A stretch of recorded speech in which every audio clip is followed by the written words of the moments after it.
Salam, Mehriban tomoşaçylar, kadyrdan dinleýänler. Edi onlar. Hak bileşiginiň Türkmenim kanalynyň nowatdaky günýä ýylymyna başlaýas. Aslında nowatdaky diýenmezde biz hepden soňuny, hepden ahyryna ýetýäs.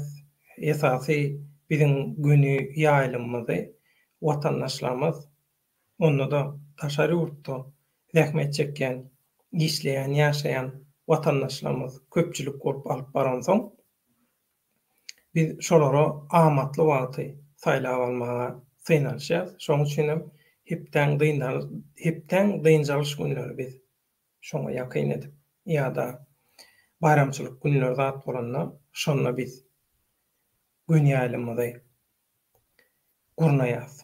Şuňky gün ýylym gurnamamyzyň adatdan naşar ýagdaýda bir iş günleriniň arasynda şuňky gün ýylymy gurnamamyzyň sebäbi bilşiňiz ýaly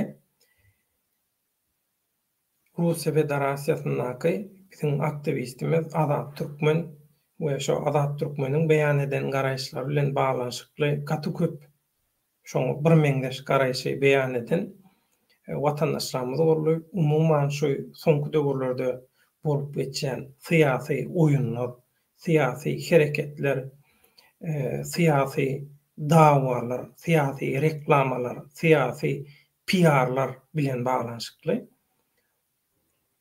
çakdan aşy köp garaýş beýan edilen soň özüm ören täsir bolan soň şu gün Azat Türkmen şol bir meňdeş garaýş bolan soň Azat Türkmen çykyp şol garaýşlary hem öz adyndan hem bir meňdeş uğurda pikir edýän, şu bolup geçýän wakalara bir meňdeş baha berýän watandaşlarynyň adyndan şu gün häzir gelip şu taýda öz garaýşlaryny beýan eder. Dogrudan gaty täsin pikirler, garaýşlar bar, täsin analizler bar.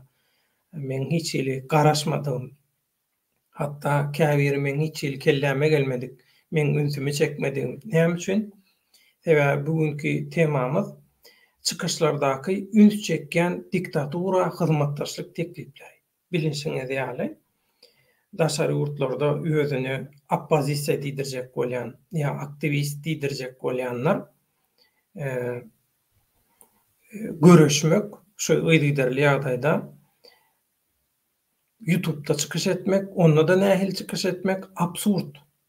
Çykyş etmegi bular görüş diýip hatap edýär. Şonu etmeýänem görüşmeýän hatap edýärler. Bu näme absurd zatlar edip ýörsiň? Sen özüňi maskara edýän. Birinji nowatda ýa-da Türkmen adyny, Türkmen watandaşlygyny maskara edýän, Türkmeni, Türkmenistan diýseňem ina biz diktatora garşy görüşjek bolýas boly. Olar biziň öňümüzi ýapýar, elimizi, aýagymyzy baglaýar. Piçili bular bize ýol beren ok, bizi gaty erbet şolar ýaly gymylama ýaly ýagdaýa getirýärler diýip gawat gelen ýere şerraýlap şikayet edýän adamlar, adamçyklar, toporçuklar we şoň meňdeşler bar. Şoň üçin muň bilen baglanşykly biz öňüm düşündürüş berdik. Ýadyňyza düşen bolsa Timur Serkerde bilen döwlet baýrany agentmi diýilen soraw. Şoňam garaşdyk biz. Agent diýenlere, siz diktatura garşy görüşüňiz ok diýenlere biz gowy taýýarlyk görüp garaşdyk. Göne olar hakykat bilen ýüzleşmekden gorkan soňlar efire gelmediler. Bolýar. Indi bugün Azat gelip esasy garaýşlary beýan eder. Soňky bolup geçen ýagdaýlara we ondan öň umumyň şu daşary ýurtda Türkmenistanyň daşary ýurtdaky Türkmenistanyň watandaşlary üçin bir hakyky opozisiýa döretmek, hakyky aktivistlik hereketlerini, aktivistleri döretmek üçin bir pursat döredi. Ýöne bu pursatdan gynansaň peýdakaşlar peýdalandy. Ya YouTube reytingleri üçin, ya şoňa meňdeş gaty täsin zatlar üçin hem peýdalandylar. Nähili täsinler, nähili täsin maksat, niýet muny häzir Azat gelip ştaýda hemmetini aýdar. Inni girişden soň men esasy size aýtjak zadym. Şuň gaty giyjek allyk 14-15 minut ýaly ýalňyşmaýanmarsam giyjek allyk. Bagyşlaň men efirde oturan otomuň penjeresiniň edil düýbüne ýangyn söndürýänler gelip biziň ýokarky goňşymyz asary içinde ýadynan çykyryp giden soň içeri giri bilmedi. Ondan şoň üçin şo taýdan balkondan girip kapyny açmagy synaşdylar. Ondan ol gowuk kalmagyň içinde menen berde efir edip otursam bir hili soňandan kıyamat günü goňşudan niýe türkmenler bir türkmençilik ýadymdan çykarmalar. Iň adyna nisbat edilmeseň goňşuň ýanyna durup goňşuň derdini paýlaşmak diýip şoň üçin aslynda men bildirşem eteýin diýdim ondan. Inni goňşuňa şol ýalaka kyn ýagda teseňem elinde telefon bir zat edip tursaň, ay bu näme diýjek. Şoň üçin aýplaşma. Giyjek allyk. Häzir azat gelýänçe men nur ýene seredip alaýyn şutaýdan. Azada men iyi berdim. Alypdyrmy, görüpdürmi? Häzir azat görmedik ýaly, ýöne men şutaýdan paýlaşan häzir tepi. Ýöne tomuşaçylarymyz bilen häzir şutaýdan salamlaşyp alaly. Hemmeňiz bilen salamlaşsynlar. Aslynda şunu ýadyňyzdan çykarma. Men hekete koslarymma. Olam siz watandaşlar hakyň, hakykatyň, dogruçylygyň, halalygyň tarapyndan bolap adam satmaýan, sattyrmaýan watandaşlar men koslarlar. Şoň üçin maňa berilýän salam, size berilýän salam. Assalamu alaykum Mehriban illeşler diýä garaja bolan türkmen. Ýanarda Assalamu alaykum millet. Teme hayırlı yayınlar bayhan diye. Ýaýlymyz hayırlı peýdaly bolsun diye sağol. Gülçehre Mehmet Nadarova. Assalamu alaykum döwlet. Ağa Mehriban illeşler salam. Ağa bolup durýan ýok. Ramazan jumada işaratlar ýeberýär. Türkmenim oýanam salam diye. Yine Türkmen oýan millet herkese iyi akşamlar. Akşamlar hayırlı bolsun hemmeňiň diye. Hemmeňiň diye garaja bolan türkmen saglyk bolsun döwlet goňşyň bahalary edil şolar ýalaky. Azat sen taýýar diýip bana mesaj beripsiň. Menem seni häzir göreýin. 22:12'de menem sana 38'i beripdim kelle Azat. Azat mikrofonuň zadyň hemme zadyň oňa test et. Ondan men seni alaýyn. Eger sen mikrofonuň zadyň normal bolsa, şeýle işaret ber, men seni studiýa aljak. Test etdiňmi? Gowmy? Sesi zady hemme gowmy?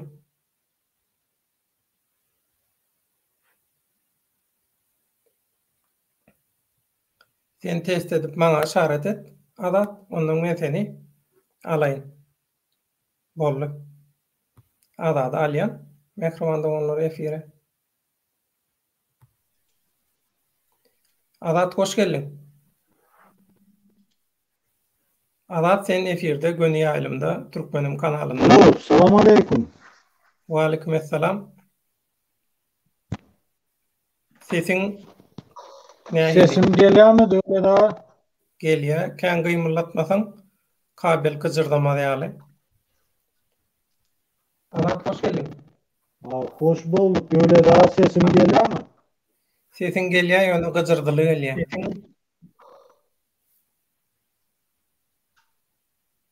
Gelýärmi? Kabelinde bir näsälik goýaly, onda sen gymyllaman daş ýaly oturup gürlemeli bolýar. Häzir durun gaýtadan girecek. Bolýar. Şu öňki dişiňi alasana bir gezek gowul sen näme. Indi Mehriban doganlar şuňky tema barada häzir Azat öz garaýşlaryny we özü ýaly meňdeşirek pikirde bolan umumyň hemmeniň oňury bir. Şu pikirde bolan adamlaryň hem adyndan çykyş edýär. Indi bu pikirleri beýan edýän adamlar köp seti berýärler. Ya video gepleşik bolýar da diýär. Ýöne bu adamlaryň köpüsi Häzir şu maskaraçylyklardan başga hiç zat bolmayan şu nemede sosial mediada, YouTube ortamında dadyna onun bir hili häzir görünmek sen. Maňa düşüp berýän düşünürşler şu. Şoň üçin ediler. Bize gürleçekkä biziň adymyzdan sen gürleýdi indiler. Ondan men gürlesem, o men garaşym ýaly bolýar. Şoň üçin hani olaň tesbir ýaz, tesbirin görkezýän nemede diýen käbiri ona medeti gelen ok. Sebäbi her gili ertekiler baýda hatda. Umumyň häzir şu zatlara goşuljak, goşulyklar gelen ok. Ýa-daptyrlar bu biderek maskaraçylyklardan. Ýöne bulan beýan edýän garaşlar gaty täsin. Şoň üçin şu täsin garaşlar şuň siziň bilen paýlaşdyrmak isleýän, siz hem öz garaşlaryňyzy şu temadaky goşuň. Hakykatdanam şu mesele dogry çemeleşilýärmi, dogry baha berilýärmi ýa dogry baha berilenok. Öz tekligiňizi, belliňizi, zadyňyzy goşuň aýdyň. Şu taýda şu meseleni çürt kesik ýaly edeliň. Näme üçin çykyşlarda, dogrudanam çykyşlarda diktatura, hyzmatdaşlyk teklip edilýärmi? Öz hyzmatyny teklip edýänler barmy? Baýborda nähili bular teklip edýär? Siziň ünsüňizi çekdimi şular ýaly pursatlar, şu çykyşlardaky pursatlar ünsüňizi çekdimi? Men soň oýandym. Dogrumy aýtsam, men olaň çykyşlaryna seretmem soň, sebäbi sereder ýalylar. Mümkin näl, sebäbi 3 sözlemi eşitýän bolan 3 sözlemen biri bilen ters. Näme diýip otur bu adam? Onu öz nerwiňe zulüm etmeli. Wyjdanyňa zulüm etmeli. Gyzylan gymmatly wagtyny bolgudy zatlar üçin harjamaly. Mene adi biljekkäl şonu. Şoň üçin ondan maňa diýdim şu aýdýan zatlaryňyzy kesip biýberiň. Men nur görüň şol aýdylýan ýerlerini görüň zat diýip ondan gördüm hakykatdan. Şular ýaly täsin zatlar bar. Alat. Boldum adam. Alo, salam aleykum. Wa aleykum meni sesin gowda. Sesim gelýärmi döwlet ağa? Sesin jazartyly gelýär. Çok sizin sesiniz bana işlemekte. Sesin jazardaya. Alat şu ses meseleňi çözüň ok gerek. Bir geçen gedek gow boldy. Sesiniz bana işlemekte.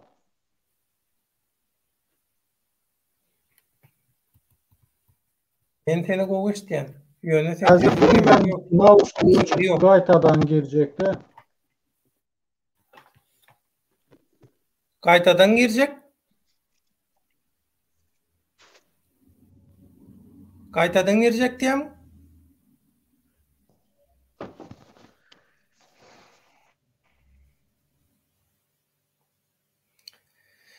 Hawa mikrofonda onlar. Ondan kulaklygy aýyr diýe häzir gelsin, eger bolmajak bolsa aýyr diýersiz kulaklygy. Kim kimiň hyzmatynda. Ondan ne şular ýaly bular gaty açaçan diktatura teklip edip oturlar. Gel bile işleşeli, zat edeli diýip ondan ne pikir alışdyk. Dogrudanam diýdik, mene ünsümi çekmedi, dogrumy aýtsam. Ünsümi çekenden soň men şo bolup duran wakalara, çykyşlara şol ýaly baha beresim, ilk başda beresim gelen okda, şoň üçin. Kulaklygy aýyrdyňmy? Ayırdım. Gelýärmi sesim? Sesin ýene jazartyly gelýär da. Hazır. Çıkarmam lazım. Sen näme üçin şu kompýuterden gow baş çykýan adam bolmam sen şu ses sistemaň gow diýenler. Adam. Bilemok benim şu telefonda. Sen ses problemaňy çözsöň diktatura problemadan çözülýär adam. Tamam. Indi näle eşidilýärmi? Indi gowlaşdy ýaly. Ya sen şu söýüň ýaň diýip kulaklyk senden gaty görýärmi? Yok. Salam aleykum. Oy, Yemeğiniz adam. salamlar.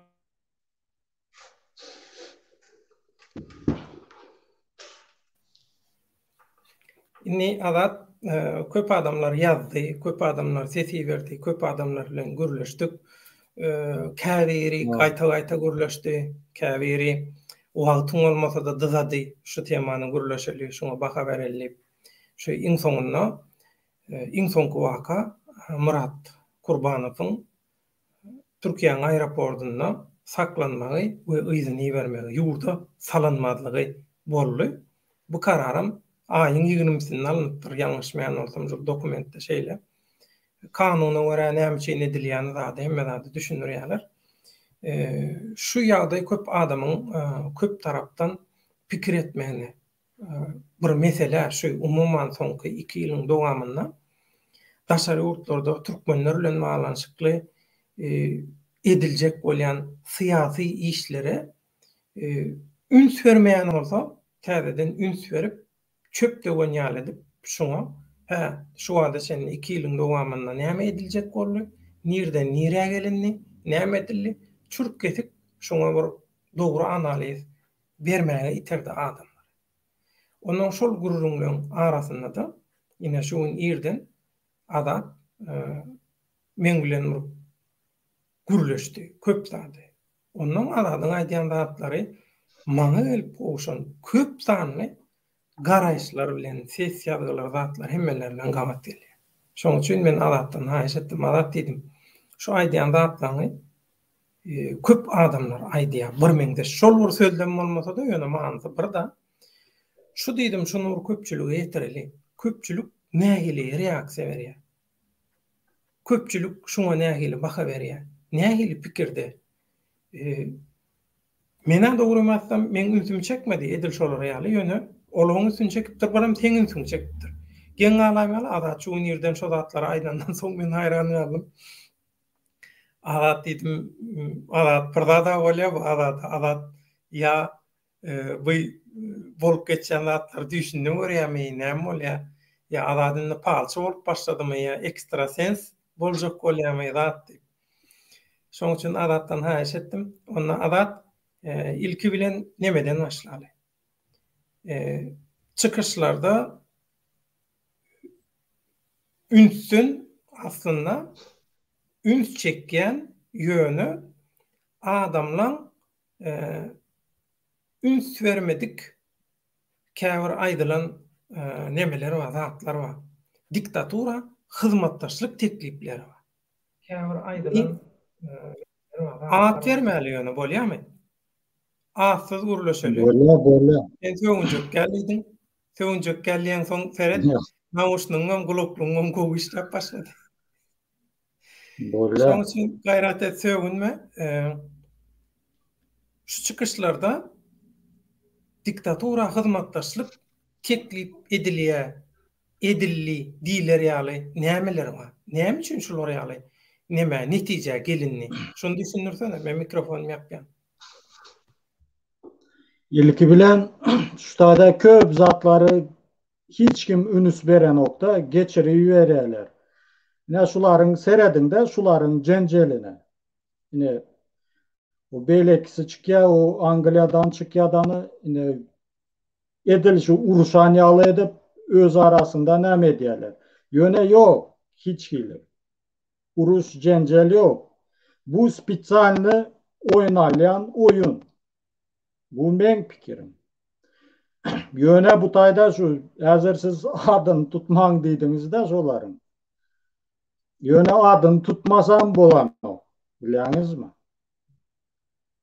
Ne şu tayda Ýurdunyň adyny. Ay bolýar. Kanadalı. Oňa eşekçi diýgöni. Oňa eşekçi diýgöni. Jurnalist var. Eşekçi jo. 2 saniye hemen bir jurnalist var. Olar nerede yaşayan men bilem o. Buların hemmesi bir tabaktan çörek ýer. Buların uruşuna ya ey men deveteden gittim o bu diýerler de. Yöne yok, beýle däl. Aslında 2 sany oyun alınıp barýar. Birisi şu Fransa'daki alıp barýar, ikincisine O Anglia'da kalıp var ya. İndi seyredin de Anglia'daki ne diye? Partizanlık hareketi diye. Yöne Braydan gepi var. Yıkın, yumurun, çapın, yarın, atın, öldürün, ine şunyalı. Harekette. Şimdi ben size soram var. Emmesine. Liboy bir yurtta. Ya bir zadı yumurmak, yakmak, ya çapmak, atmak kanunu mu o zat? Yok, kanunu değil. Bu nämenin şu halkı itekleýärler. Bu taýda iki sany näme var. Ben birincisini aýdaýyn bunun sebebinde. Birinci sebebi bunun şu Sancar ayını gaýtalamak. İkinci sebebi var. İkinci sebebi şu äzerki şu diktatör sistemine özünü göre ezmek. Ine men şunyaly zatlara edip bilýän yine eğer men bilen ılalaşsanız, biz bilen ılalaşsanız, biz halkı izine gaytarıp bilyası deyilen bu manada. Şonun şu Anglia'daki nämenin şu bir çıkışı vardır. Şu näme diýär şu taýda şu haram gula yüzlenýärde seni diýär kömek edip bilecek, sana diýär deňe devete kömek edip biler diýär. Biz seni halas edip bileriz diýär de. Indi şu jaýda ünüs verin şu gepi. Näme üçin beýle diýilýär? Ya şu bizim näme ya sistema, diktatör sistemana ayırıp taşlamak mı ya şuna bir näme etmek mi? Näme diýilýär? Şo bilen ılalaşmak mı? Sistemana ayırıp taşlamak. Doğru değil mi? Bu näme üçin beýle gep aýtýar? Yine davay bizi näme bir yerde oturaly, gelişeli, ılalaşaly diýip bu diýilen zat näme? Bir sany pikir berýär-de. Bize razı etsen halkı näme deriz? Izina gaytararız. Eğer razı etmesen halkı biz dakansa süreriz diýilen bu zat. Başka hiç zat değil. Bunyalı primer getirip verecek men öyle dağı. Şu Tacikistan'ın 92-93. yıllarda bir näme boldu? Şoda grajdan söweşi. Şu taýda atışık oldu, näme oldu? Şoların liderleri soň näme etdi bilýäňizmi? Bir ara geldi prezidenti bilen. Soň ýanky bular şu beleki halkların arasında şu baş alıp çıkanlarını bilýäňizmi? Bir yeke-yekeden ýok edip başladılar. Buların baştaki duralarına pul töle berdiler, vezipe berdiler, näme etdiler, ağzını yumdular. Şo. Yine buların şu alıp baryan oyunu yine pul verseniz ağzımızı yapacak, olmasa yok. Bu belki Fransa'nın edýän işi. Bu ikinci yolucu. Şu siz göz önüne getirin de yine. Türkmenistan'ın sisteması yağdayı hem mezay hem kime düşünüklü. Birinci başladı ana Türkmenistan'da mitinga çıkın nämedin diýilip. Bu prosto bilýäňizmi bir absurd bilýäňizmi o? Soň o bolmadı. Soň näme diýdi? Ay davay diýdi, yüz açyp gedeli diýdi. Näme gerek? Sen yüzüňi aç, yap. Ütkän zat bolýarmy? Yok, ütkän ok hiç zat. Ay yüzüňi açyp çykdyň. Ine men yüzümü açyp çykdym. Nämeni ütkedip bilýär? Hiç zadı. Bu taýda ya yüzüňi açdyň, yapdyň onda däl. Näme üçin yüzünü açmaga çalışýar şu Fransadaky? Odan bolmadı. Soň başka yola geçti. O çepek çalış diýdi, o diýdi, bu diýdi. Siz göz önüne getirin de yine. Ben hazır iki hepte çıkyan YouTube'a gürleyen danı İsrazı men davay halka çıkın, mitinga çıkın. Bu näli öyle? Halkı tayarlama için hatta bir ağzından bir 4-5 yıl gerek. Bu yağdaya. Miting diýilen zat näme aslında? Miting diýilen zat bu soňky ädimler bular. İlki bilen halkı tayarlaş gerek. Bular da yok. Buların edýän işi näme? yankı bilimsiz halkı, tayyar del halkı denizin ortasına atmak. Yüzüp bilmeyen adamı denizin ortasına atmak. Yankı adam yüzüp bilen o. Son ne edip çıksın? Yok şu tayda öyle tamam çıkıp bilen o. Yine öyle daha. Alat onna bularam sen pikiriňe görä. Ya köp ýazýan watandaşlar aýdýar. Bular aýsady maksady, ýesady bärtäki maksat Türkmenistanyň Biznes, pulundan. Yok. Hawa? Biznesi ýanyň Yine 50 düşünýär. şu biznes Ay, diyenim yine siz bizi razı etseniz biz halkı köşeştiriyez. Eğer razı edeniz yok mu? Biz dalşı devam edeceğiz. Ya şu yol var. Ya da şu adamlar ya mitinga çıkarıp biliyorsunuz mu? Ya şu Türkmenistan'ın içinde bir zadı yaktırıp, yıktırıp Sancar ayını gaytalamak. Ana şun yalı da. Ya da olmazsa şu mitinga çıkartırıp ne edip şu tanıtmak önde barıcılar biliyorsunuz mu? Şu yüzünü açtırıp ya mitinga çağırıp böyle geçti şu miting. Bir gün geçer. Gelin şu tayda 30 bin çıksın adam. Ne edip bile. O haramdan loh değil. Bulardan umnu.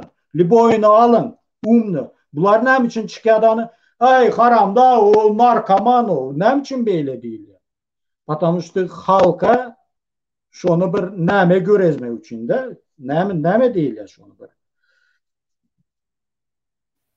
Slabı görezme için. O slabı ervet ey çıkıp edenine ediver yurunda o narkoman o yurunda zat değilene. Anasam deli böyle değil. Ayarlı yollar yapıp yollar açılsın. Yine şu yalaka nameler var aktivistler. Öyle daha. Yine şu adamlar var yollar açılan son çıkyadanı arkadağımız bizi bağışla biz yanlışıptırız deyip yalvarmasa tüf yüzüme deyin YouTube'da. Yollar açılsın yine şu vakt görüyorsunuz var zaten. Yollar açılıyor deport kısıp geliyor. Hazır yollar yapıp hiçbir ilacı yok da bunun biliyorsunuz mu? Şunun için o arkayın. Yine çıkıyorlar bu ne için yine şu haram kulu şu zatlara reaksiya bildiren ok. Ne için bildiren ok? Потому что boş. Biliyorsunuz mu? Reaksiya bildirer yalı hiç hili neme yok. Neme değil ya bir. Sensatsa yok biliyorsunuz mu? Ay dine şu çıkıp ay haramda, ay narkoman. Tesiri yok, efekt yok. Şunun için yine aramızda bizim şunyalı talkovu adamlar var. Yine onlar çıkan o. Ne için? Потому что tesiri yok. Потому что onlar biliyor. Kaçan çıkmalı değerliğine. Onlar o ay malades, ay giroylar deyse onlar ılgap çıkan ok. Onlar loh değil bize okşar. Ha bize böyle bolacak zat bol diye.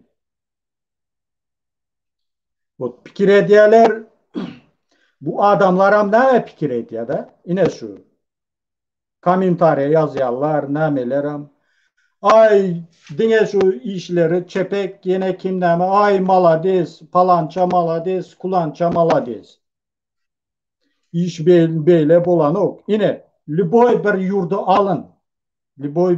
alın bizimki yalı musur lider sumak ya musur apazitsa yok hiç yerde liboy bir devlet alın olar güreşe dine sistema bilen olara karşı çıkıp öz namesi gürleyen o. Yine böyle ki apazitsa ona gürleyen o. Dine ona gürleyenler sisteman adamı gürleyen. Ha bizde ne öyle? Bizde nabarot biliyorsunuz mu? Kaşa. Потому что bu tayda biznes, bu tayda pul, bu tayda halkın bildiği yok. Liboyne şu. Sumakları alın. Şu lider sumaklarını. öz bəxbidi, tamam, halkın bəxbidi bolsa, beyle edilen o. Hakiki zat hakiki aydılya. Ey narkoman, ey o bu diyen o. Hak zadı hak aydı. Yine geldi keriz ne diye. O pisim diye. O asta yuvaş şu samanın tekinden su göveriyor diye. Yine hakikadaydı o diyor. A bunlar ne diye? A yo o tente o narkoman o. A böyle tentek narkoman diyeli. A yurdu son çavaklat neli yurdun başında oturdu onda. Yine şu nemeler var. Ön eğer fark eden bolsanız bir dine şatlıktan başka hiç kim yoktur şu halkın karşısına çıkıp gürleyen ya yurdumuz go away o bu diyen yoktu şatlıktan başka. Hazır köpelip gitti. Ne sebepten? Sebebi patamıştı yine şu lider sumakların özü povut veriyor. Povut ya neyle veriyor? Birbirini satıp. Yine şu pasport meselesi oldu. Doğru değil mi? Şu tayda şu näme kurdular o demokratiya gengeşi deydiler, tegelek stol deydiler. Şimdi seyredin şu tayda da. Şu pasport meselesinde son Allah Murat çıktı beyleden şu jurnalist. Men taptım bunu, men oylap taptım deydi. Bir yandan beylekisi çıktı. Yok men deydi. Son ahırı ne ettiler? O bir bilen arasında gürleşere seslerini zapis edip ne edip sıraydışıp son satıp başlarlar birbirine. Normal opozisiya şey diyemem. Yine ben şu da Allah'tan and içen de yine şu şatlık şıkıyıp ya pelvan bana biliyorsunuz mu neyle audio zapisleri uğra diye. Ay senin kızını iznası ötediyez. Yine ağzına beri oteres kızın suratını uğradayın mı? O bu deyip. Yönemen o sesleri YouTube'da koyam o. Patamıştı men halkın ünüsünü bölmek islam o. O neme gereği var? Ya etet neme yalı Murat Razakfi yalı o kim o? Kargoçu mu neme şu? Şunun o seslerini koyup o kime gereği var o musor kargo? Senin neme düşmanın kargo mu? Yaşatlık mı? Olar sistema neme deyse şonu ediyor. İlki bilen şonu düşünüş gerek. Şimdi siz fikir edin. O şatlığın köttesinden gelebilen o yenen bir sana o bir ayal peyda boluptur da şu nemen şu o Razak kanalında koyuptur da Dur Sultan bilen neme şu o sisteman tarafından gürleye Dur Sultan beyledi. Şu tayda Dur Sultan'ı biliyorsunuz mu? Öçürüp taşladı. Öçürüp sen nahuy. Yine şeydi. Şimdi seyredin de şu tayda ünüsü böyle bağışlarsınız ağzımdan çıkıp gitti. Şimdi seyredin de o. Şimdi bu adamlar şu prastoy bir adamların köktesinden gelip bilen o. O haram kulu anırda dursun. Bular biliyorsunuz mu yurdun içinde dacı hatta çöpün başına gımıldadıp bilen o. Tamam. Ben buların var ya hiçbirine inanamam. Vapşe o. Yine yağda şeyler de öyle de var. Şunu her kim buna ya bir alım boluş gereği yok. Prosto şuların gürleyen gepine, edyen hareketine ünüs verin. Hem mezat açık dur. Şu. O böyle ki o kim şu? Farhat bilen. Şu üç sanı tayağı yeni olan. Yine. Hani şu tayağı de yani doktora bardık dediler sud. Hani şu doktordan verilen spravka. Bunlar oyun barsan öyle de var. Prost ben ya onlara karşı değil. Prosto ben hakikati aytdım da. Tamam. Bunlar ne için beydiydi? Ne urdular ne? Prosto palitu beş almak için başka hiç. Ben onların palitu beş yaşına karşı değil başka zadına. Yöne şutayda bir sanı gep var. Şu Farhat diyeni şu açkili ne mi? Dalba yok. Ne için çıkıva diye Oraz diye, Vefa Çopan diye, Devlet Bayhan diye, son Rozvay diye, halkın düşmanı diye. Ne sebepten? Ya Oraz şuna bir zat değildi mi? Tanana oğam Oraz onu. Ya Vefa bir zat değildi mi? Tanana onu. Ne için bey diye? Ha böyle size ne ediptir siz Olaryň näme çokunýanlaryna näme diýäňizde hakikaty aýdýanyňyz üçin şey diýär. Oraz bilen vefa o 2 3 4 5 6 aýdan beri ýok olar. Olar bu taýda priçom. Sebäbini aýdaýyn näme üçinligini. Потому что şolaryň şu nämesinde duranlary var. Şolar diýdirýär şoňa. Yine näme geregi var bu taýda? Потому что Oraz bilen vefa hakikaty aýtdy, kritika wad etdi. Yine şonuň üçin. Eger sen hakikaty çykyp aýtsaň, näme etseň sen dönüp yine kim nämeler? Yine bularyň edýän hereketi şu. Prosto bilýäňizmi? Musor hereket diýil ya buna. Buna bilýäňizmi bir mendel bir zastarany bir tanışyňyzy alyp gelip goýuň şutaýda YouTube'yam açyň. Görüyorsun yekeme YouTube'da şuların çıkışlarını, hareketlerini. İson näme düşündüň diýip soran. Odam aýdar 100% diýer. Bular bir başka ýurdun ayrı bir opozisiýasy diýer. Bir ýurdunki diýmez. Потому что şeýle bilet.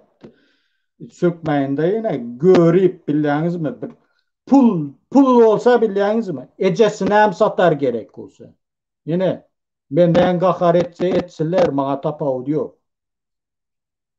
Ben ya böyle o aktivist sumaklara o näme çaşypdyrmy men bilem ok. Näme? Ýöne gören ok şu zatlary. Olar pikir edýär, ha halas ederler. Ine ederler, ine. Görünýärmi şu? Yollar açılsın, yağdayınızı görecek, bağrınızın. Bana tapağı diyor. Mene moz tutup näme dişleri mümkün. Yöne men hem mezattan geçtim. Yöne yine şutayda o dövlede şeyle de prosto ünüs verin şu gürleyen yani geplere, nämelere ünüs bereniz ok, nämedeniz ok diňe çarpık çalýaňyz ay malades. Siz inanmaň ine kim çıkýar ine çıkýadany ay haram guly diýse tamam ha значит bu sistema garşy diýip. Yok asla beýle de. Ine liboy adamam men bilen ine bir sany bir ýaşuly nämetdi de gürleşdi. Men buna oýlamokdym şu hökümetiň adamy diýip. Maňa jaň edip sen nerde diýdi? Men palan ýerde diýdim. Soň davay görüşeli diýdi. Bolya diýdi, ine palan ay barjak men Moskwa diýdi, görüşeli diýdi. Bolya diýdim. 10 gün geçenden soň şonuň men şatlykda çykyşyny gördüm, ýaňky ýaşulynyň. Soň men bilip kaldym kimligini. Ine ýöne men bilen gürleşen wagt, sen dogry edýäň, palan, pistigan, malades, o bu diýip. Ine şey dip sizi bilýäňizmi? Şey dip yıkıp yumuryalar tamam. Yok ediyorlar prosto.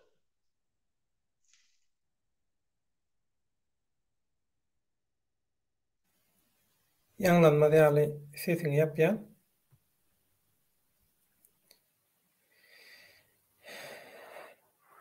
Şu ýaňy ýakynda Belarusyada bir operasiýa.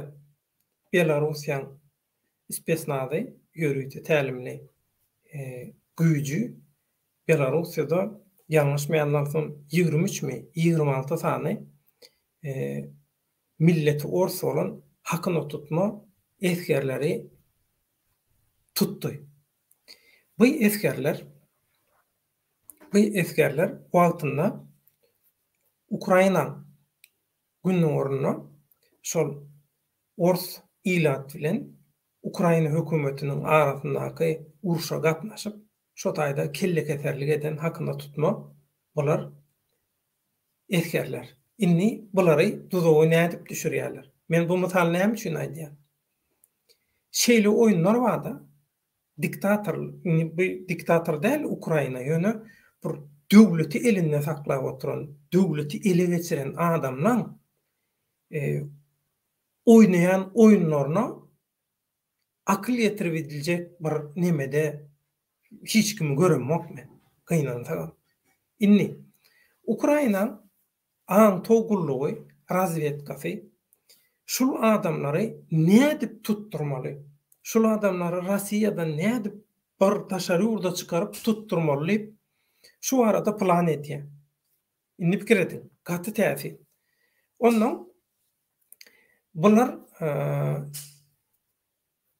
bildiriş ýaýradýarlar. Aýlyk $5.000 aýlyk.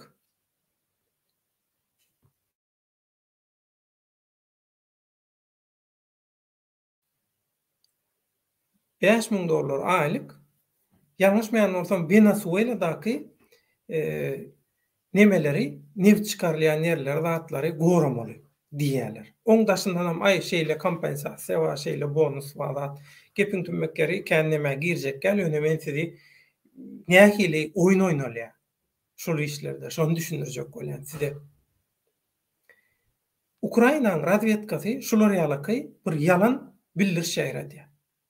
Häki Rossiýadaky kelle keserler, häzirni olara zakaz bolman soň derrew bular neme diýär?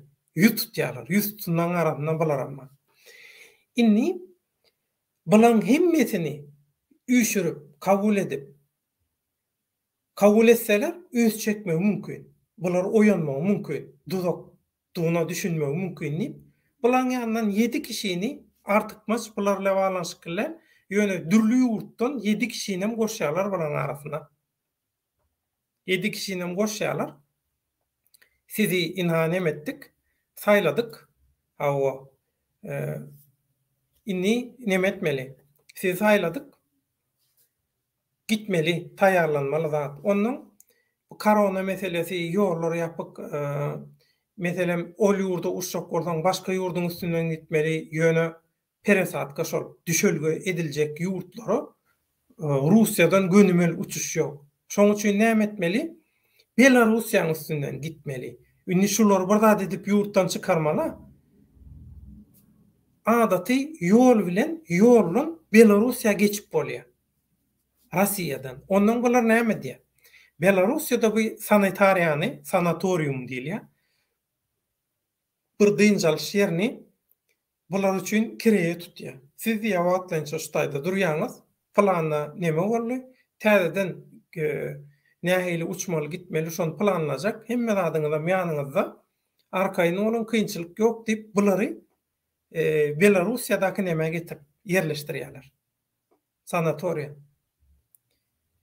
Inni bulara bizdiýe Ukrainalara diýär, bizdiýe şu zatlar üçin serişden Amerikadan aldyk diýär. Amerikan içerki howplulyk CIA, daşarky howplulyk, içerki howplulyk hemmesinden maglumat aldyk, hemmesi bilen bile işleşdik, şunu etdik diýär. Amerika taýtýar, men bizdiýe bu işe hiç goşulmadyk diýär. Goşulsun, goşulmasın. Ýöne şu taýdaky Ukraina an togulluğunun oyununa seredin. Çılşırınmalı yönü göcezat. Yönü logika gavat gelýär. Logika gavat gelýän akılly bir taktika bilen Ukraina öz sergetlerinin içinde kelle keserlik eden hakyna tutma ors eskerleri iň soňunda şeýdi ele geçirdi. Ine nähili taktika, nähili strategiýa edilýär. Bağışlan bolan bizimkiler näme etip ýörenden bilenok özleri. Bilenok hiçili, näme etip ýörendi bilenok. Ine adadyň aýdýan zatlaryna bir goşmaça şu adadyň bir meňdeş garaýşlary bar diýdimi? Şol garaýşlaryň içindäki käbir tapawutly aýdylan zatlar bar. Olar näme diýär? Bulan diýär bu absurd zady ýöne gaýtalap durşy düşünüksiz ýöne diýär bizem toradyk tögereňizde. Psikologlardan, zatlardan, strategistlerden, siýasatçylardan, jurnalistlerden soradyk. Hawa. Muň içinde akıl oyunu barmy? Bir gaty talantly biriniň bärde bir manipulýasiýasy barmy? Näme bar? Bu wapşe muň logikasy ganok, logika bilen düşüner ýaly zat däl. Bu belki gaty üstün akıllaň bir oýny bardyr, proýekti bardyr, biziň düşünmeýän zalymyz. Zat diýip soraşdyrdyk, zat etdik. Şu wagt eçen diýe soraş, diňe şoň uýdundan boluk, şoňa düşünjek boluk. Şu işler başlandan näre, adamlar şu işe goşulyp başlandan näre, soňky 2 ýylda biz diýe şoň üstüne kelle döwdük diýe. Iň soňunda diýe gelen netijemiz ha şu diýe. Bulan edýän hereketlerini ýöne absurd. Iň soňky Istanbuldaky waka. Inha o bolly, bu bolly zat diýdiler. Ýekeci adam näme üçin? Ýekeci adamda şol bolup durulan aýdylýan wakalarla balanşykly surat ýok, video ýok, ses ýalgyzy ýok, hiç zat ýok. Geçen birem näme diýe? Olar diýe telefonyny goýup gidenler diýe. Gidenne diýe. O perkol tutubay diýe da ýöne. Şey diýýär diýe. Piçili suwutnama ýok. Bir türkmene bir zat bolýa, balnisda gidýär, bir zarba alýa, biri urýa bir zat bolýa. Derrew şoň nemelere gelýär? Analizleri. Doktor raportlary gelýär. Nähili urulypdyr, nähili ýenjilipdir, nähili şikayet etipdir. Hemmeti punkt hemmeti beýan edilýär. Bular urulan bolsa, o bolsa, bu bolsa hiç il subutnama ýok. Bu iň soňkysy. Ondan öňkülerde de şeýle. Onun diye ini adam aýdýar hemişe. Döwlet ağa diýe. Sen niýe hani köwreňdäki adamlar bilen bile 94-nji ýyldan bäri şu işiň içinde ini umuman şu görüşüň içinde gelip görürsüňiz bir zatlar edýäňiz ok. Hawa ýöne diýe näme üçin şol adamlar häzir çykan ok diýe. Men şol adamlar näme üçin çykan ok diýilenne men ýanky şo edil şu bir günlükde Ukrainanyň aň togullugynyň öz hereketlerine kelle keterlik edip adam öldürüp kelle kesen jenaýatkarlar näde Russiýadan ağlaw bilen ýurtdan çykaryp tutturanlygyny şoň üçin mysal berdim dedi. Ukrainanyň aň togullugy şunu bilýän bolsa, Türkmenistanyň aň togullugy, Türkmenistanyň rejimi edip bilmeýänim bolsa, Türkmenistanyň häzirki diktatorlyk rejiminden biznes edip onlarça milyard dollary hedil edip, gägerip, gusup, iýip, keypine soğup beren adamlar. Atraýly ulatma bu işin içinde. Maksat hemmeti var. Şolardan haýyş etseler, ýa şolardan pensiýa çykanlara haýyş etseler, ýa da hakyny tutma esker ýa da howpsuzlyk nemeleri var, firmalary var.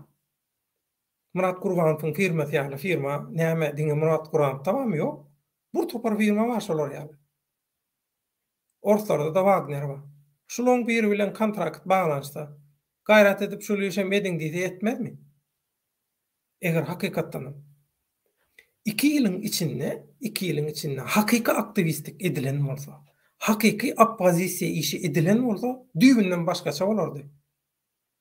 Netije, täsirem seredip oturýan başga bärde netije çykan. Bular öz hyzmatyny ödürleýärler diýerler. Näme üçin? Şo Türkmenistanyna urulýan pullan bizem birazajyk neme däýmezmiki? Bizem bir inhater edin, biz halky şeýdip öjükdirip bilýäs. Şoň üçin bize tölen. Eger bize tölemeseňiz, biz halky öjükdireriz. Biz halky öjükdirjek bolýas. Ana, olan beýan edýän garaýşy azadynkydan tapawutly. Azat näme diýe? İşte bir halky şeý diýär. Halk bilen ýerden ýöräne Azat. Halk ýöräne Näçe tane adam çykýar şolar bilen bile. Näçe tane adam çykýar? Näçe tane adam gollaýar? Näçe tane adam şolaryň efirine seredýär? Ol tomaşaçy sany zady botlar bilen, ol dürli oýunçuklar bilen gallyrýarlar. Ol hiç adam däl. Bu virtuallan çykyp hakyky näme gireňde, hakyky durmuşa geçeňde näme bar? Hiç zat ýok. Pulum ýok. Hiç zat ýok. Bular hiç birine pul ýok. Bular ýene bir diktatordan öz hyzmatdaşlygyny teklip edip pul isleýär. Oň daşyndanam daşary urtlardaky güzeran üçin giýje gündüz eşek ýaly işläp üllür ýaly ýadak gelýän watandaşlaryň dawan adamyndan bular ýene pul isleýär. Fondlaryna dadyna. Eşekçi Kanadadaky.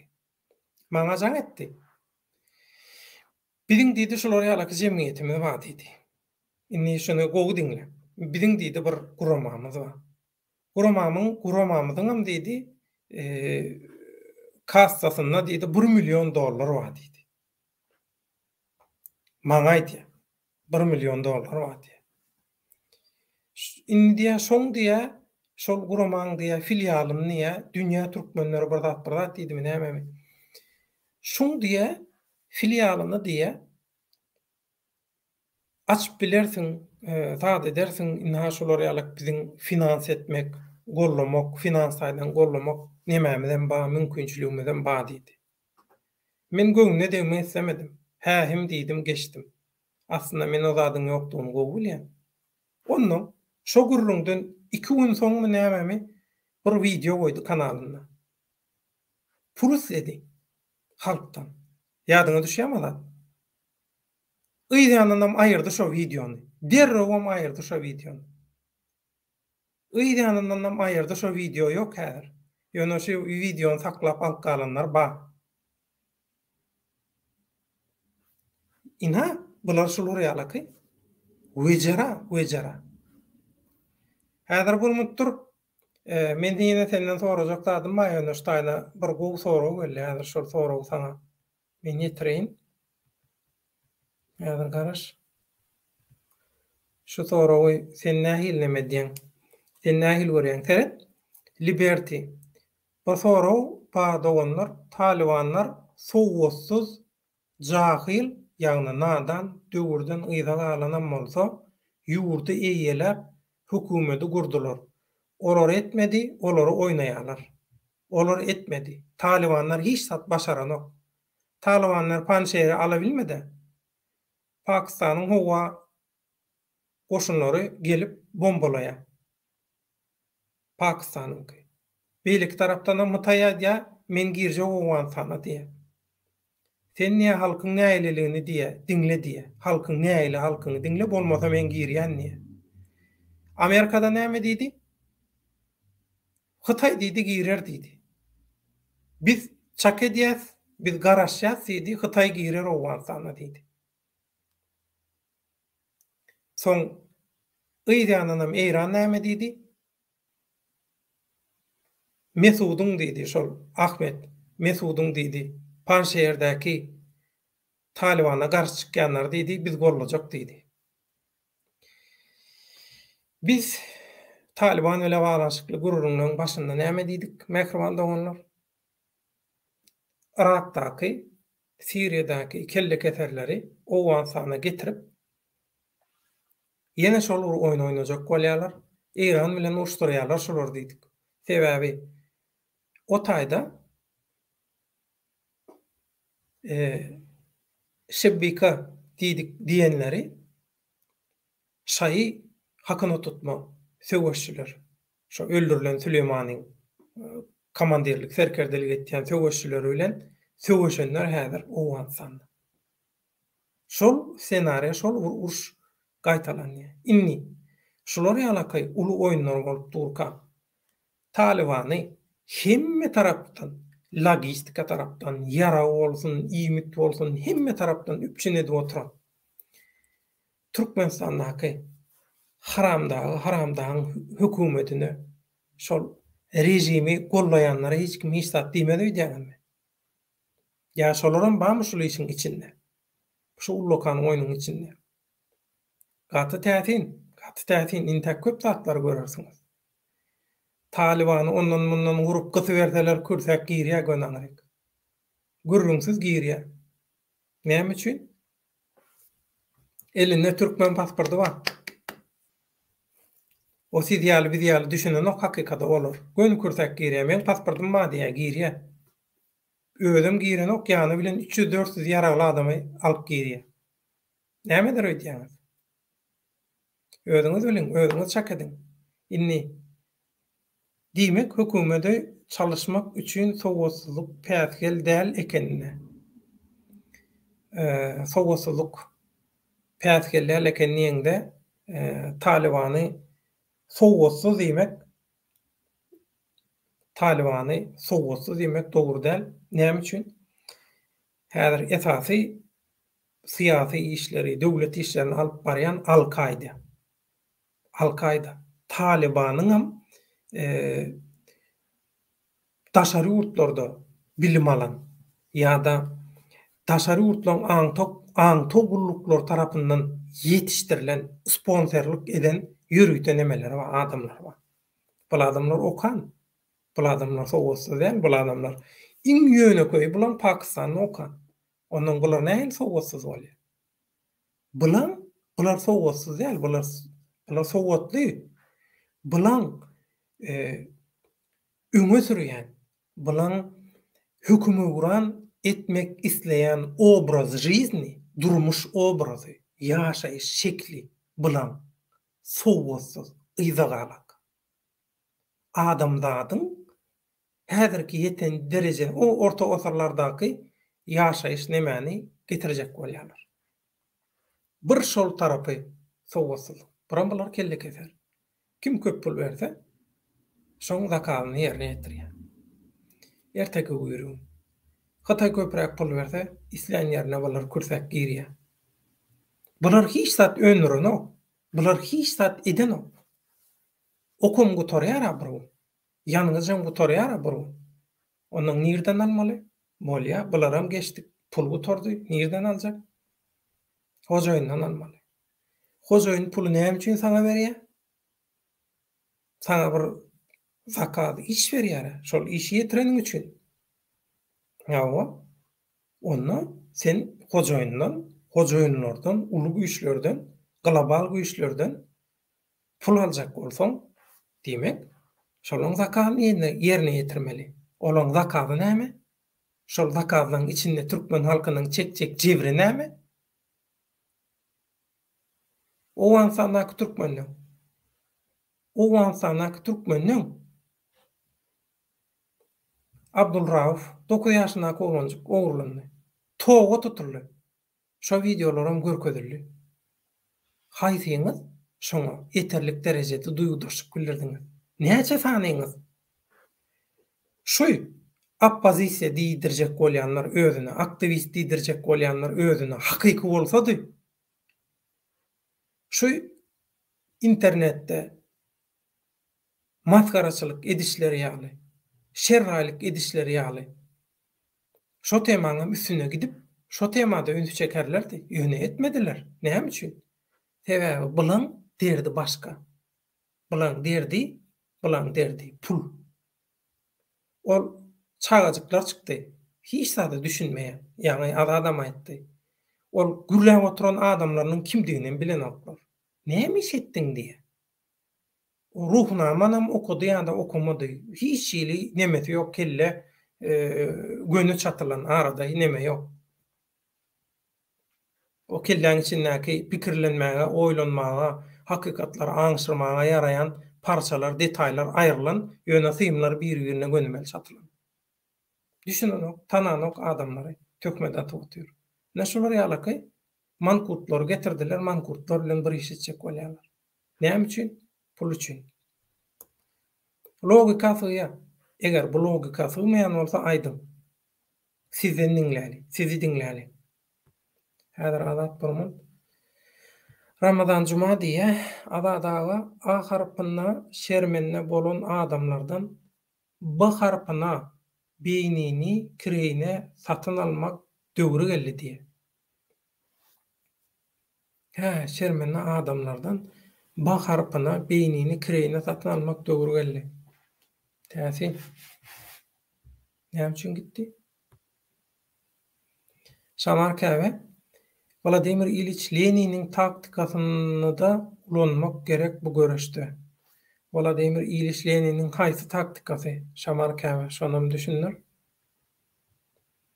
Men şu taýda bir tesviri gördüm, häle şoňa düşünmedim. Mazar sen düşünen bolsaň şunu maňa düşünürsen. Devlete Murat Kurbanowyň ilkinji çykyş eden videolary videolaryny görüň. Amerikanyň Birleşen Ştatlaryndan narjan diýeni ýüzgedek aýtdy gaçyrmak üçin täze plan programmany anlatdy, inni adyma düşdi. Ýalany ýok azadyň diýe. Men düşünmedim şu neme. Sen düşünýänmi?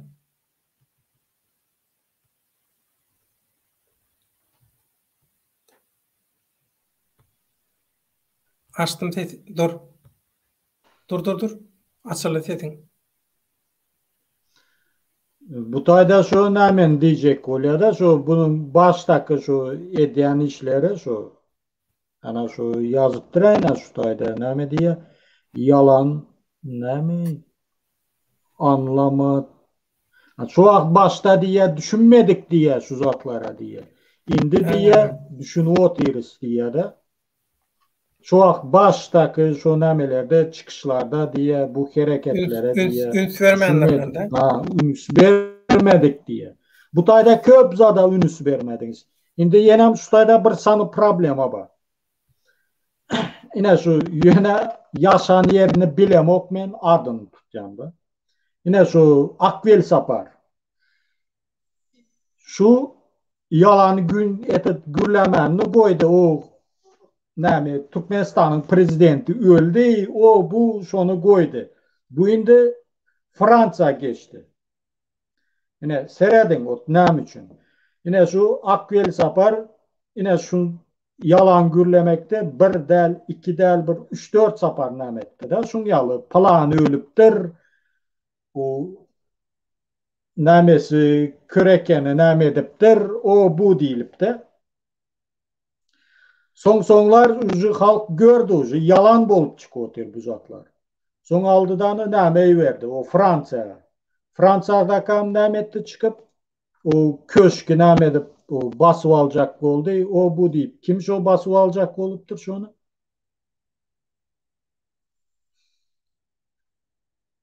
Şo nämen ministerligi bar şo. Kim diýil ýa şo? Düşünmedim täzeden aýt. Şu ýaňy bir reklama bardy, bir nemen Şu erkekler Şu nidavna reklama ýaly bir zat bardy, şonu aýyrdym. Ünsüm sowurly.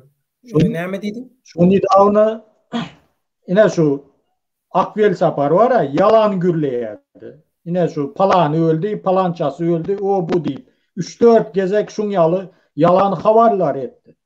Soň bunun yalanları rast bolup näme çykdy da, hakykat çykdy.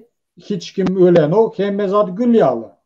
Soň halk ynamdan gaçdy bu, halkdan. Halkın gözünde de. Indi seredin şu taýda şunun yalan edýän gürrüňi indi Fransa geçti. O Fransadaky näme diýe şu ögün nämedi bir çykyşynda aýtdy, o palança şu köşkü basyp aljak boldy diýdimi, näme diýdimi şonda? Yalan gürrüň. Ine şoňa soral, şoň ýaly informasiýalary şo nirden alýar? Şo Fransadaky. Nirden alýar? Nirden alýar? Bunu Akvel Sapar näme diýär? Hemme yalan nämeleri. Ýöne men şu taýda bir zady aýdyp geçjek, ýaşyrjak däl umumyň. Patamuşdy bu zady halkyn eşidişi gerek. Öňmen şu eşekçi bilen köp gürleşýärdim-de, şu Facebook'ta nämede jaňlaşyp gürleşýärdik. Soň men aýtdym da şu wagt. Şu diýdim, şu DBT'niň diýdim liderleri diýdim, yalançy diýdim. Men aýtdym, näme üçin şoňa diýdim, göz ýumýaňyzlar diýdim. Soň şu näme diýdi, şu Kanadadaky diýdi, owa sen hakykat etip, sen düşünip otersiň diýe. Ýöne diýe, şo diýe, Angliýadaky diýe, şo Kakamrat Hydyrow. Gel diýe, şo Muhammed, şo eşekçe näme diýe, gel diýe, karoçy, ine şu näme karoçy, kimem diýdi karoçy. Plany ministeri nämesi karoçy şonu öldü, o bu diýip şuň ýaly gep ýaýradaly diýip, karoçy şonuň özü diýe, teklip edýär diýe, maňa adam diýe, näçe gezek diýe, bizar etdi diýe şo gepi bilen diýe. Men diýe soň näme etmedim diýe. Ýok, men näme etjek däl diýip, eger hakykat bolmasa diýip. Ine görýäňizmi? Bular näli? Prosto bular provokator. Ine. Bular pikir edýär, ay o nämeler provokator diýip. Kim şo mitinge bardylar ha? Şu urupdyrlarmy, urmandyrlar men ozady bilemok. Ne şolara? Ýok, hakykatdan provokator sizin lider sumaklarınız. Siz şoňa düşünüşiňiz gerek. Yine şu pul toplaly näme? Siz aýtdyňyz ha şu 1 milyon nämemiz var, fondumuzda pulumuz var. Indi seredin de şu 3 sany oğlan tayak iyipdir. Indi gepe seredin bu tayda. Hazır olar gizlenip yatyr, hiç yeri çıkıp bilen ok, çıksalar iznasılık edýärler, çıkıp bilen oklar öldürýärler. Şoların iyi içmäne pulu yok. Pul verin. Ey niren gepi, bana özüme, lişni özüme can edivaydan bolsaň, men özüme muratjak şoların iyi içkisinin pulunu. Bu halktan soramak näme geregi var? Prosto bilet. Pazor, pazor. Düşünýäňizmi şu zada?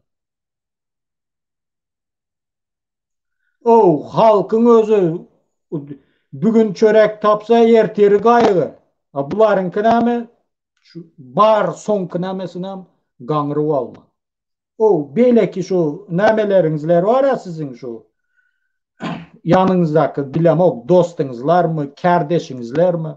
Olar bay, pullara, olardan näme üçin alaňyz o? Halktan. Значит, bu diýmek näme? Geljekde men towa etýände Allah görezmesin. Eger bular ýurda barsa biläňizmi? Yurdun bar gaznasyny omurup, ýok edip, ogurlap, näme edip, näme derler? Çıkarlardan, ay halkımız, şunyalı hazır krizis, pul yetmän galdy gaznada, pul gutardy diýip, ýenem halkın kisesinde kalan kör köpüğünü toplap alarlar. Näme üçin? Потому что uju şu wagtdan uju öğredildi halk. Ine. Ýene problema var. Oraz meselesi.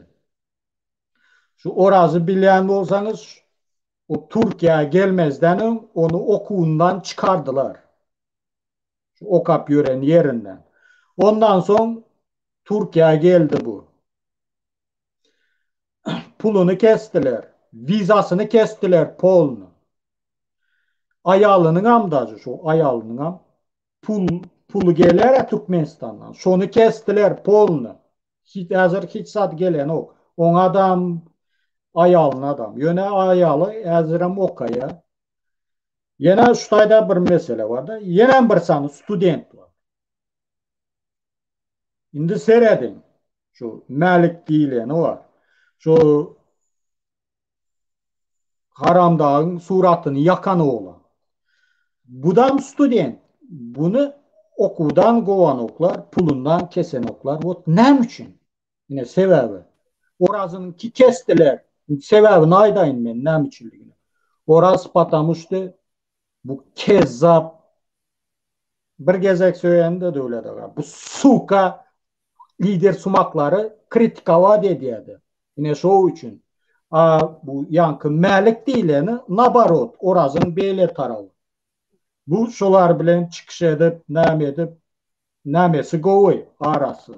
Şolar padderjut edip onunki okuam gülyalı şu pula memezarı hiç probleması yok. Yine siz göz önüne indi getirin nämenin nämedigini gözünüzü ullakan edip açıp seyredin.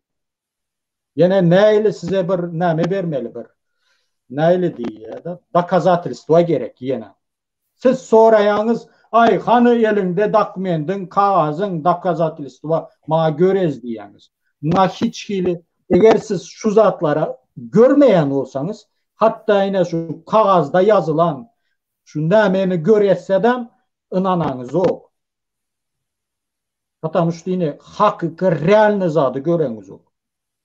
Son kağız şu göressedem aydarsınız. Ay bu sen özün yazıpsın, näme edipsin. Yine bolmasa şu Oraz'ın üstünden zayavleyene yazanların kopyalardan var. Hemmez adam var. Allah'tan and için. Var. Hemmez adam. Şu kim yazdı şunu? Hemmesen var. Yöne göreceğimiz ok. Ne için? Потому что yenem şuna bir karşı bakana tapyanız. Ay yalan özünüzler yasapsılar. Şunun için biz ünü soğumaya itlemiz ok. Barzat elin ayasındaki yalı görünüp dur. Tamam. Yine Allah iki tane adam yaradı ya dünyada. Üç tane değil, iki tane. Onun birisi alıcı, birisi hem satıcı. Ya alıcı olayan ya satıcı olayan. Ya loh olayan ya talko olayan. Ya yine Allah şu çağını döretti. Ya küçüklüğünden o bu loh olar diyen o. Adam yaşı yeten son bir yere baran son öz yolunu özü saylaya ona. Ya hiç kim diktatör bolup doğulan ok, ya aktivist bolup doğulan ok, ya bir näme bolup doğulan ok, opozisyoner ol. Hemmem adam bolup doğulan. Prosto her kimin öz nämesi de yola saylap almak. Yenem bir problema var. Ne şutayda bir sanı yaman köp şu ulanılan oğlan var. Şu nämen yerine prezervativin yerine ulanılan oğlan var. Bayram Allah'lıyım. Yine sonra seyredin de Adam ad böyle aytma diyen yine adat boşturan hemmeden. böyle yine şu Türkiye diyeli de de seyredin şunu. Şu ulanman adam kalmadı şu oğlan. Ben oğlana ya bir karşılığım yok hiç gibi. Prosto hem rehmim gele hem gülküm gele. Vardı ilkinci o iki sumak yaşulunun yanına. Son çıktı. Ay yine 8 ay bundan ön nem ettiler, aldadılar. O 8 ay bundan ön sen neredeydin? Nem için 8 aylap sen dımıp gezdin.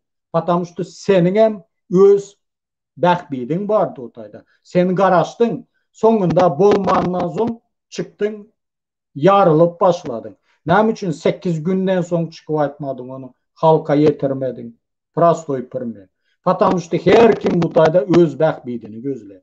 Ondan sonra geldi o jurnalist ulandım onu dakansa. Ondan sonra geldi de Fransa'daki nemeler ulandı bunu. Buna dakansa.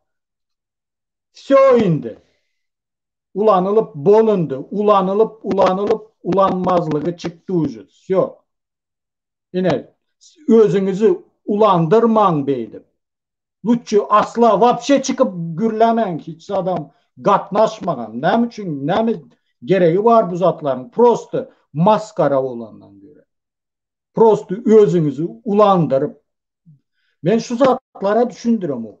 O seyretmen olara ay giroyumuz nememiz deyseler ucu yerden ayağı üzülüp uçuyalar. Ay ben ucu neme bir adamda neme döreye de o bir yıldız keseldiğilen zat var. Ne şu döreye. Şu zatlara berilmen var bir şey.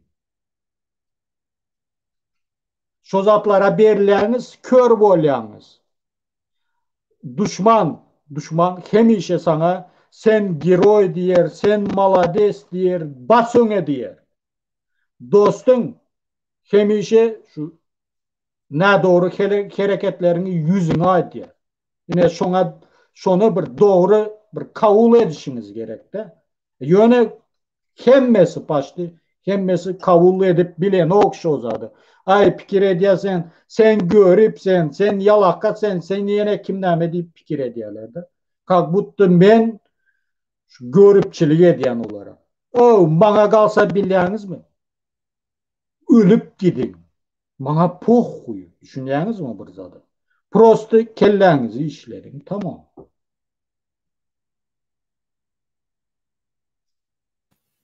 Sana näçe gerek duýduruş bermeli ýa-ni näme etmeli töwünmeli ýa-ni adat. Döle de bir yok. Yine bir seyredin de bir her kimin öz gürleş namesi var da. Biz ahlaksallygy hiç wagt Men stilim, men metodum dip kabul edemdok. Allah bağışla. Düşündüm. Sistema şeydip öredipdir. Halkın öňü. Şunça gowy bellikler etdiň, şunça gowy zatlar aýtdyň. Söýýän bara gidýär. Bara gidýär. Arasaca süýdüň içine guş saçýar. Edip şolar ýaly. Sen onuň şol guşuň bokuny süýdüň içinden gözläp tapyp aýryp soň içýärmi? İçeň baba. Şolar ýaly. Yo arada bolýardy, devam etmeli. Sana anandım. Sana anandım. Seni efire çağırdım. Yine şolar ýalaky. Bir söýgünç bolsa men aýrýan. Aýplaşma. Tamam. Bolýar. Adamlara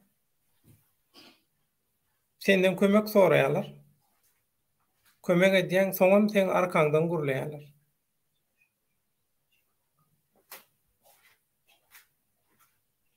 Gaýgyrma diýip maňa da duýduruş gelýärdi.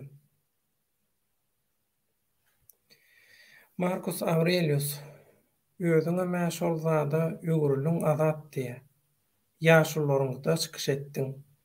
Allah muradyňda çykyş etdiň. Inni döwlet agaňda kimden üýtgeşiksen men hiç kimiň tarapyny tutanmak diýär. Ine saňa sorag. Düşündüm. Şuna jogap bereýin. Söýünme. Öňler bolýar söýjekler. Öňler bunyaly musur hereket ýokdy. Hemmesi yerli yerindedi. Yine. Öňki näme hareketlere seredin, häzirkine seredin. Häzirkilerine seredin. Häzir hany çykyp gürleýän barmyş ya, yüzüni yapıp näme edip öňkiler ýaly. Öňşüň ýaly gürleýärdiler bileňizmi? Görüp ýetişen okdy adamlar. Görüp ýetişeňiz ok. Häzir hany şolar? Ýok. Потому что bu zatlar musura öwrüldi. Потому что şu häzirki aýdýan liderleriňiz özleri etdi şu zady. Özleri döretdi şu zady. Eger adam normalny bolsa men näme üçin onda çykyş etmeýin? Конечно, çykyş etjek. Потому что adam normalny. Потому что doğru hereket alıp barýar. Häzir o вообще bulaşıp gitdi. Не стоит вообще. Çıkmagan ya başka adam.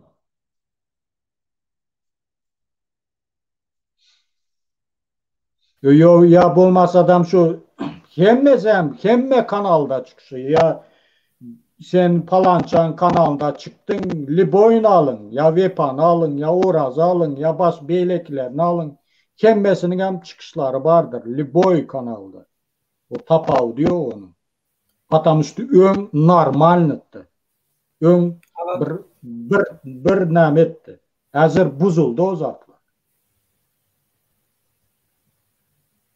patamıştı hakiki yüzünü görezip başladılar son kuvaklar. Yine düşünseniz näme. Siz o zatları göreňiz ok hakikaty.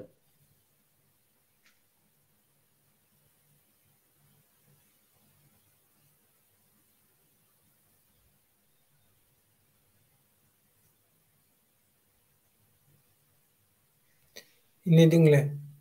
Yine gelle sorag sana. Başta halky galdyran ýaşullardy. Devlete tarapyndan bulaşdyryldy. Bu hakikat diye. Bir zat aýdan şuýda. Ine hazır şu başta hazır şu birisi size sorag berdi şu Lelinin nämesi diýilip.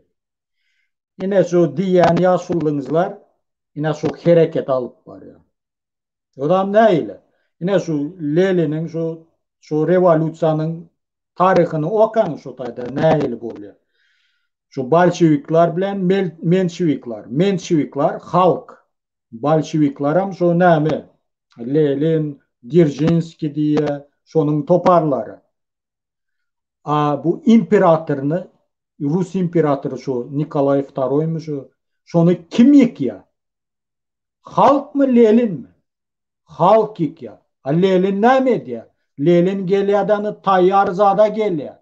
Yine şu sumaklar näme üçin beýle hereket edýär? Yine seyredin şolara da o. Hiç hili ya falan yere çıkın, onu edin diyen o. İşlerine mi? Baydak çırşamak, karta çizmek, bir zat E-Devleti, M-Devleti, yine şunyalı zatlar etmek. Bu ne için? Bunun bir sebebini düşünün ilkinci uçup. Bunlar ştobu. Siz gelip, ölüp, yıkılıp, sistemanı yıkyanız, bularam geliyadan indi men hocayınınız. Yine konstitutsiyam tayyar, yine mesana, yine baydağımız, al, yine kartamız, yine sana. Şo, yine biz indi hocayın. Yine ne için şu tayda şu arşiv barada köp neme diyorlar. Yamanamda bu. Arşivam gerekiyor. Arşiv YouTube'da dur. Yine şu men karşıdım, men eyledim, men beyledim diyen adamlar şu tayda. O atamız yine kim nememiz değil. O arşiv bu tayda arşivin gereği yok umuma. Şonun için kellenizi işledin, her hareketen. Näme sebepten bular? Bu taze Türkmenistan, yine kim nämeler? Näme sebepten edilýär? Ses toplama için. Lohları ağzına serettirmek için. Yine nämene, yine halk nämeni gow görýär? Kaçan yine bir zatlar bir şey deden vaktıda halkın kulağına yakar. Yine bunyalı ederiz, devletini kurarız, gül yalı olup gitti emmezat, bu diyerlerde. Prostoy primer. Потому что o zat halkın kulağına yakıyor. Olar bilye näme hareket etmeli. Yöne olar sistema karşı. Yöne halka behbidi yok bundan. Devlete bu şu nämeler, sumaklar. Olarınki yöne başka hili hareket. Buların hareketi öz cübüsü halk umuman nemesinde yok, pikirinde yok. Tamam, yok. O adamlar yurdun içine baran oğam hiçbir. O iki yaşlı barar. Şu sistema nemetse de. Ha beylekiler baran o.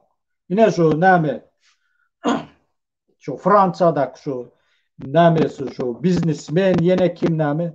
Şu Türkmenistan'da näçe pul işleýärdi şu. Hazır şu Fransa'da şu Türkmenistan'da işleyen pulunun 1%'ını tapıp bilen o. Tapıp bilen o. Yine şonun için böyle diyeli yine näçe yıl bolupdyr şonun çıkanına da 2002 yılda çıkıptır. Şunça yıllap oturdular.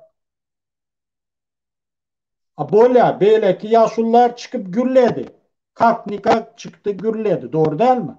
O zatlar boyun alış gerek. Yine premier aydan geldi kerizi falan. Şu neçinci yılda çıktı? 2015'te. O çıkandan beri ne medya? Ne için? Bunlar neredeydi? Birden çıktı bu taydı ortadan. Bu zatlar oyun, business diyen yine. Prosto siz biliyorsunuz mu? Tavarsız, tavar. Şu lider sumaklarınızın gözünde siz prosto tavarsız. Puşişini mesa. Yine nemesiz. Ulanılayan neme. Ben aytmayın. Ulan ya attı tamam. Şunun için siz Ece kalkanıza gerek. O lider sumaklarınıza siz gereğiniz yok. Siz gerek, dapari vremini gerek. İş bittiyança gerek. İş bitsin. Ya olmasa böyle sen yalan gürleyen deyin. Yönemen size da kaza edecek şu tayda. Stop bıraksın. Yine Allah da depemde Allah dur da kaza edecek. Ertir çıkın. Çıkından soları kritikavat edip başlan. Ne diyerler size? Halk dönüdü. Terörist diyer. O kritika diyen zat bu halk dönügü bolan o. Kritika bolmasa o demokratiya yok hiç hili. Eğer demokratiya deyilen zada düşünyen olsa kritikaya çıdaya. Ne için çıdan ok? Потому что halkın behbidi yok. halkın bəxbidi bar yerinde ağız birlik var. Bizde yok o zat halkın bəxbidi. Halk itedem gerekiyor. Düşünüyorsunuz mu şu zada? Şunun için yine kabirler ne diye ben sonra vereyim da yine şu devlet diyen şunyalı yalan nemeleri ken şolarım. Yöne ne içindir sizler mi aittim? İnanyanız dedim. Ne için deyip sonra vereyim. Ne cevap veriyor? Şu diye devlete diye başka alternatif yok diye. Şimdi seyredin bu tupoyların gepi de alternatif yok diye. Şimdi ben şurada bir zat diyeyim. Любой президентine, любой оппозицияңа, любой parlament olsun tapau yok. Ona alternatif halk. Все. Yine neyle alternatif gerek? Onyalı başka güçlü alternatif zadam yok hiç değil. Ne sonra düşünüşünüz gerek. Özünüz hareket edişiniz gerek. Özünüz döre edişiniz gerek. Opozisiyana, belekisine. Yine bir zadaydı. Yine yakınlarda yine taze nameler çıkıp geliyor.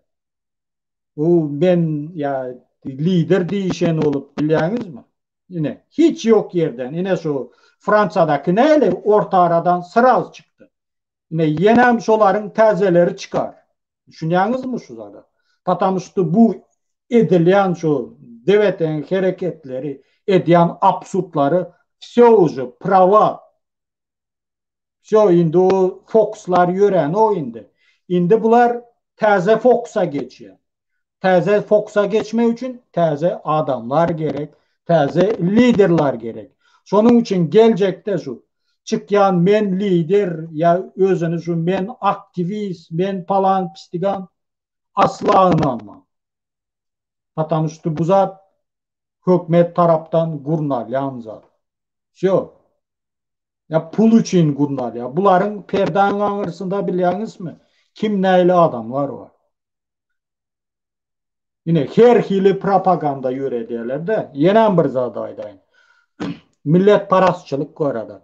Yine şu yaşayan yerini bilemem öyle daha adını tutmalı öyle. Şu Akvel Sapar, jurnalist. Şu nameni yatlap geçti de şu Niyazov'tan önde kimdi şu nami şu sayızdörü kim oldu şu? Ha Gapurov. Gapurov'a ne için beyledi araya? Yine. Yine sonra Gapurov'u kakbuttu şu edil şu millet nemeyi alı göreceği de şu yalancı, aldakçı millet paraz edip göreceği. Özlem şu ünüs verseniz yine şu Akvel Sapar şu hem lebaplılara karşı sumuta döredi arada. Köpsü bilen ben gürleşen de yine şu bilen şu efire nameden ya canlaşyanların namelerin name diyemiş karıcı. Ay Türkmençe gürlesen ay namesen Türkmen değil mi? O bu deyip de. Şimdi lebap var, mar var, onların diyalekti var ya daşovuz nameler. Prama şunyalı gürleye. İyi kabirler bilen gürleşen de ben adını açacak da. Yine şu Akvel Saparname diye şu yüzünü açanlar bilen gürleşenden son. Indi gördün, indi näme bolacağını bilen mi diye. Seni diye otayda diye Misarovka'dan indi geçirerler diye. Ne gördün mü diye sen benim efirimde çıktın diye. İndi sen diye Misarovka'dan çıkararlar senin etini diye otayda diye tutup diye çişli ederler. Ne? Ucu adamın beynine biliyorsunuz mu sumuta salıp son bular ne diye şunyalı manipuliru edip adamı öznamesine geçiriyordan şunun aydanını ettiriyorlar. Yine şu edel şu nameyi aldı şu açkili şu tayağı yiyen var ya şu Oraz dönük devlet baykan dönük çıkıyorlardan son samrap başlarlar. Как будто programmiruют edileniyorlar. Yine sozatlara berilmen. Size gor kızarlar. Şişlik ederler. Ey bana milyon geze kayıttılar. Yine gel bize koşul. Go gürlep görüyorlar. O bolan o. Yakşı, gel ben sana kömek edecek. O bu deyip. Razı bolan ok, son gorkuzup başlaya. Ine nirdeliğini bilyas, karoçi, sıpmarsın, yine kim näme deyip. Indi men bu tayda aytmayın. Eger yalan gürleyen olsam, Allah'tan and içen. Yine şu zatlar boldu. İlki bilen goğu gürleyeler öz tarafına geçirecek olup. Eğer geçmesen gorkuzup başlaya. Yaşan yeriniz bilyaz, aydarız, näme deriz deyip. Yine Allah'tan and içen. Eğer inanmayan bolsanız, yine sizin inanyan lider sumaklarınızın taktikası şu. Ondan başka adam şu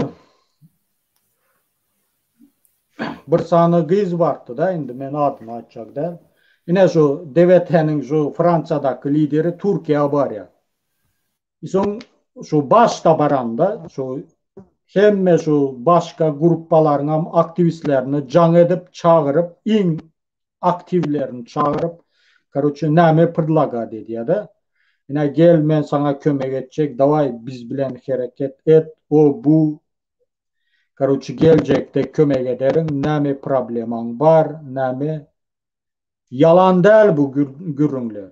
Men ya birini yere bula vurma için aydam o. Hakikati aydam mesela. Allah'tan and içen bu zatlar hakikat. Şuna düşünün. İnanmasanız ayttım mesela. İnanmasanız kritikavat edin. Hem mezat ine deyip çıkarıp görecek. Ertir bir gün Orazyalı ya Vepalıyalı ya Devlet Baykanyalı ya o Yaşul'un adı nämetti? Rozuva Yakkayalı vatan dönügü bolarsınız. Yine buların taktikası şu. Siz hem näme? Hiç zadı bileniz ok, näme deniz ok. Dine işten gelyeniz, günüzün işte gişlik gereniz, prosto tomaşa edeniz. Onda adam köpsünü görüp yetişeniz ok. Nem analiz edip bileniz ok. Bu analizlere inananız ok. Hanı dakazatılıstıva, hanı subutnama. Subutnama göreceğim bile. Şu geplere inanmasanız gözünüze dürtüp yine şu edip duran yerinde üstüne eltip göresem inanmarsınız. Yine tamam. Adat savur inni risk aramızda geldi. Jönü köp garaşdyrdy onum. Risk hoş geldin. Sen mikrofonunu yapyan Adat. Assalamu alaikum. Qoğumusunuz. Eziz halkım qoğumusunuz. Hemeňiz canysam azda qoğumu canınız sağ. Sağma işlörtüň hemeňiz, üýüňizler sağ hemeňiz. Hoş geldin. Sizlere sağ olun. Gelin döwlet diye Türkmenler döwlet getir. İnşallah hememiz bile getireler. Hememiz. Sen doğru aýdýan azda. Sen hakyň, sen geplerin emes doğru. Canlar kurlayan zaten. Bir zat bada sana deyin adam özünü hurma etmese sen men döwle ine 100 kişi çıkaysın kurlasın canlı edip fakt edip doğrusunu ayıp çıksın diýsin. Adam özünü hurma etmesi pitasy yok. Näçe sen gıýray diye faydası yok. Näme diýär adam? Diye dur diye bu ne etdi? Kimin 5 manaty bolsa gidýär. Bir. İkincisi o. Sen diýen diýsen korku birinçi süýji gepirip görerler. İkincisi on korkusy görerler. Üçüncüsü on başka oyun oynap görerler. Oyunlar köp bolar. Pedasy yok. Bizim aslymyz näme diýär? Mana bu düýün. Bugün başda düýünde bugün. DVT näme etipdir? Men YouTube'da gördüm. Bir heleçikge çağalaňyzy okuwurdyň diýe. Näme hakyba yapman diýe. Samsyk. Çağa o. Yaşağany okuwurdyň. O kesel tutdy. Duruşun türkmense Covid koronavirusdan ölüp atýarlar. Sen näme halky prinsip gitýäň sen? Çağalan okuwurdyň çykyn halky diýe. Näme sebepden çyksyn? Gaýsy konda? Pulun yetmeýär. Pul tutar dogry, o hakda goşulýan. Gaýsy kelmeň aýtdyň? Sen öz çağıňy urat, ejeňe ýetdi, ejesine ýetdi.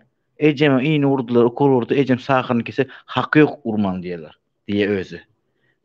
Yaş çağlarını düşünmüyor. Sen eceni düşünüyorsun, çağlarını düşünmüyorsun. Yine sen ne heleyle pırzatı ayıp çıkıyor. Ne hemen kuruluyor? Kaç kelle mi kuruluyor zaten? Bütün dünya ispira çağlan okul uğratman. Bütün dünya karantin yaptı çağlarını hemen adı. Hemen adı. Bir çıkı anlardan çağlan okul uğratman diye. Bir çıkı uğratın diye. Kaysı taraf düşünme. Bir mantıklı kurulan noklar. O gurlasın bağışta da ediz kalkın bağışta o eşek osuruyorlar. Ona etmen. Gurlap bizim çıkın. Düşündüm senden bir soracak. Inni sen hekim olansan özüňe hirurg. Evet. Yani salam hekim derler, Hudaýa şükür. Senden bir soracak.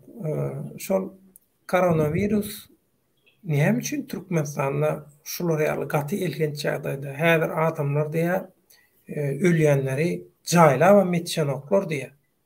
Doğru. Doğru. Näme üçin şular ýaly derejeye ýetdi? Näme üçin? Sebep ağam İran bizler yakın. Oğan yakın. Oğanı kan ülüyor.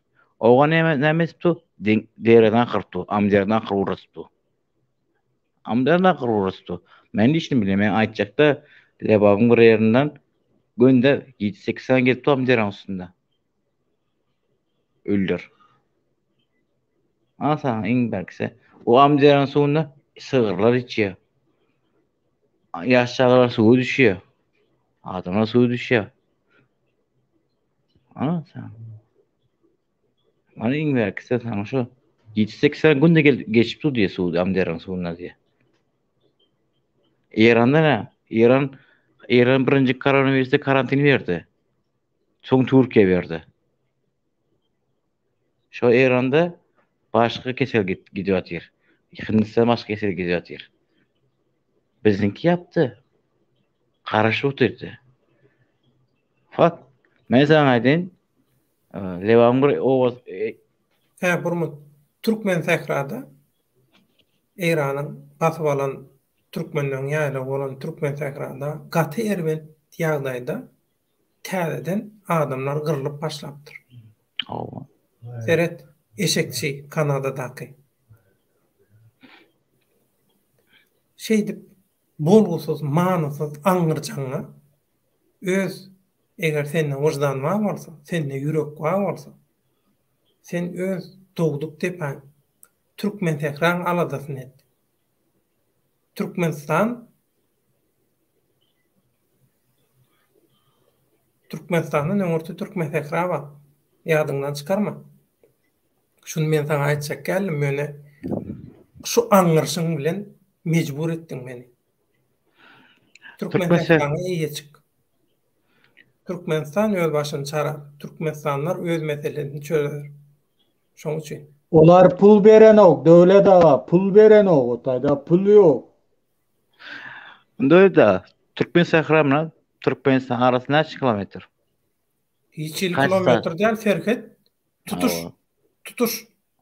Neme İran serketi Türkmene? Awa. Bende gara. Koşku taraftan girip bilýär. Qaqa taraftan, koşku taraftan girdi değil mi? Koşku taraftan. Aşgabatın içinden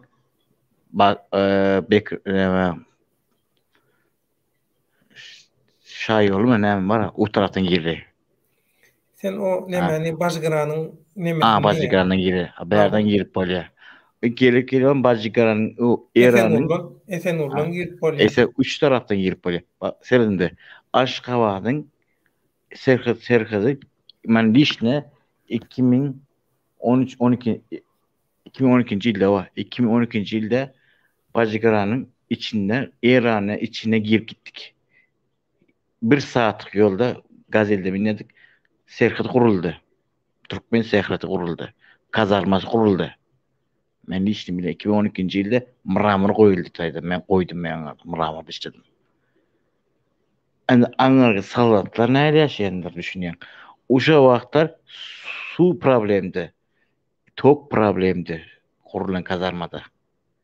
Men bizler işleýän wagtymyz. Şu kurutu.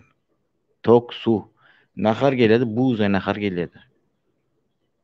Aşot ne düşünüyorsun de? Uşo işkarlara şuna nahar veriledi. Turk firma kurdu nem. Turk firma kurdu. Sen düşün. Aslında keseli her dördünden gelip ya. Her xil. Özbek'te var. Özbek Faraplarım giriyor. Kerki taraftarım girip bilye. Ama o on kerkide var. Türkmenistan duruşuna hem tarafını basıp alın. Bizimki nemette bu tuvalet. Tuvalet nemette bu tuvalet. Başka hat yok mu? Yok dedi. Yok dedi. O geldi uzar tuttu. Un etti. O gitti. 2 yaş çağa ser çağam inanmıyor mu? Orada al dedi. Mana şu vat indi nemet başlamış. Açık havatta. Önemli urulmasın, vaksine urulmasın 5 milyon ştraf almış. 1000 milyon ştraf almış. Düşün. 1000 milyon ştrafı.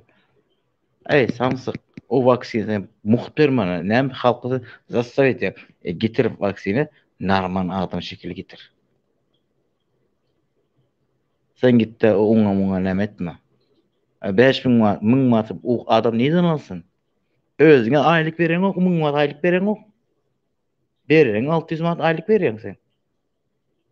600 manat aylık veriyor, 700 manat inkop 700 manat. Şuna o borçlar var, o balada işliyor. Ağam, gözüme ağlattım mevzum oturup. 300 manat işliyor, 1,5 milyon pulumla işliyor. 1,5 milyonu bir ay işliyor adam. Hani işte gözümle görüyormuş zaten. Faktiski bilyar şartı. Komşum 1,5 milyon işliyor. Bu borçlar. Mektebin borçları.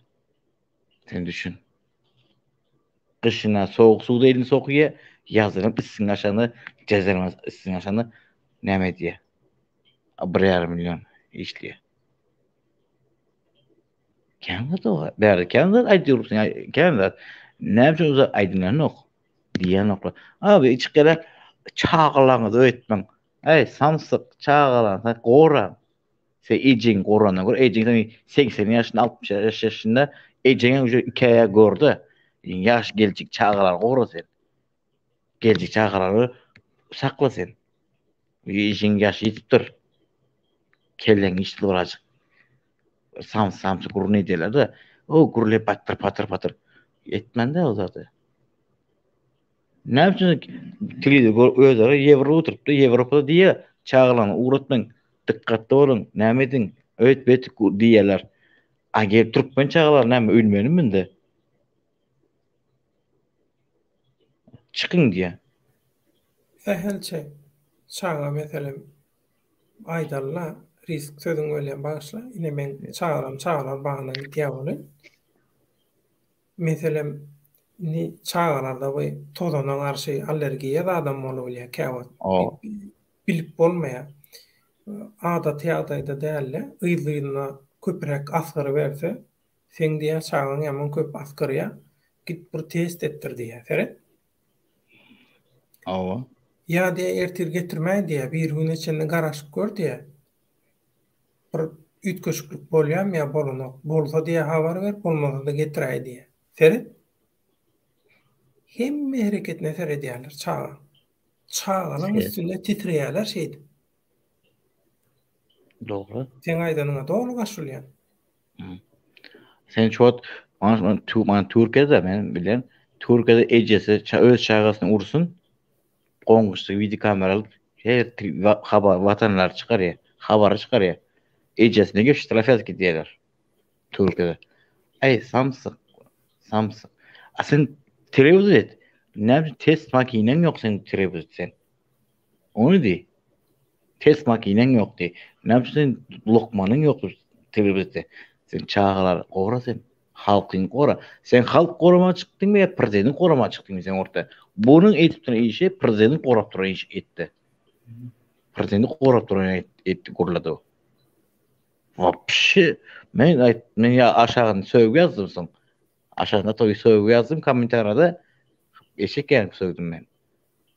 Kelle sana da deyip kordu o tayda ağam. Şu an bu seni bir dinlesene şuna. O kellene sığmıyor.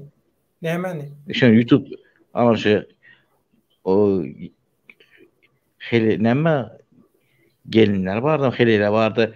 DOT-ile bir näme açtı, program açtı. O bir hele çıktı. Ana şu gurulýar, pang pang pang pang. O eşik o sırayla gurulýar durýar bir hele bar. Şu sesini yürütü programa bilen demedip. Ha. Ana şu diýede, şu gurun aýtyp duru. Çağalaňy gidinde okuw beriň diýe. Takam çağalaň tupoy diýe. Näme hakkı batsak okusak yapman diýe. Muňa serede diýip baramylet. Sen nawarat di inem yaptyr. Uğratmaň çağalandy. Kaçyny koronavirus kutargunça uğratma diýip çağalaň diýip. Ay samsyk ya, men tato nerim tuz gitdi bu hep eşit bamara. Öz ejesini aldy ne diýe? Öz ejesini aldy ne diýe? Ejem 65 ýaşyny sagır keseli ba diýe. Ejem näme üçin ki urda näme hakkı ba diýe urman diýe. Soğraman diýe. A o çağa nämes ba butaýdy? O bir bir hil. Men son kuwat ba döwle gardy bolmady. Birisinden bir teňe almay başladym. Bir teňe. En gowy gitsinde bağıştan biz halkım ten satsylar. Eýdip halk aldyp durandan göre. Ten satsylar. Eýdip halkyň üstünde pul işlep durandan göre ten satsyn gitsinde. Eýdip halk oynamasın. Milletin içinde, bütün dünyanın içinde. Neme risk senin hahili uruk şoň üçin soraýan. Vaksinaň peýdasy barmy? Ya Hasan näme görüşde peýdasy? Bak, burada Alman diýerler. Alman aşı. Alman aşı 2 sene sonra. 3. vurma. Ha, Germanski 2 vurma, 3. vurma. 3. sene уже nagruska her konuda sana zararı var. Birinci rat bağırına. Çim çekken bolsaň ökönüň bitirýär. Kurttaşla ökönüň gerek bolsa. 3. vurma kurtýar. Bağırına da gatyrýar. 3. vurmanda, 2. vurma, 3. emetmende. Aran kän açmany. 3 ay 6 ay açman arany. 3. vurjak bolsaň. O bir ay geçti, bir ayırma geçti vurmadı. Yani çinim çekip içki içeyemezsin, içki içip yürüyemezsin. Senin öykünün olmuyor. 3. o arasın bir ay geçedin. Tap tayin edip seni yanına kavz ediyor. Onu bakı 50 hadır bakıyını alayan. Selamun aleyküm. Wa aleykümselam bakı hoş geldin. Hoş bulduk. Risk devam eder. Eğer bakıdan ben 2 sene daha soracak için çağırdım. Bakı. Sen sağlık olma. Şükür zamanda. Kovlaştın afetine kovlaştır. Geçen gedekten birazcık menyalı soğuklanın için setin birazcık nemede olun. Biri setin varada bir hili zatlar yaptır. Neme bakı senem zayalanın ne zat neşe diýen ýaly neşe wendin sesi ýaly zat diýip. Menem diýen soň bu kurduğum çiş menem sesime orada diýemesinler diýip uzak günçügün sesimi üstüne işledim. Yok ne o şu sizin ejaňyz ýok boldy günlerde meniň bir san ýakynym ýok bolupdy. Belki onunla bolup biler. Senden bir gara lenta vardı. Şonu soracaktım hiç. Sora bilmem soň şu immunitetiň gıynaşdan goşaya ben senem keselliýän, menem şo sebäpli keselledim. Senem başyň sag bolsun. Allah jan iman baýlygyny bersin. Sağ olun dostlar, sağ olasın. Gıynaşlýagdy. Şu taýda sen häle bir neme ýazdyň. Şunu bir düşündirsen sen. Halkı harekete geçiren oyunlara nimeli. Halk okuda değil. Halkı harekete geçiren yaşlılar değil. Yanlışman ondan 2015.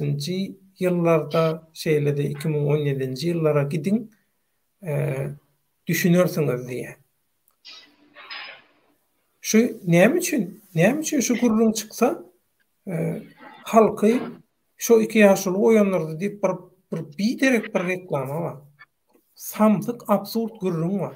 Näme üçin şu gurrun, şulara şu gurrun? Men şoňa düşünebilem. Sen şu düşünmesen 2010 ýaşlaryň 2017. Şu taýda şunu alaýdyn. 2015 diýip aýtmamyň sebebi bir şu başta bolýan näme de var. Kim? Kanada'da Rahman Ağa var, bir Muhammed Diýeci. Ýöne bular aktiv çykyş etmedi. Facebook'tan näme etdiler? Şu yıllarda Facebook'tan hareket ettiler. Ýöne 2015'te yeni biri vardı. Geldik Erzif vardı. Aktiv YouTube'dan hareket etti. Ondan başka aktiv diýmemin sebebi bu Avrupa insan haklarında şu nemelere de gatnaşdy da näle toplantılarına, maslahatlarına, zatlarına gatnaşyp şu taýdanam hareket etdi. 2017 zat diýmemin sebebi 2017'de 2016'da o yıllarda da Türkmenistan içinden aktif hareket boldu. Aktiv diýende bu näle normal vatandaşlara bildirilmän edilen hareketler boldu. Mesela şolardan biri kim var? Adyna näme etmeýin. Şu yıllarda Lebap'ta hakim bolup işleyen minister. Lebap minister diýeli hakim de. O azatlıkta da çıktı şu näme özüni asy öldürdü zaten. O adam näme üçin öldü? Kim özüni nasıl öldürdü ya asılıp mı öldürüldü? Olary gözläp gören yok, araşdyrıp gören yok. Bolýa adam özüni asdy, oğlu näme üçin türmeye basıldı 20 yıl. Şu zatlaram gözläp görün, anamda belki düşünersiniz. Nämedene. Näle harekete geçirilen vakarlar da şu yıllarda. Ondan sonra sinetseniz näme geldi? 2016'da bolmaly o şu Howpsuzluk Kuramasının başlığı ayrıldı yerine başka bir yer koyuldu. Son milli küf falan filan munyal köpölüşüp özüne yakın adamlar näme prezidente yakın adamlar gelmene başladı. Emme şu İçeri İşler Ministerliğinde milli howpsuzlukda mehmenin başına şuna yakın adamları getirip koymana başladı. Ben diyecek bolýan şular ondan başka berdazır diye 2 ýaş onu demediler. Yani hem için ministerlerin içinde yok mu? Var ministerlerin içinde de var şunu hareket edecek olup görenler. Edip görenler hem vardır. Bağıram edip gören var. Sesiniz gelen nokta öyle ta. Şu taýda bir mysal getirecek. Baky Azatlyk radiosynyň nemesinden. Azatlyk radiosynyň bir şu taýda nemesi var. Men häzir şunu tomoşaçylar bilen paýlaşaýyn. Şol tesvirler bölümünde bir makalasy var. Oýanlardy diýär. Ini şoň üçin Azatlyk radiosynyň saýpasyna girýäňiz azathabar.com. Soň gözlük diýen ýeri var. Şo taýda Akmuhammed Baýhanow diýip ýazýaňyz. Şo taýda täze opozisiýa hereketi döreýär diýe. Näçinji 4 may 2014-nji ýyl. Täze Türkmen Syýasy Partiýasynyň ýa-da hereketiniň peýda bolmagyna köp wagt geçdi.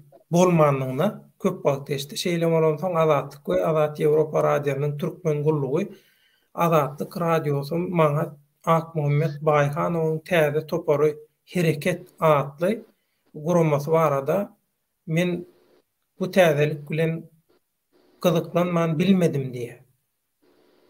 Şoň bilen nemesi var, eden rapordy var, geçiren interwýusy var, şo taýda ýazýar. Aýdukulüf bilen balanşykly bilelikde şoň ýoluny dowam etdirmek. Şoň görüşini galan yerden dowam etdirmek üçin Aýdukulüfň aradan çykan gününü şoň görüşini galan yerinden men dowam etdirýän diýip Akmuhammed Baýhanow çıkış etdi. Şo çıkışından soň Azatlyk radiosy şu Akmuhammed Baýhanow bilen näme geçirýär? Ine şoň näme hemma inglizce hemma. Men häzir şol inglizceniň hepini berýän. Tomoşaçylar gyzyklanıp görsün şoň bilen. Berde näme etmäňde ol öz agasyny reklam edýär, zat edýär. Yok olar ýaly men nemem ýok göne. öňkü bolan zatlary ýatdan çykarmalylar. Sen tarihi reddedip nemedip bilmeýän. Agam şol gurumany Germaniýada açdy, resmi ýagdaýda açdy. Şol dokumentini men özüm gördüm. Arhivde bir yerde şol dokumentin belki suraty kopyasam ýatan bolmam mümkin. Şol guruman gurjularynyň arasynda menem dokumentlerim gitdi. Hemme taýdan resmi 2014 2013-nji ýyllamy 14-nji ýylla resmi ýagdaýda Germaniýada açyldy şo guruma. Türkmen Hereket Gurumasy. Demokratik görüş. Türkmen Hereket Demokratik görüş gurumasy. Ine şol at bilen açyldy. Logotipi zady hemme zadan bar. Hawada sesiň aç.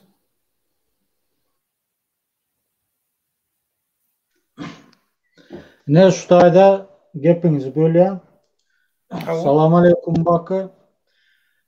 Men şutaýda açýardym. Häzir belläp geçdiňizde şutaýda şu Germaniýada şu näme açylan nämeniň şonuň dokumentleri bar diýip ýöne şutaýda ünüs beriňde. Şu 3 ay bundan öň şu DVT-de şu näme diýdi şu Fransa'daky lider yine diýdi resmi näme geçdi diýdi DVT diýdi de. Hemme zady resmi diýdi. Ýöne hany dokumenti şonuň.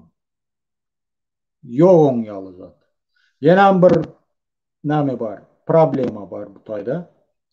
Ine şu hemme nämeni alsaňyz, bular hemmesem daşar ýurt grajdanynlary. Kimisi Fransa, kimisi Angliýa, kimisi ýene. Yok, men onu nämedem o. Promut bağışla, men ýadymdan çykmak aýdaýyn. Ýani Bakyamyň gowurda da aýtdy.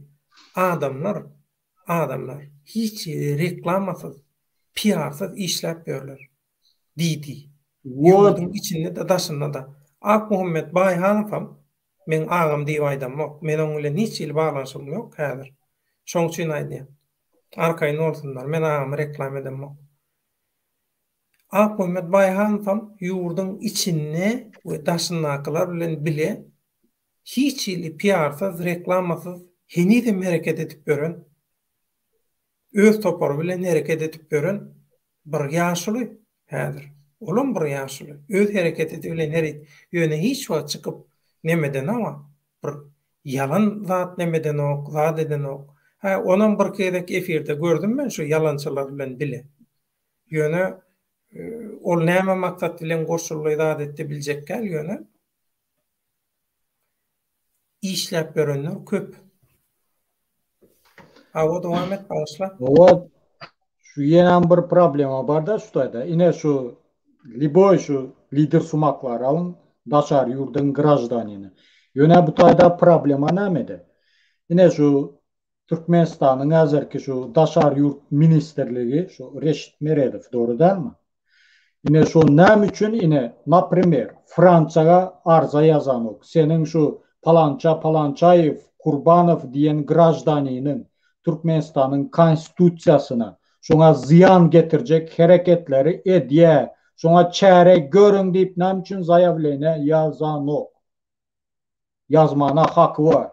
Eger ýazsa şonu şu lider sumaklar bilýäňizmi sekundda sesini kesýär. Näme üçindir ýazan oklar bu zada. Şutaýa ünüs beriň şu zatlara. Ýöne hiç kim şu zatlara ünüs beren oklarda. Indi şu PR diýdiňiz häzir. Ine bar aramızda gowy ýaşullar bar. Etýä ýöne PR eden ok. Ine men birisini göz öňüne getirjek. Ine o şodan şu näme? Geldi kärizi primer alaly. Näçe adamlar çıkardı. Hatta ine şu Türkmenistanyň içinde näçe sany bir doktory çıkardı.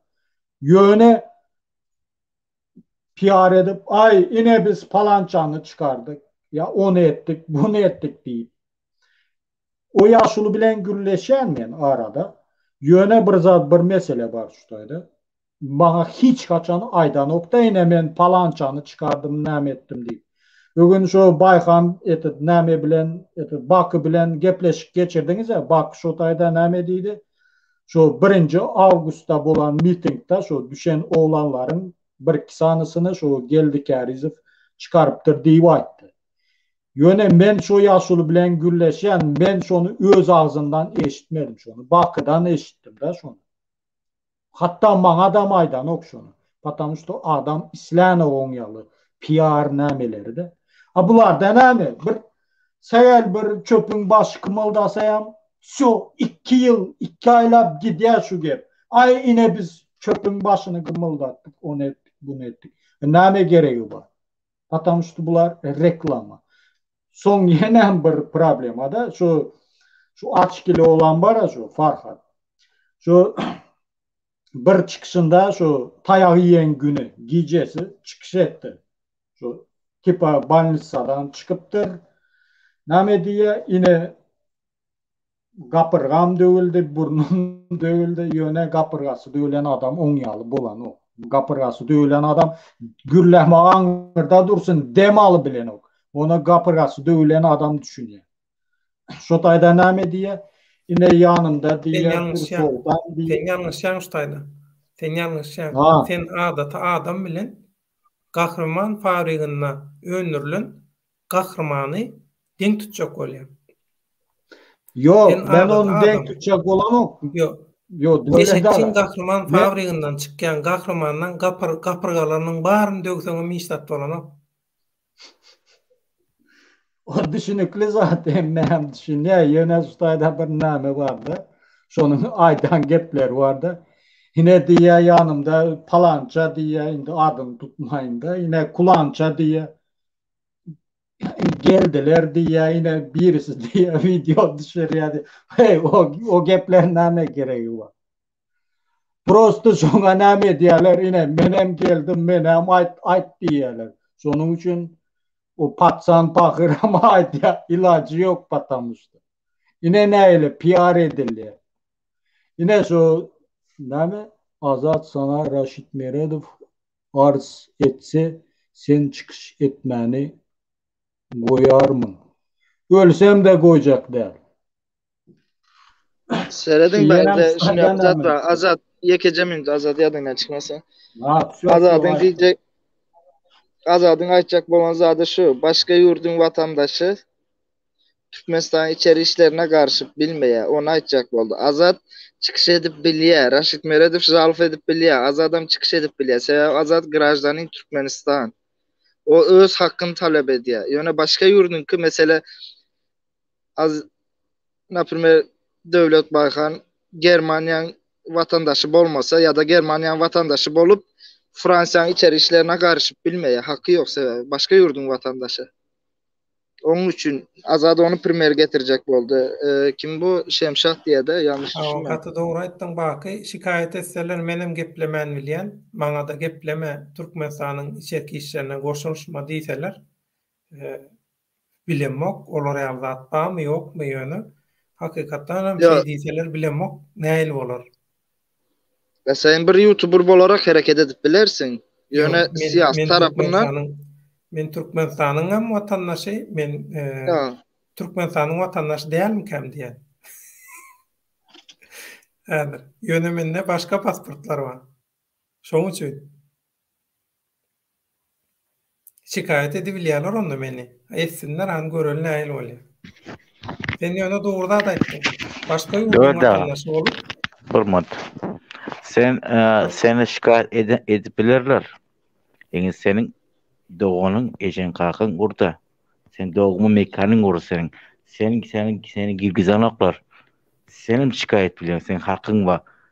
Sen dıkan oklara. Girmesen yasak. Girsin hem çıkmak yasak sana. Sen arkın burada bilirsin. O kanun, bütün kanun boyunca senin hakkın var o konuda. Sen istediğin gibi... Onu yalseresen dur risk, onu yalseresen gepini böldüm derdim böyle neme de var. Onda beylekiler hem Türkmenistan'da doğuldu, Türkmenistan'da ul oldu. O tarafına hesapla. Yani şunu yapacağız var. Öz isteğin bilen yurdundan çıkıp gitmek var. Yani sen isteksiz yurttan çıkarılmak var. Bu ikisinin arasında tafavut var. Böyle düşündüm. Devlet dağına çıktı. Men özlüğüm bilen çıkattım. Men Ava. hiç elini bilen çıkmadım. Ava. Sen ejin kakın gorman baracak bolsaň näme etdiler? Berdiler, Barıp bilen uğratjak bol. Barıp Sen bilen kakın ba. Sen dogma ekeniň gandy göweňi sen orasy. Men Sen barıp kakın bilen. ba. Sen kakın ba. Sen doganyň urda. Men 20 yıl 8 aýdan bäri, hatta indi 9 aý boldy. 20 yıl 9 aýdan bäri barıp bilen. Men 86 ýaşynda ahirete göçen ejemi garaj pise alıp pakyry çıkarmadylar. Näme gerek şol? Näme der 86 ýaşyndaky bir garra adam näme etip biler çyksa? Näme etip bilýär şol? Näme gerek şol ýaly garaj pise alıp gadagan etmek? Şondan amorkýalar, ho kölegänden amorkýalar.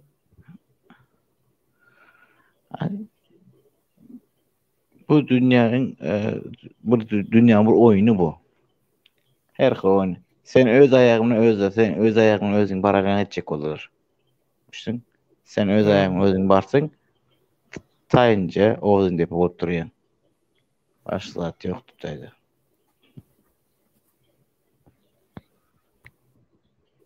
Azat näme diýdim? Men şutaýda ine şu sizlerden şu üstüňizden arza ýazyşy mümkin bolsa, ne ben bir primer getirjek. Onda sizi näme üçin şu Türkmenistana deport etjek boldular? Eger siz başka ýurdyň ine grajdaniny bolsaňyz, sizi şu Türkiýadamy näme üçin şu Türkmenistana deport etjek boldular? Siz Germaniýa gitdiňiz soň. Dogry dälmi? Eger Türkmenistanyň grajdaniny bolmasa, Türkiýanyň grajdaniny bolsa, näme üçin deport ettiriş gerek onu? Ine mesele taýar. 2017-nji ýylda prezidentlik saýlaw boldy. Istanbulda ses beriliş boldy. Şo taýyp bardym. Konsulhanada men pasportum elimden aldylar. Hatda diýdiler dokumendiňi ber. Biz barlak göreli. Soň azatlyň kartoçkasy, pres kart bilen pasportu berdim. Pasport alyp galdylar, pres karty ýylyna berdiler. Pasportyň möhleti uturupdyr, täzeden almaly. Çalışacak bolsaň gel, hat bereli, gidip alyp gelersiň. Pasport garly otaýdy. Şoňundan soň ýygy derli ýagdaýda maňa batyş etdiler. 2007-2018 2 ýyl lapçadadym men şo taýda. Näme üçin? Bakyň ýanky aýdan zat üçin. Seňem ýanky aýdanyň üçin. Menne Türkiýanyň watandaşlygy bar. Men 98-nji ýyldan bäri 98-nji ýylyň 1-nji maýyndan bäri Türkiýe Respublikasynyň raýaty men. Elimde men nädip Türkiýe hökümeti, Türkiýe döwleti meni nädip Türkmenistana deport eder, nädip şoňa berer? Öňkü ministrler, öňkü deputatlar, Türkiýede bürokrasiýada bürokrat bolup işleyen adamlar hemmesine de aýtdym men şunu. Meni diýdim aňrek deport etdirjek bolýarlar. Görkezdim şol näme hatam. Yok diýär sen Türk watandaşy sen niye deport edip bilmeýärler. Ony seni diye sen deport etmäge sen niye pakete koyup patilke digemi berýärler. Sen her ýyl sen tant etip berýärler.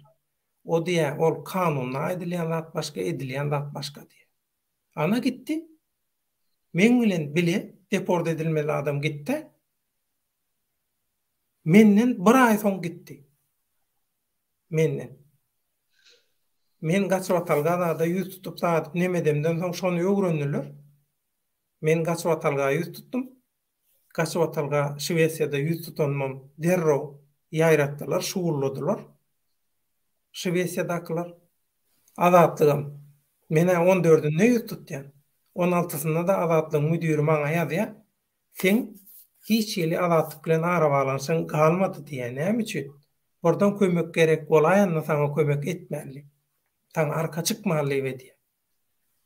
Ine oýnalýan oýun. Sen aýdyşyň ýaly men Türk watandaşlygy baky. Ýöne hakymda karar çykdy. Görkezdiler, gözüme soktular. Inha sen 2 ýyl apananmadın, inha döwlet diýdiler. Ine. Men hayran kaldım. Men yeni özüm, ýeki özüm bolanmasam, maşgalam bolmadyk bolsa ýene galardım men. Ýöne maşgalam we çağam bolansoň, aýalym aýtdy, sen nidi özüňi däl, meni we çağaňy diýdi. Men nidi, ýa diýdi, üçümizi gidýär. Ýa diýdi, sen biziň bilen başga ýere gidýär. İki tane variant var elinde. Men olar alyp Türkmenistana gidip bilmene. Şoň üçin mejbur gaçmaly bolduk. Türkiýedäkilere saladarlyk näme etmeliydik? Gitmeden başga çare ýok, döwlet sen aňyra gidýän diýdi. Karar çykypdyr, bolmasa menem türk watandaşa ýöne bütün Türkiýeň ilat ýazgularyna şeýle geçýär. Döwlet baýhan şol urwatyň özünde Türkmenistanyň watandaşydyr. Türkmenistandaky adam şudur diýip ýazylyr. Aňryň alfabeti bilen. Neme Rus alfabeti bilen. Sebäbi men öňkü pasportum boýunça edilenler. Şoň üçin ana şolar ýaly dogry aýtdyň azat. Kategory mysal getirdiň. Ol nemäňe watandaşlygyna seret duranoklar etjekler ýöne berdi. Deportasiýa bilen baglanşykly iş berdi. Arşikaýet bilen baglanşykly neme etmek, adamy çykyş etmäni goýdurmak bilen baglanşykly bu berde dürlü neme var. Sebäbi men aýyplamam, men kellämi sokon, men gatnaşan işlem bilen häzirki bu özüni oppozisiýa diýdirjek bolan, aktivist diýdirjek bolan adamlar edýän dadynyň arasynda yer bilen göwüň arasynda kel tapagypdyr. Goloýundan geçenok, goňşy köçesinden geçenok, goňşy şäherinden geçenok şodatly. Ondan bu adamlar bilen baglanşykly bir neme ýok, esas ýok. Aýyplama günäkärlenjek bir adam ýok. Näme edipdirler, YouTube'da çykyş etdirler, söwüpdirler. Başka näme var? Halky öjükdirýärler, köçe çağırýarlar, kan öküşüklik isleýärler, onu isleýärler, bunu isleýärler. Birem Kanadada aňyryp otyr. Yaman gowy aýtdy şol neme. Gelli kärida ömrü zok bolsun. Deme gelýän eşekler ýarlyda. Edil şol. Ana. Edil şol ýarly. Watçyklap. Göreş däl bu. Bu göreş däl, göreş diýilen. Indi bu absurdlar hasan gutorur. Gutorda diýip men pikir edýän. Siziň pikiriňiz şu temany ýapalyň şu günçdaýda.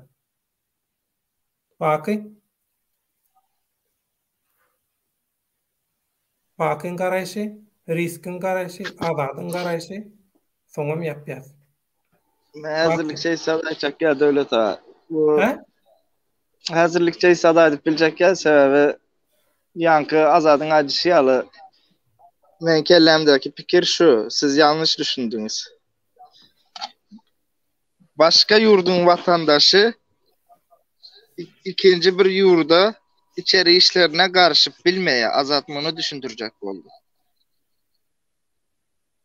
Sizde двойной гражданство var. Olarda ýok, hem Türkmenistan hem neme mesela kim diýem, Fransa diýem de Fransa watandaşlygy ýok. Bir Fransa watandaşlygy. Türkmenistan watandaşlygy ýokmy? Ýokdur. Seredin siz 2000-nji ýyldan öň çykyp gaýtdyňyz. O wagtlar Türkiýede men bildiğim двойной гражданство bardy. Tamam. Ya Murat Kurbanov neçinji ýylda çykdy? 2005'te mi çıktı? Bilemok ýadyma. Özem haýsy ýurt Fransa bilen Türkmenistan arasında двойной гражданство nemesi anlaşması yoktur. Bolsa da şunu aýdyp bilerdi. Yani sizin başyňyza gelişi ýaly mesela. Ya Murat Kurbanow'a men de Murat Kurbanow'un üstüne misal alyp berip otyryn da, ýene de ýalňyş düşüşme bolmasyn.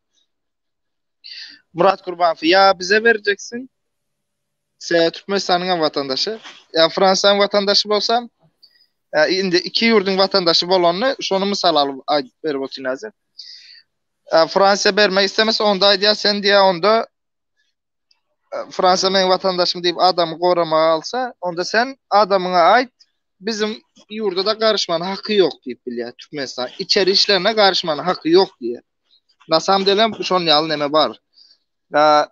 Yok, sadece Fransa'nın vatandaşı bolup Türkmenistan vatandaşı bolman, Fransa'nın vatandaşı bolup çıkış etse, onda sen vatandaşına ait bizim yurdumuzun içeri işlerine karışmalı değil deyip Fransa'nın gerek bolsa Daşarı İşler Ministerliğine gerek olsa içeri işlerine birem istihbarat servisine haber berip bilýär Türkmenistan nemesi servis näil diýem Daşarı İşler Ministerliği şoňa yüzlenip bilýär. Azat şunu düşündürjek boldy. Näme üçin Raşit Meredif üstüne jalf edenler diýip. Onu asarasa Azat gaty görme Raşit Meredif'in özem Türkiye vatandaşlığı var o adamın özem ikinci yurt vatandaşı. Türkiye'de de öyü var zadı var onun. Yani yeri tayin onun gidecek yeri. Olam tayinini görüp yer o. O var yani. Olmasa o neme yok. Birem ne diye mesela. Devlet siz bilýäňiz, ben doğrusunu açsam bu appozisiýa diye yine bir zat diye bela gör diye men o zatlara kan karşamam. Sebebi yani ne diýem. İnam yok. İnam. Ben o zattan geçtim uje. İnamdan geçtim. İnanamam sana hiçbirisine. Baka burma. Hiçbirine inanamam. Sen içinden görüp geldim he. Görüp geldin. Sen Gazalanman gurumaçylygyna badyn şeylemi? İstanbul'u. No. Ona hel goşulanmak bolýar. Yok, indi hazır diýotin, hazır. Şu zatlara goşulamak. Öňe badyn. Öň başynda şonu onaylatması üçün men özüm hareket ettim diýişini. Tasdiklatmak üçün. İkincisem näil aýdym? Yine mesela Kemine üstünden misal alayında Kemine mesela Türkmenistan 18 eyalete çıkardı, yine böldü, 5'e çıkardı, yine 3'e indirdi, yine çıkardı, bir zatlar etti öz nemesice, öz kellesinden bir zatlar edip yor. Şimdi bolya sen edip yorsun. Türkmenistan düzeltecek diyen, yeni konstitüsiya diyen, yeni bir zatlar diyen, Milli İstihbarat MI2'ni açtın. Govu elbet diyemem. Yani özün nem için Türkiye vatandaşlığını alacak bolupşun çadırmandın düz duvara. Görüyorsun berde onun özem edip oturan işine özem inanan okurun. Yani Kemine üstünden misal alıp oturayım. Bu hemmesinde var şu kesel. Öz edip oturan işlerine inanan oklar. Özleren bilye bolmacağını. Hazır indi yine bir zat çıktı. Hamra Soyunuf'un kellesine koyup dururlar buna. Cumhuriyet diye. Türkmenistan Cumhuriyet değil o. Türkmenistan Cumhuriyet değil. O kanuna da denk gelir o. Cumhuriyet başka, Türkmenistan başka. Ya Azat sen ya da devlet sen ya da risk. Eşittiniz mi Türkmenistan Cumhuriyeti deyip bir yerde. Ha Türkü Cumhuriyetler deyip duyduk. Ona eyvallah. Oğlum Türkiye'nin adı bilen. Yöne Türkmenistan deyip aydırlıyor. Ben bildiğimce Türkmenistan deyip gidiyor. Hem bir yerde gazette okusam ya Türkmenistan Cumhuriyeti deyip aydırlanlık okumadım ben gazette de ya da hiçbir yerde kitapta da başka bir yerde de. Ya Türkmenistan içinde o söz var. Bir şey yok. Sözlükte yok. Berde indi neme yok mu sizin üçünüzün indi men pikirinizi alayım da. Berde indi näil diye adamlar seriallarına köp serediye Edil şol Santa Barbara meşhur olan nögrünne hemme kişi Santa Barbara höwes edýärdi. Saçyny zadyny Santa Barbara gepleşini, söýgülsini, adamsyny ayal adam erkek ütgeçek bolýar, erkek söýgülsini Santa meňdetjek bolýar, Santa deme edil bolaram şoňa Türk nemeleri bilen, seriallary bilen bolar başka planetada gezip ýör. Düşünet. Yo, indi men diýjegim şu taýda halkın bir hili neme ýaly, näil diýem size. Ine Türkiýeň özünden misal alaýynda, Türkiýeň gideti 25, 30, 40% çerli. Näili Germania, Fransa ýaly neme diýär, hereket edýär. Indi berde iklim falan kılanam yankı kim o? Cumhuriyetçiler diýeyim de. Cumhuriyetçiler hem näme diye Türkiye ýaly neme etjek bolýar. Bizim Türkiye ýaly ihtiyacımız yok. Türkiye ýaly bolmaga. Biz bolmalam del Türkiye'ye yalı. Sebebi Türkiye'nin az gürleşi näme ırk adepleri mi değil ya şu devlet aşama näme değil ya Türkmencesi? Ha o şol dep desturlary, Dep desturları, zatları birazcık ne diyeyim size Araplankiyalı bize seredende. Türk mü Türk, Türkü Cumhuriyet mi Türkü Cumhuriyet. Bir doğan iki millet diyeni bu tamam ben buna koşulyan. Yöne mentalitet başka. O dep desturlar başka arada bağır ütkeşiklik ya mesela bizde en yakın Özbekistan, Kazakistan, Türkmenistan, Biram Kırgızistan bu Orta Asya Türkü yurtlarının nemesi böyle dep desturları birbirine yakın 95% çeli yakın birbirine. Yani Türkiye bilen bizimki denk değil o tarafını alanda. Yamanken ütkeşi var. Men mesela Liboz adından bir misal tapın men şoňa nemesini adyp bereýin. Men şolary ýaly edip aýtsam türkçede goşsam belki gyzalanma 3'ü kömek ederler. Gyzalanma 1 bolmady, gyzalanma 2 bolmady. Belki gyzalanma 3'e kömek eder Türkiye. Şolary ýaly türkçe görlesem, vay be, bunlar da türkçe konuşuyormuş abi. Bunlar Türkmüş ya. Bunlar bizim tarafımızda. Gel biz bunları destekleyelim diýerler diýip arzu etýändirler belki. Belki şu Maksat Muhammedow mi kim şol? Nemeli? Näme şol? Niri boynuzyň mı? Näme mi? Nireli şol? Merdan Muhammed. Samsacak. Belki şoň fantaziyasıdır. Şu ne diyeyim size? Özel Türk vatandaşlığına geçecek hem Türkmenistan'ı düzeltecek hem son kuatlar böyle nemeler gitmene başladı. Ne diyeyim size? Türkiye'nin bak sana bomba. Bak sana bomba sonra geldi. Türkiye'nin diye. Türkiye'nin kanunlarını zatlarını bir hile almana başladı. Men Türk dilinde gürleyen, men Türkmenistan'da vaktımam. Türk dilim beni biraz nemete. Men kiçilikten Türk diline okavul oldum. Öyde televizyon film izlesemem, nemetsem Türk dilinde oldum mesela. Men öyde de mesela Türkmenistan'daki maşkalan bile Türkçe gürleyer diyen yalı bir zattı. Onun için. Men ezberde Türkçe gürlesem men bir Türk'ten tapawutsuz gürleyip bilýän mesela. Adat bir da koşak mı? İşaret ettin. Koş.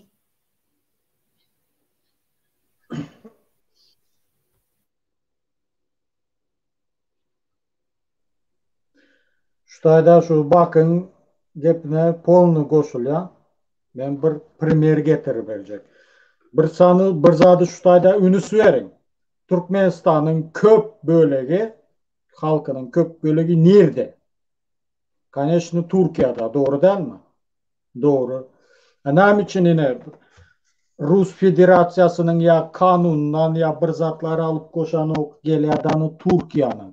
Потому что halkyň köp bölegi Türkiýede ýaşaýar. Halk görüp ýörer, Türkler Türkçe gowy ýaşaýar Türkmenlerden göre. Bularyň edýän hereketem ine edilju Türkiýadaky ýaly ýaşarsynız. Bu prosto halkyň üstünden wara izdivatsiýa etmek. Halka sen loh, tupoy, kör diýmek bu. Prosto bu. Halkyň bilýäňizmi bir ağzına seretmek halkı. Loh adamı ağzına seretmek. Ine näme? Bu cumhuriyet ine şu bakının adişyalı şu Türk ine dilini alsan Türk dilini. Hakiki Türk dili bu Türkmen dili. O hazırki Türklerin gürleyen dili. Bunda Arap dileyen var, Parsan var, garım gatım. O nämeden var, Anglisken var hazırki döwürler. Yine hazır şolar çıkış ediyor da şu käbir namelerini görýän-de ne şotayda name diýer? Name diýer şu Türkmenlerin şu dep destury halky adamı tupoy edýän eken. Bu seredin de. Uzu bu taýda bilýäňizmi halky bilýäňizmi oynamak bu zat. Prosto yine siz yatın hiç etmen biz özümüz edecek yine tayyar kanun yine size tayyar baydak Yine size tayyar karta, всё. Siz prosto bize şu diktatörü yıkıp verin, şu yurdu arasalan, biz baralı, hem mezadınız gülyalı olar. Yine pajausta, men yanağım aytdım. Lele'nin yolunu yadına salın, yadınıza. Onu, şu sistemanı yıkan kim, eğelen kim? Şu bu tayda bir köre görünüp duran zat. Yine Liboy prezidentine prezident bolmanka. Liboy hakim bolsun, şu hakimlige saylamanka ne medya? Çık ya halkın önüne goğu güllep baslaya. Yine seni size bunu ederin. Sadik grup verecek, mektep grup verecek. Yatırıp aylık dölecek deyip hem mezadı vada veriyor. Liboy zadı. Liboy zat sorasan vada veriyor. Patamıştı ne için?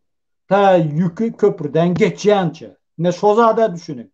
Ha bizim köp adamlar biliyorsunuz mu? Yaxşı gep kulağına yak ya. Bizde neyle bir neme var da bir ınamcan halkta düşünüyorsunuz mu? Bunlar hem goğu bile halkı neyle oynamalı.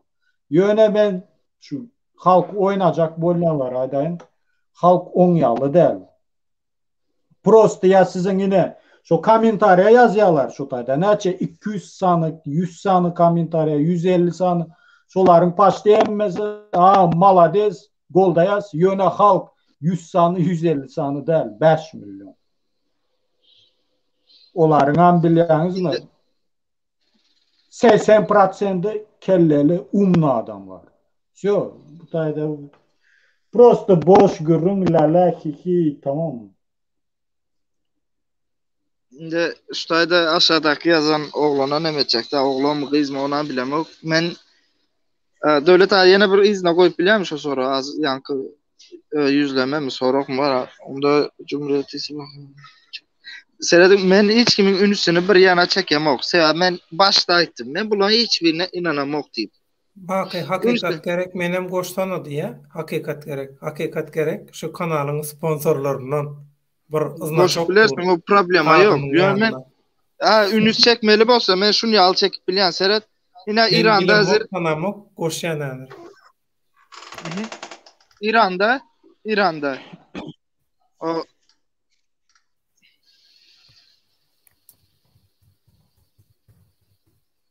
Öyle İran'da mesela Hazar boyunun kenarındaki Türklere değil ya da hazır.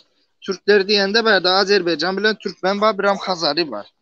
Bu üçüsüne bu nail değil ya bu.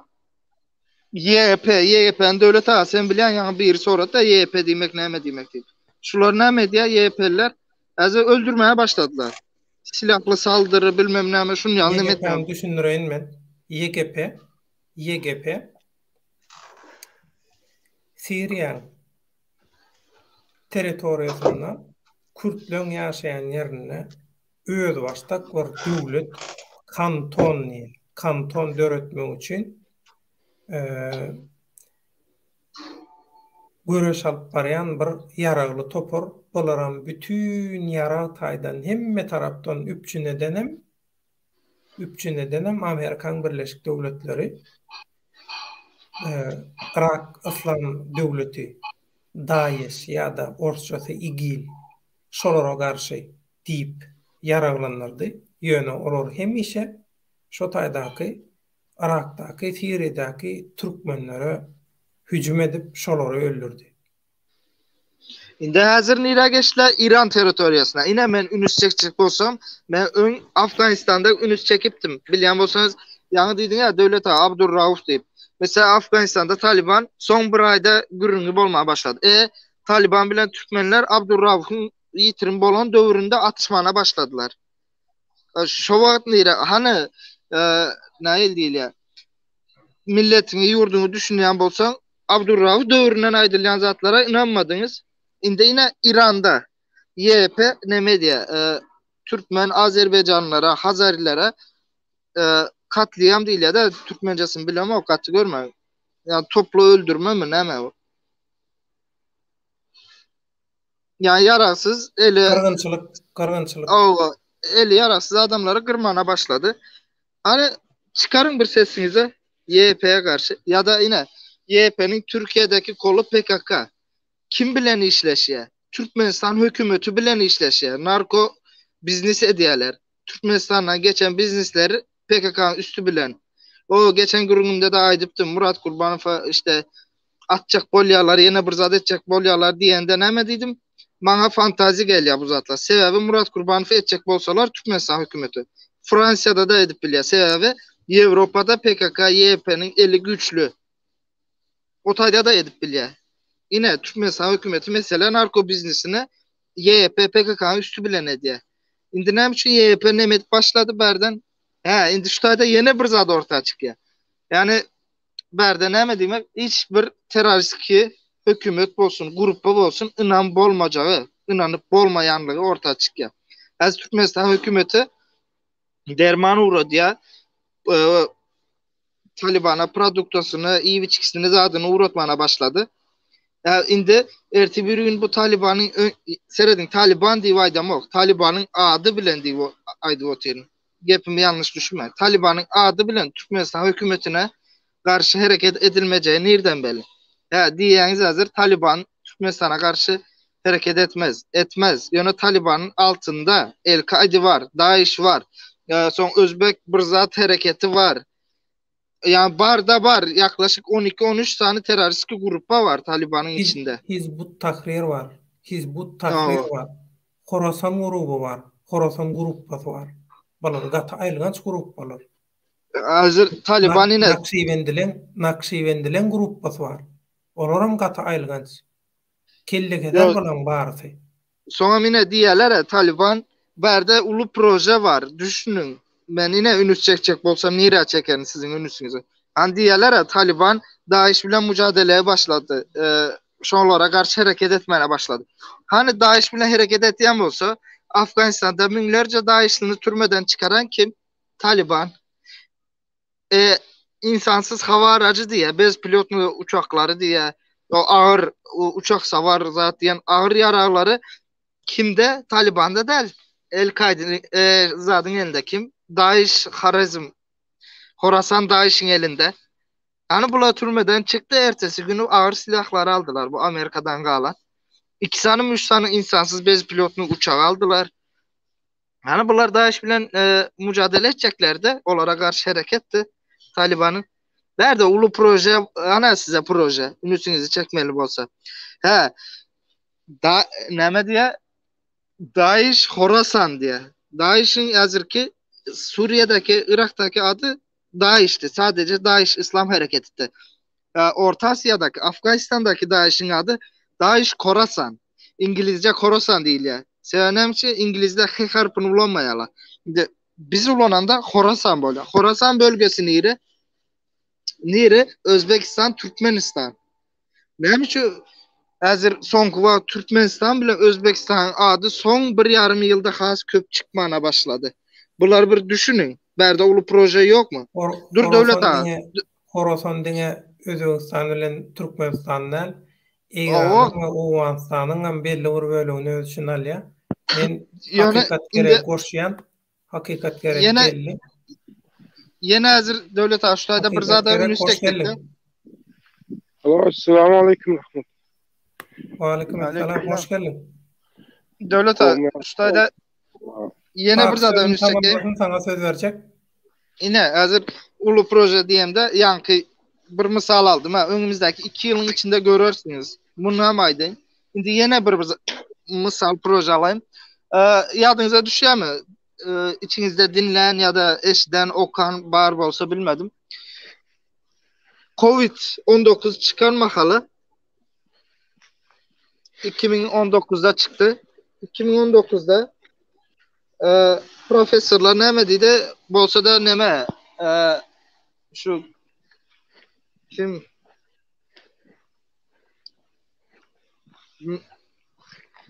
kompütürün kurucusu var ya son kuvat neme geçti şu devlet ağa Bill Gates mi ne? Bill Gates. Neme dedi Afrika Afrika dedi neme verecek dedi.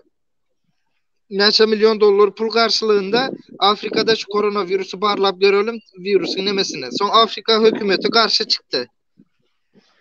Afrika hükümeti karşı çıktı. Adam neme dedi?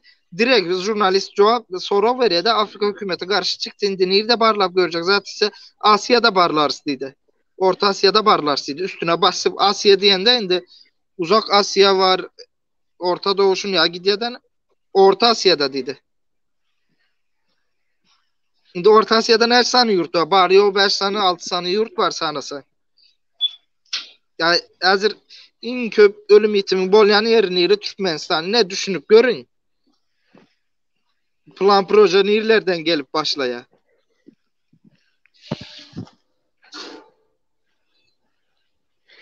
Ama ünüsünü o hazır indi devlet abi başlanıştayda menem aydayın. Bir nişasını bir 4-5 kişi için ben halkın ünüsünü çekmen otayda.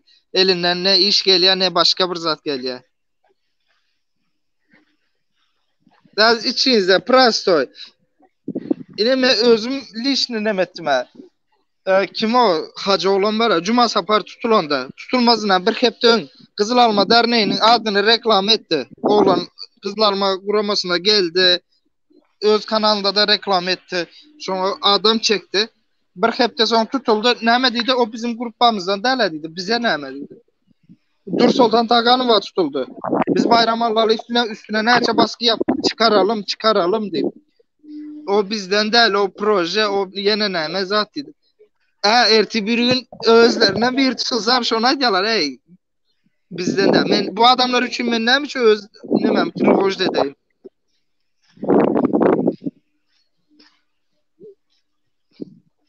Ben hiç kimin ünlüsünü çekmeyen hakikat gerek. Sen prosto bilmedin de ya içinde bolup gördün de daşından hakikat gerek söz verelim mi? Aha, devam. Hakikat gerek söz seninle. Bakı işte ama İşte hemme kişi go işte gurlay var hakikat gerek. Karoçu var ama ben ayça kullanmadım baka ten yanlış düşünme. Ben berde ne abi diyecek oldum. Karoçun adamın üstüne şuna çekme deyip ayttım bu devamı için. Şu kendi ona çeken vakti de prosto en şu an aydan gururun ucu biliyorum yarım saat başta ucu şolar vardı gurbedim. Ne düşünüyorum? Daha şolar vardı gurbedim diyecek kolaydı ne düşünüyorum ama sen ne diyecek olan almaya yanlış düştüm. Ne bakın? İşte ama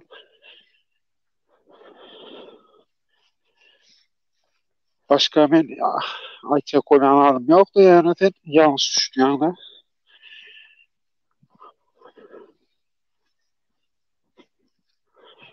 Yarım saatin solar aradı harp ettiğimiz vakti efiri.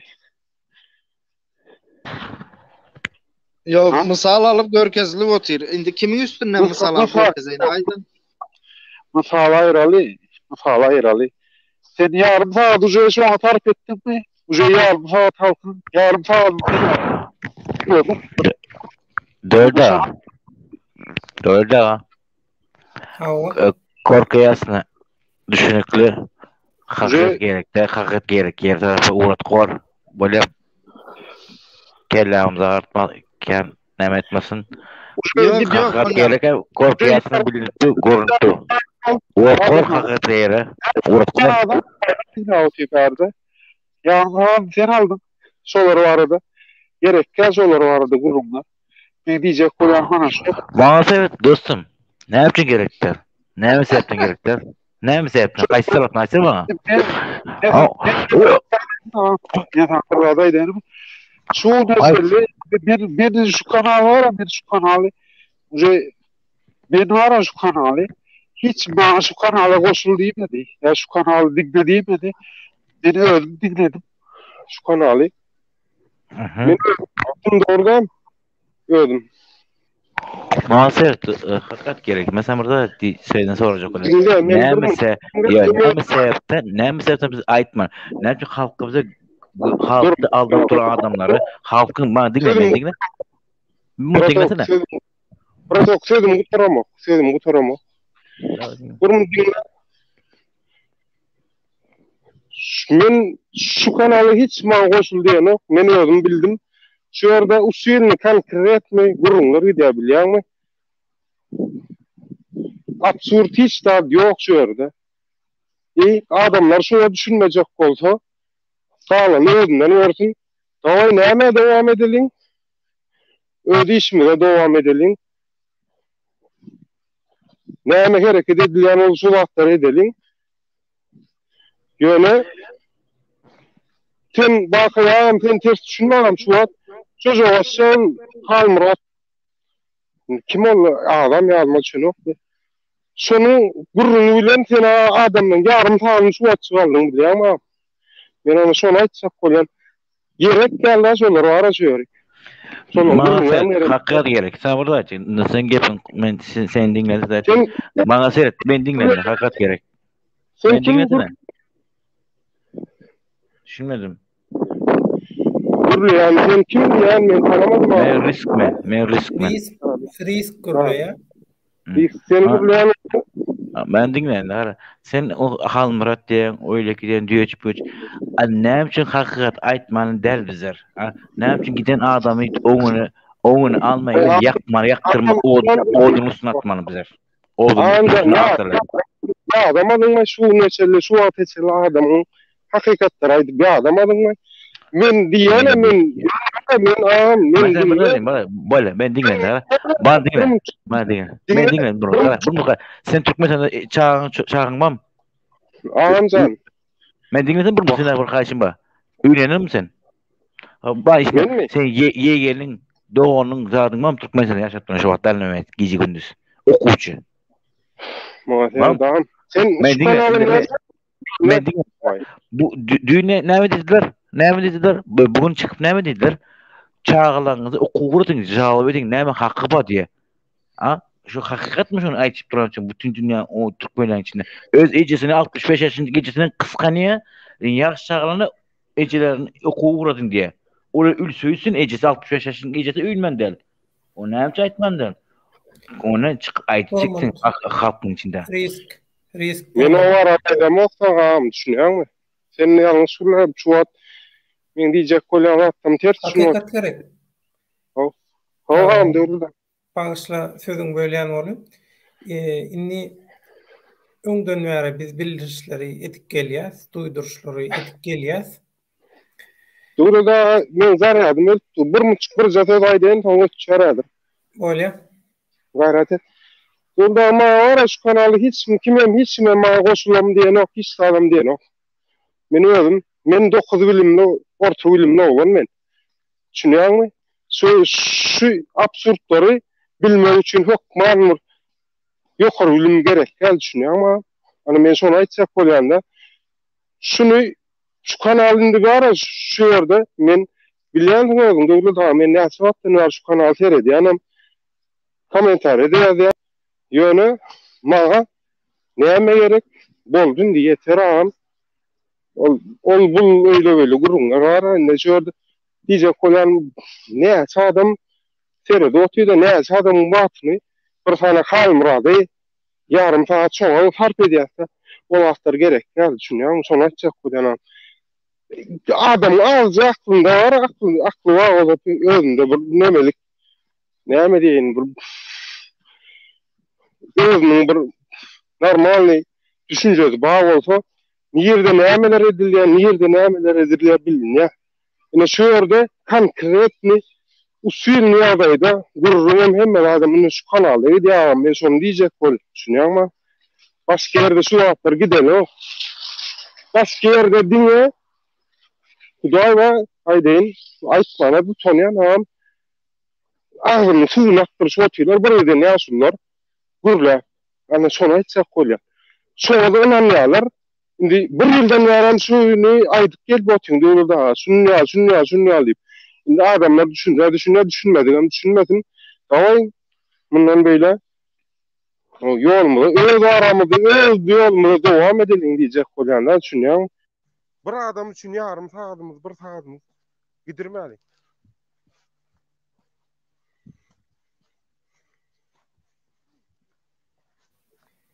Inni sen sesin gitti, zaryadın öçtü diýen, ýalňyş meýan bolsam.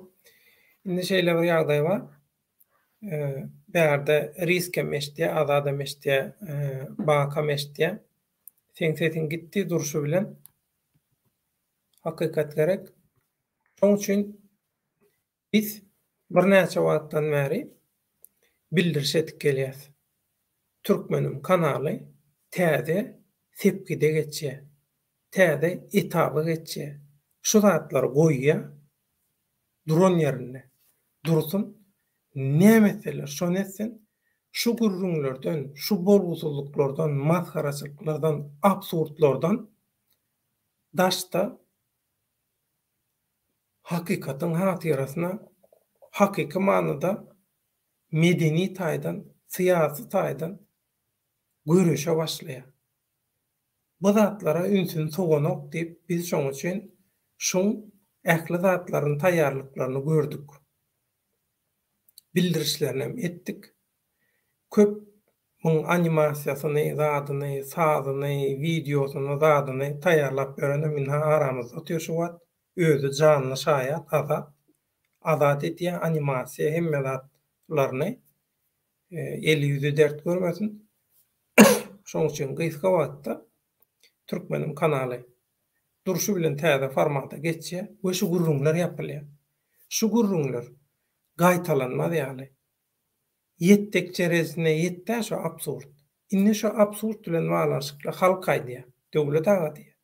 Biz bir öz analymyzymyzy aýdyk galaly, içimizdäki. Soň diýär sen täze etaba geçdiň. Bizem aýdy bilmedek, nirde aýtaly, haýsy kanalda aýtaly. Şoň üçin gaýrat et. Öň aýtdyma men size näme diýdim? Bir iki tema galy diýdim. Şol temalar gotarandan soň biz täze etaba geçýär we ýapýar.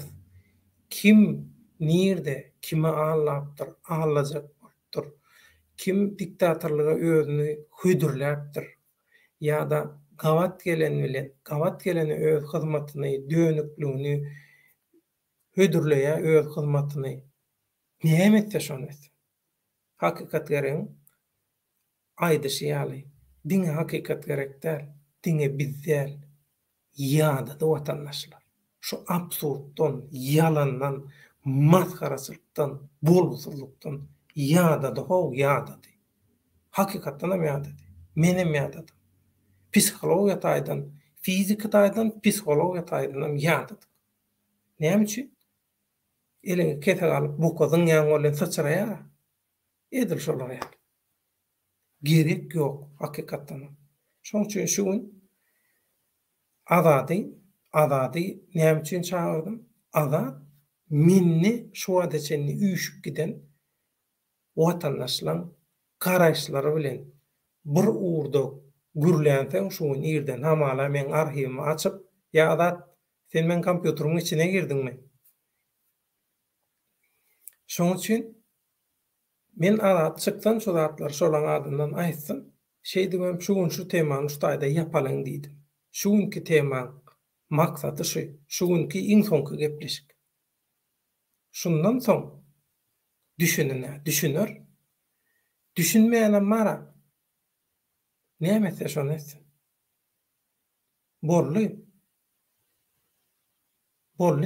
inni gerek gel. Kim näme diýse şonu etsin. Näme tökmedi atsa şonu atyp geçsin. 2 ýylymyz ýetdi. Şutaýda 2 ýylymyz ýetdi. Hakykat gerek. Näçe mundan gurrun edýär. Biziň 2 ýylymyz gitdi. Şular sebäpli. Şu absurdluklar sebäpli biziň 2 ýylymyz gitdi. Türkmen halkynyň 2 ýyly gitdi. Türkmen halkynyň eşeretli durmuş üçin 2 ýyl gitdi. Şu 2 ýyl biz berip duran bolsak,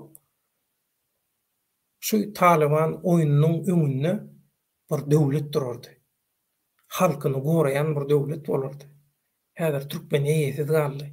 Şu 2 ýyllaky ýalňyşlyklar sebäpli Türkmen halky, Türkmenistanyň halky.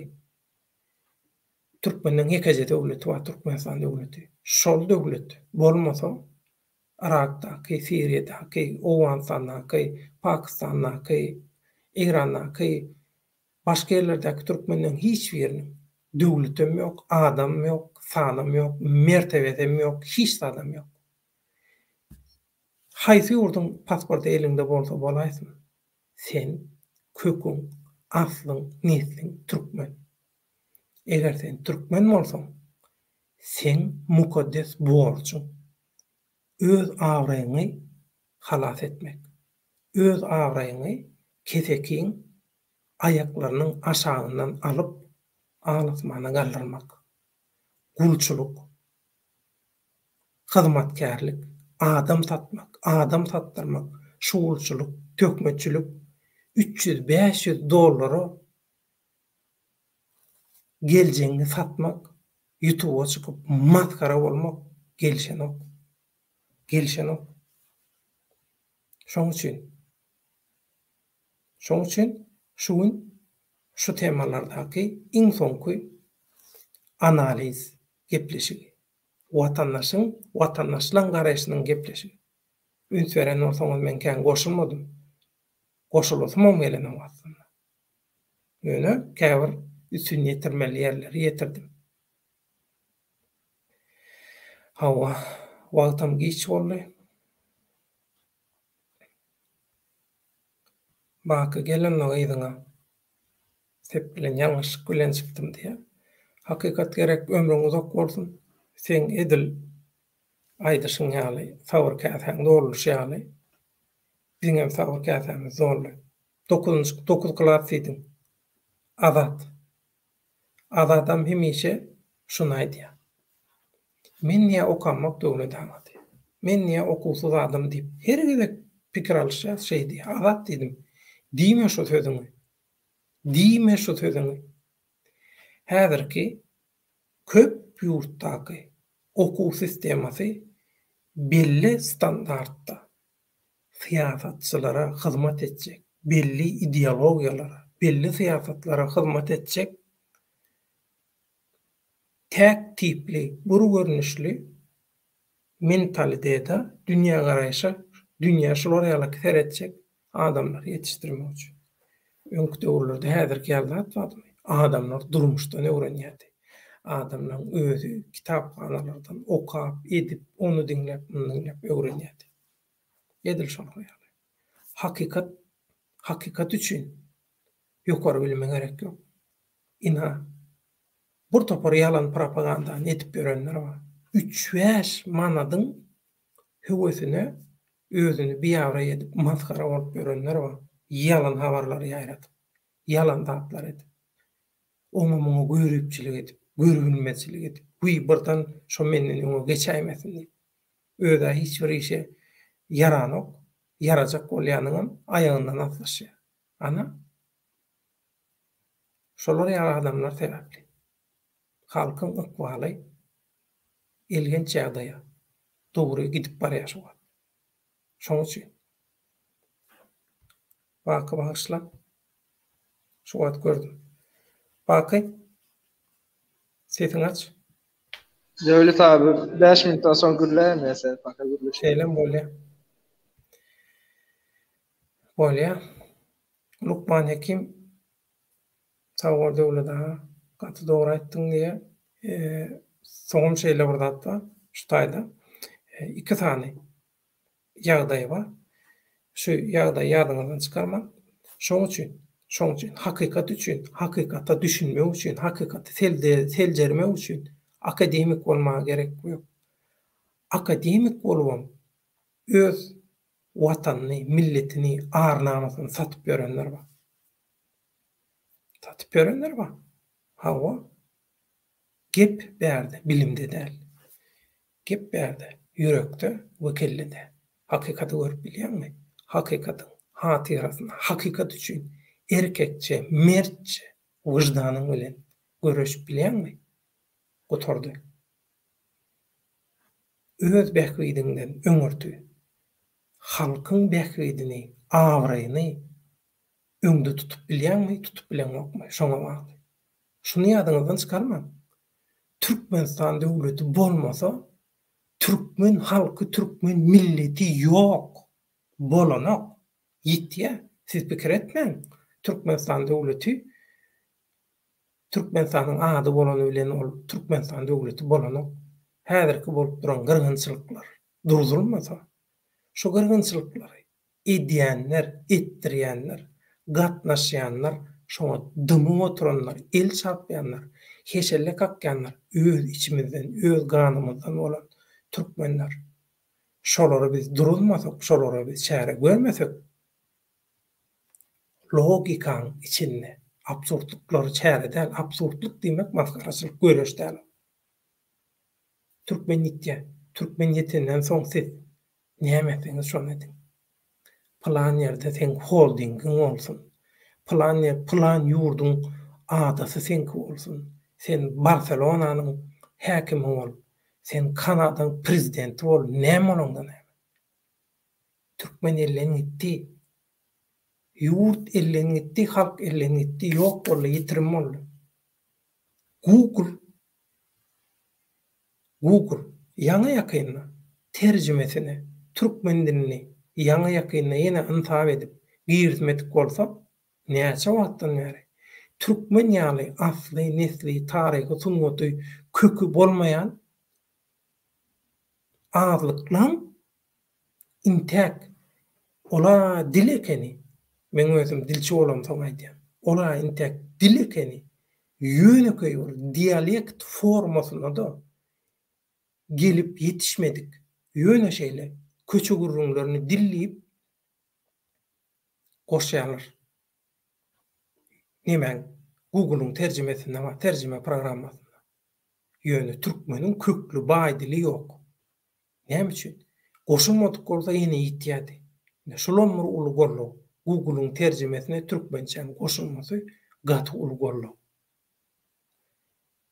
Başka yurtlardaki Türkmenler İran'daki Pars dilini yazıp karşısında doğru olsun ya bolmasın, %100 doğru olmasa da %90, %80, %50 orada yeterli.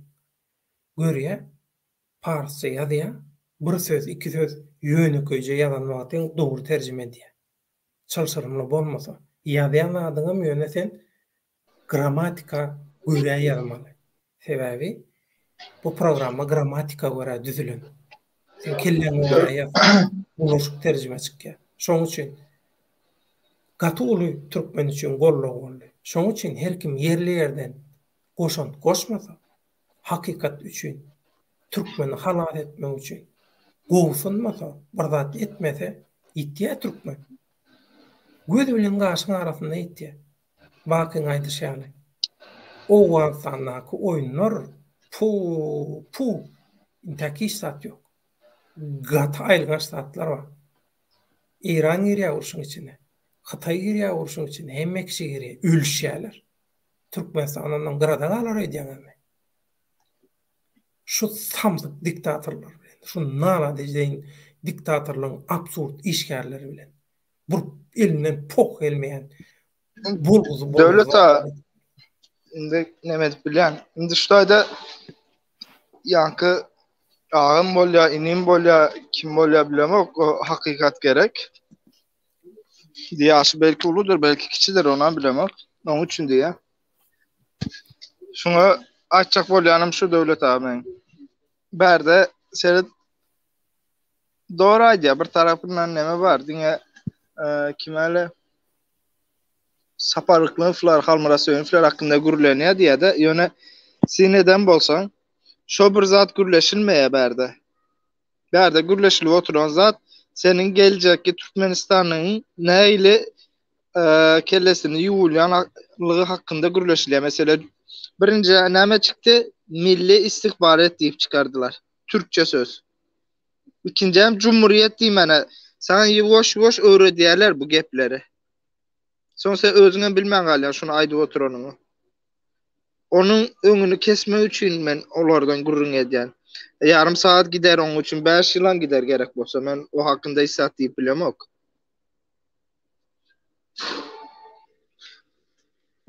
Onun neme çektiğinde belki hakikat gelen özel yanlış düşündü ya da bilmedim indi.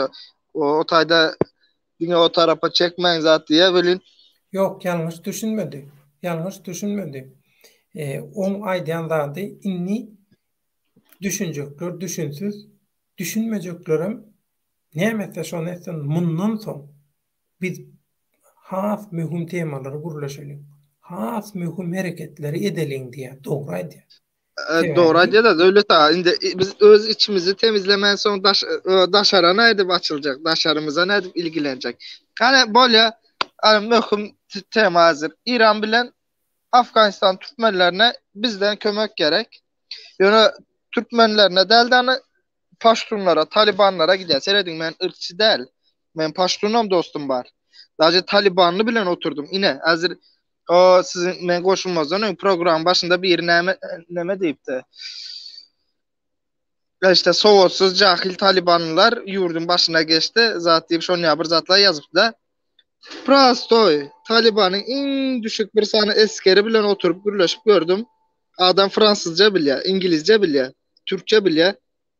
Ondan sonra Paştun, Brem Ürdün mü şu Pakistan dili var ya, Ürdün mü, Urdu mu ne mi? Şuna bir dili var ya. Urdu. Aha. Seret aradan efsane 5 san dil biliyor adam. Sen prasto cahil diyen adamın 5 san dil biliyor. Nireli ödü? Afganistanlı. Milleten Paştun. Hiç yere çıkmanlar, şu yurtta öğrenip durmuş onca dili. Şu yurtta öğrendim dedi. Bir şu neme Fransa'dan tutulup izne uğradılar. Sonra oturup gürleşip gördüm ben şonda. İşte 20 gün daha bile takıldık diye ne alıp zaten bile oturduk, bile yedik, bile içtik. Oğlan gürün beriydi. Şu içeride kengi? Aha. Bilimini menem başta şonu yaşınyadım. Yani yine prosto hazır Taliban soğutsuz diyorlar. Geçen o saray basıp alanlar içinde sinirlettiniz mi? O kresloda oturan o prezidentin oturucunda oturup biri gürledi, röportaj verdi jurnalistlere. Adam İngilizce gürle oturuyor, ene dili yağlı. Ve ne dedi? Men dedi 10 yıl Amerika'da Guantanamo'da dedi 10 yıl bolup geldim dedi. Göz altında tutuldum dedi. Bu indi şutayda hiç arada göz altında tutuldum dedi. Düşünün. İndi şutaydan bir kelime ne hemen açıklaya. Bu adam indi şutaydan Amerika'dan ne kaçıp geldi Afganistan'a. Onda Amerikan özü getiren bolup bilir mi? Ya Amerikan diyeler pardon Taliban'ı o zat diyeler işte milliyetçi bir Paştun grubu ayaklandı. Önkü nemeler içinde mücahitler ambartı zat diyeler. O ne zat yok. Tam tersine. Bunlar mücahitlere karşı ayaklandı. Yönü talip diyende talebeler deyip nemediliyor da okuçular zatlar deyip aydılıyor zat deyip. Bir hil Taliban'ı şu sayede masum yağlı edip görkezeyler. Oysa ki Taliban'ı Pakistan'da medreselerde okudanlar kim? Şu okudan medresenin nemeleri finans edenler, ondan sonra medresede vayen eğitim verenler. Siz bunların asıllarını araştırıp görün. MI6'da, CIA'da işlen önkü adamlar. Onda kim? Indi berden hemen çık ya. Onda Taliban'ı Angliya bilen Amerika gruptur deyip orta çık ya. Bunları kova araştırın. Yani berde bizim etçe grubumuz yine şu. Taliban normalde diyeler Taliban 96. yılda 94. yılda zaten çıktı deyip. Taliban 80. yıllardan geliyor. 80. yıllardan geliyor. O Rusiyan Afganistan'a giren dövründen o tayda adamlar yetiştiriliyordu. Hazır indi yıl neçe? 2021. Proje ne başladı? 2021'de Taliban nem etmeye başladı. Harekete geçmeye başladı. Ya öne medya da hareket. O kiçik hareketler bolýar. Hazır indi bu ulu hareket, uluslar arası değil ya buna. Yurtların arasında bolýan bir hareket bu. Indi şu taýda men diýjek bolýanym, hazır Türkmenistan Cumhuriyeti, Türkmenistan istihbaratı zat diýerler. Şularam 20 yıl, 30 yıl son başınıza bela bolacak zatlar, hareketler. Men şonu aýdyp geçecek bolýan size. Türkmen halkına şuna düşündürecek oldum. 20 yıl, 30 yıl sonra nereden bilýän? Yine Naprimer yine bir misal görkezeyin. Bu sefer hiç Türkmenistan siyasetine karışmayan bir misal görkezecek. Şunu görkezeyin. Türkmenistan'da neçe insan Xitaylı var? 20 bin insan diyorlar. Ortalama 20-25 bin insan Xitaylı var diyorlar. Gel ben 20 bin dönem geçtim 15 bin insan diyelim. Bunlar her biri aslanlı Xitayla işlep gören nemelerini gördünüz mü? Hemmesi erkek. Ya bunlar näçsansı çerjede yine Farap'ta ya da başka etraflarında çerjenin özünde men nem etmedim. Denk gelmedim. Yani Farap'ta biraz köp denk geldim. Son başka Lebab'ın başka etraflarında yol öten tarafında öýlenip bular Türkmenistan yerli halkı bilen öýlenip näçsansyny bir ýylda 100-200 san çağa bolup otirdi. Xitaylardan bolan. Men bärde millet aýramak. Ýöne şunu ýaly bir zat var. Yurduna gelip oturan tehlikeni gördüyle. Indi düşünün. 15 bin sanı Xitaylı içinden 10 bin sansı öýlendi diýin. Kanuna göre bular Türkmenistan vatandaşı bolýarlar. Türkmenistan bulara vatandaşlyk berýär. Bu adamlarda pul var häzir. Vatandaşlyk berýär. Öýlendi 10 bin sansı öýlendi. Indi düşünün 20 bin kişi boldu mu? Bular her birisini 2 sandan, 3 sandan ya da 1 sandan çağası bolanda 50 bin kişi gözden çıkarın. Bular siz aydan 15 yıldan son 2000 hadi gel 2035'te diyelim ya da 2030'da diyelim. Saylova yakın bular bir sany özlerine biz parti açacak diýseler. Näme bolýar? Türkmenistan'da naprimер aydanım şu wagt demokratik Türkmenistan diyelim de. Şu wagt hem mezat Türkmenistan düzeldi diyelim, zadetdi diyelim. Türkmenistan'da şolar bir parti açsa Türkmenistan en ulu partilerinden ikinci ya üçüncü yerde durýar şu partiler. Sen meclisine girýärler, istedik sözünü hem geçirip bilýärler, kanundan çıkarıp bilýärler. Erti bir gün Xitay'a da bağlap bilýärler. Ine men size açacağım. Xitay'a katı ilginç çağda bergedar bolýar. Bergedar edildi şu Türkmenistan. Xitay finans tarapdan batyş etse gutordy. Häkimete geldi ya da koalisyon hökümete girdi. Hiç gelgürlüğün yok. Bak sen baydan atlan bolmajak zatlarda katı çalt we ansat boljak zatlar. Onda da pulu hemmelerde satýan. Pulu çokunyan Hudaýy pul bolan şu haramda adalar üçin bara. Hiç adamda. Yo daşarda yine 200-300 adamam getirýär pul berderler häzir. Devlet abi yine Türkiye'de HDP partisi kimlerden? Kürtlerden bolýar şu. Kim daşardan kömek edýär şoňa? Fransa, Germanya, Amerika, YYP diýene. Yine Irak, Suriýadaky Kürtler. Näme diýdiler? Türkiye'deki Kürtler. Biz özümüzü aýratyn yurdumuzu kuracak diýdi. Nereden kuracaklar? Şu 3 yurdu bölekler. Näme üçin İsrail tarapdan da pulunu kim finanse edip otur? İsrail. Yine hazır indi Türkmenistan'da şunu yapır zat olanda Xitay devleti gerek bolsa şu parti üçün var ya milyardlap dollaram dökýär şolary. Daşından bizimkilere satın alınan zady goşulýar şolary. Türkmenistan'da en ulu parti bolýar şolar ileride önümüzde. Ýa indi berden buluşlarımız halal görkezip bilersiniz. Buluşlar o derece gelmediler çünkü. Buluşlarının içinde var. Olanın başka nemeleri var.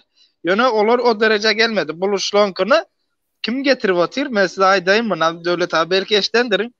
Buluşlankını getirip oturan yurdan milletem kim bilýärmi? Näme üçin Afganistanlar diye, Türkmenistan diye yol öteneçeli bizimki diye, özem Paştunlar diye şon. Paştunları kim finanse ediyor? Pakistan. Pakistan'da kimler yaşıyor aslanlar? Birem Paştunlar bile en gowy düşünüşýän millet buluşlar. Otayda seva buluşlar köpçülüğü yol öteneçeli bize diye. Seva Türkmenistan yerinde buluş köp, yol ötende. Pakistan düşünüp görün. Ya düşünüp görün hani. Näme üçin buluşlar Pakistan dilinde gürleýär, Türkmen dilinde gürlemeýär. Seva olaňam öz şonu ýap pikirleri bar. Indi bunu Xitay ýaly bir yurt amalaşdyrmak üçin eline gelenler hazır Türkmenistan näýli işe girelim diýse girer Xitay. Sebäbi biz şunu düşünýäs. Hiç kim gatı görmez. Näýe siýaset sistem çyksa çykybersin. Biz öňümüzdäki ýyly düşünýäs. Sadece öňümüzdäki ýyly. Xitay 60 yılını, 70 yılını düşünüyor. İsrail 200 yılını düşünüyor önümüzdeki. Amerika 100 yılını düşünüyor. Düşünün. Avrupa'daki yurtlar önümüzdeki 30 yılını düşünüp hareket ediyor. Biz önümüzdeki 1 yılı ne edip geçireceğimizi düşünüp otursak. Bak sana sorama.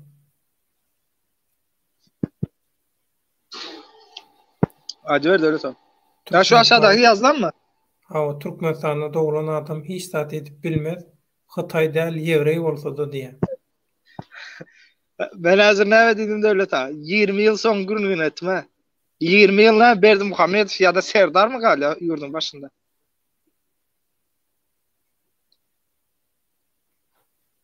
Sonra ya 20 yıl Berdi Muhammed kaldı diyelim. 20 yılın içinde de Berdi Muhammed'in planı ütkemeyeceğini nereden bile? Sen elin ayağını Xitay bağlattır. Ticaret Xitay'dan ne medya? Alışverişin Xitay bilen edin. Hem mezadı Xitay bilen edin. Ertesi bir gün yine ben size yine bir zat aytayım. 1-2 yıldan sonra Xitay'da çıkan maşinler vardır bu. Mesela Range Rover zatların Xitay versiyonları vardır. Devlet ağalar sen go bilen. K1 zat, K2 diye yine bir zat yaşon ya atlarını ütkedip kopyalap ne medeledi. Tersine mühendislik değil. Şon umarım zadede ertesi bir gün yine Germanya Türkmenistan'a maşinlerini satmayı yasaklandı. Ambargo girdi. Ertesi bir gün Xitay teklif ediyor gel diye ben sana maşin vereyim diye hem arzan vereyim diye.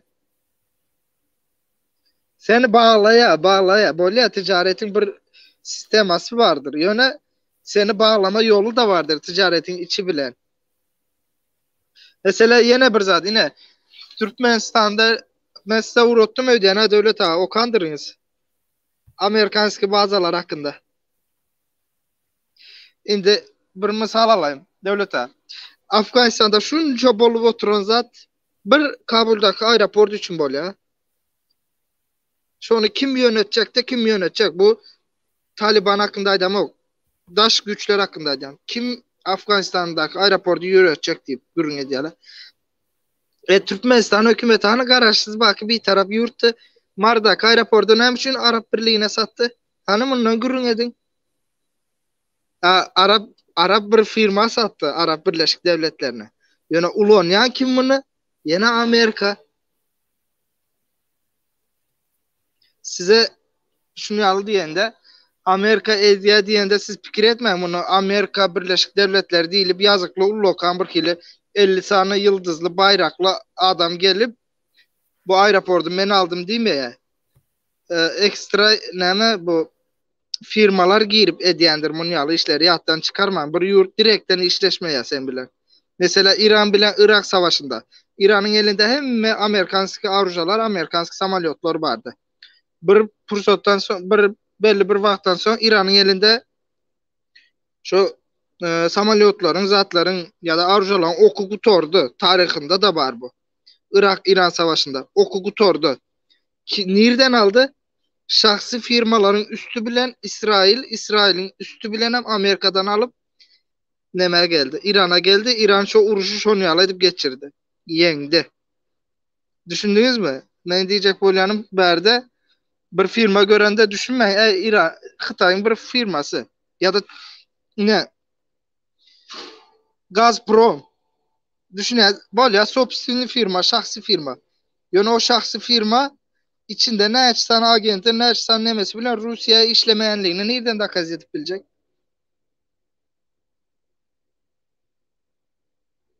Ne şunu yalaydı? Bağlayala bir yurdu bağlandı.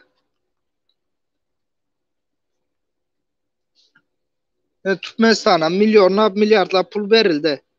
Karşılığını hiç düşünüyorsunuz mi? Bunun karşılığını ne için soramayalar ya da 50 yıl son verdiğim hiç düşünüyorlar. Dağor gördünüz mü ortada? Yok. Türkmenistan hem mi yurttan pul alıyor yöne dağor yok ortada. Ne sebepten anlaştılar bunlar? Ne edip düşünüştüler? Şu hakkında hiç saat düşünüştür açıklamaya. Trump neçe milyon dolar verdim dedi. Türkmenistan hükümetine 20 milyon mu 30 milyon mu bir zat verdim dedi. Ondan sonra yine neme. Azinde bu pulun karşılığı neme böyle? Ne Afganistan'da diye biz diye Amerika neme diye hükümeti. Biz Afganistan'da diye Saldatlarımızı çektik. Yöne biz diye hareketimizi yine daşarkı komşu Afganistan, komşu yurtların üstü bilen yine ederiz diye. Bu ne demek? Hazır Mardak aeroporda neçe yıldan beri Amerikan nemesi ulanıp geliyor ona. Vayenli samolyotla ulanıp geliyor Mardak'ını.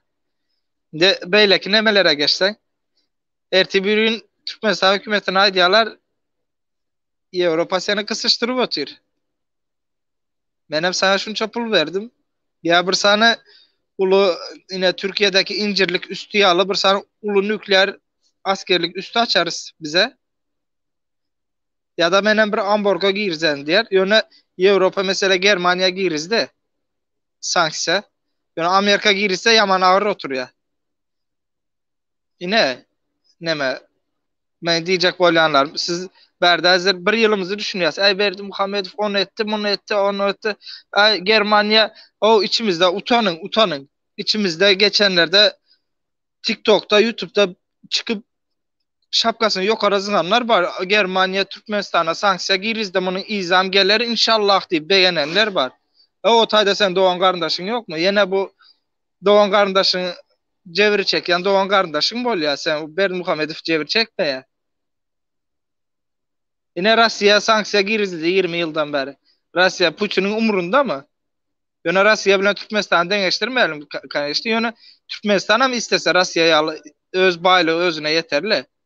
Yine Türkmenistan onu başarıp bilmen için yine halk çekiyor. Berdi Muhammedov maşgalası yine Avrupa'da yine Amerika'da Berdi Muhammedov'un en fazla edeceği işi birazcık sıkıştı mı Arabistan'a göçeye gidiyor oldu Arabistan'a. Şimdi bundan düşünüp görün Arabistan'a ne için gidiyor.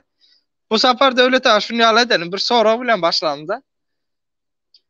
Türkmenistan hükümeti Berdi Muhammedov maşgalası Arabistan'a kaçıyor. Ne için kaçacağını siz gözlep tapın. Gelin Türkmen halkın biraz gözlesin. Ne devlet ha? Arabistan'a kaçıyor. Seyredin. Yöne ne için kaçacağını siz özünüz gözlep tapın. Arabistan'ın biraz nemesiniz. Jeopolitik diye politik nemelerini biraz gözlep görün öğrenirsiniz.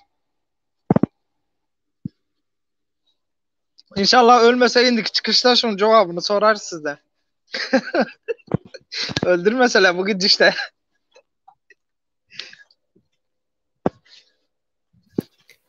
Bakı onu bugünkü Yöne dur devlet ha yekeceğim. Yöne Azat'tan soracak ya bunun cevabını. Sev Azat biliyor bunun cevabını onun için. Azat'a değişilden sonra diyelim. onu şunkü efiri cemlali 3 saat Avaş. 17 oldu. 3 saat 17 oldu. 17 mutlu oldu. Azada yatmanı döydüydü. Ya Azat. Azıktırdık azadı. Hava. Ne şöyle devlet ha. Önümüzde biz Aydara bir yılımızı düşünüp hareket edip oturuyoruz. Bir yılımızı bile değil bunlarla oturup sinetsen biz gaytam geçmişi düşünüp hareket edip görse. Evet, geçen gün bu bunu değildi zaten. Zaten ertir ne mi olacağını ertir şu planımız ne emeliğini ne medemiz var hiçbirimiz bilmeyiz. Onun için diyecek bolayalım hoca düşünün gaytam geçmişini bilmedik geleceğini bilmez. Olan var. Yani hareket edenimizde önümüzdeki yılları düşünelim. O prezidenti Berdi Muhammedov ağdaracak. Az Berdi Muhammedov çıkıp değilse gelin. Hadi geçin yerime. Geçin. Komple ben hükümetime ayıryan yine geçin oturun değilse kim çıkıyor? Hiçbir yerem çıkmaya şu gürler oturanları. Berdi Muhammedov'un yerini men alacak deyip çıkıp bilecek. Yok. Sebebi kadro yok. Kadro.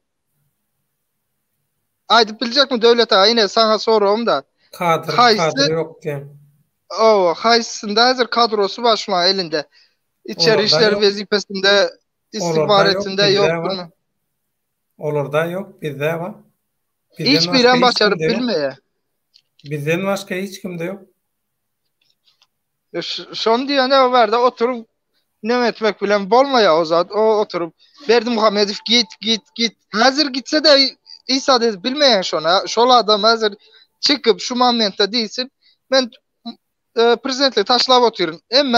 Hemen taşladı. Yine gidip var yazdıysa hiç adam edip bilmeyen. deyip şok bolarsın qaytan. Gitti bu zat deyip. İndi ne ederiz deyip. İndi şonu düşünmeye başlarsın.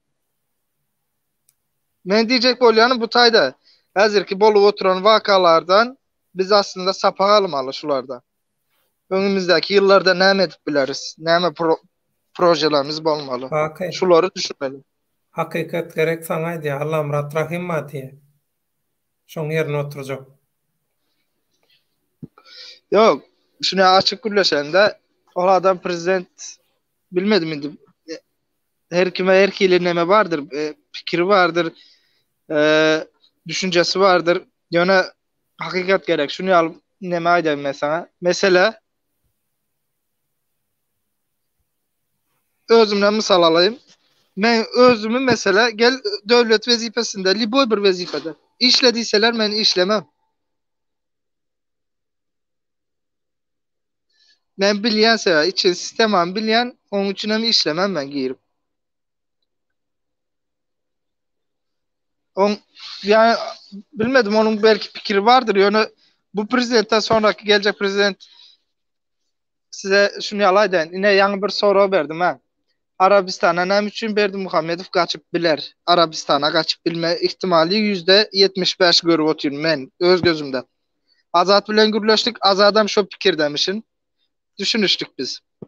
Şimdi yine bir neme deyin. Size bir fikir alıp görkezeyim. Yani neme dedim? Türkiye önündeki 20 yılını düşünüp hareket ediyor dedim. Önündeki 20 yılını düşünüp. Şimdi aslında aytmalı değil zat şular var. Başıma bela olacak da gözlep görün. Tecenli bir yeri var Türkiye'de. Yetiştirilip oturulan.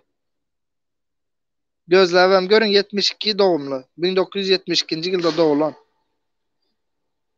Ben ola adama da ne medya mesela. Nem için Türkmenistan yağdı şu şekilde vakti sen Türkiye hükümetinden açık destek alıp otursun. Mesela devlet abi düşün elinde senin açık fiş var. Çek pardon. Açık çek var. Neyce istesen yazıp bilyen şotaya.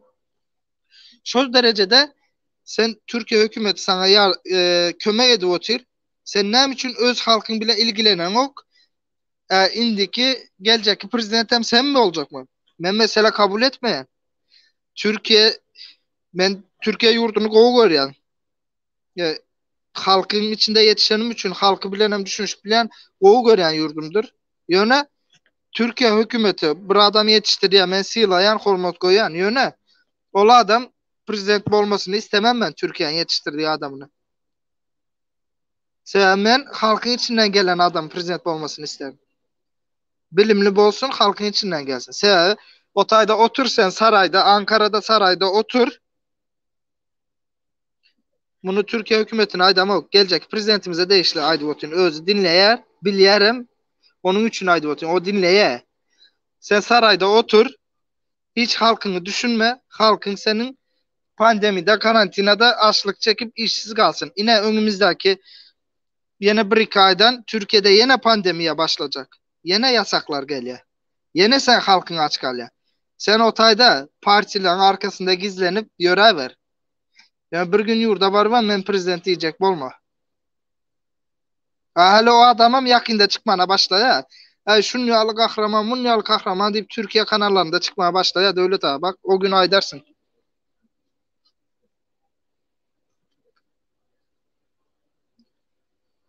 Yine şu ne açacaklarıma. Başka yurtlar bizim gelecek prezidentimizin bizim kaderimizi belirlep oturuyor. Başka yurtlar bu yaman ağır oturuyan bir zattır. Belirlep oturan adamam Türkmen yönü bizim için hareket etmeye. Ağır değil diyenle düşünyen.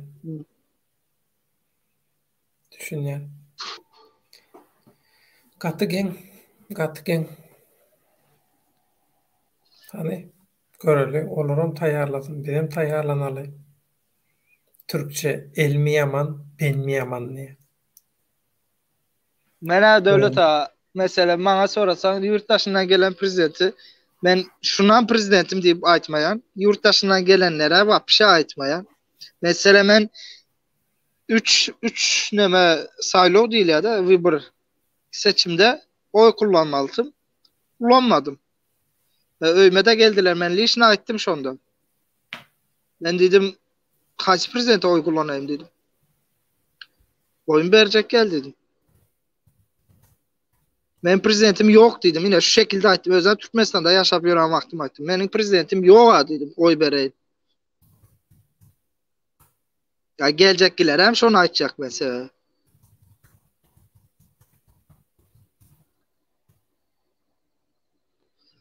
Sen halkın derdini düşünmediği adam men prezidentim bolmaýa hiç açanam. Liboy yine bir nemeden ene aýdýarlar da indi kimele hakikat gerek atı görme. Dan diýerler diňe şu partiyalar yankı ne bu parti diýýärler da men şu Türkmenistan daşyndaky A, B, C adlaryny bermeýän hemmesini aýdyp şolara garşy hereket edýän, şolary yarım saat şolara adım tutdum diýen. Yine mesela Prasto Pürmer alayım. Haýsy çıktı da aýtdy şu wakala çeli. Türkmenistanyň häzirki bilim sistemasyny ütkedelim, şunu ýaly edelim diýip haçan aýtdy.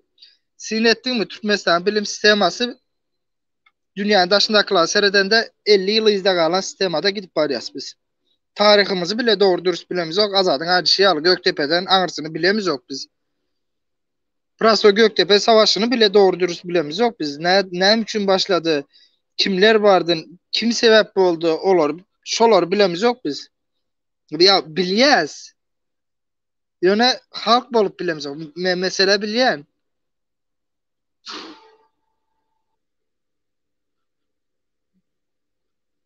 Okey.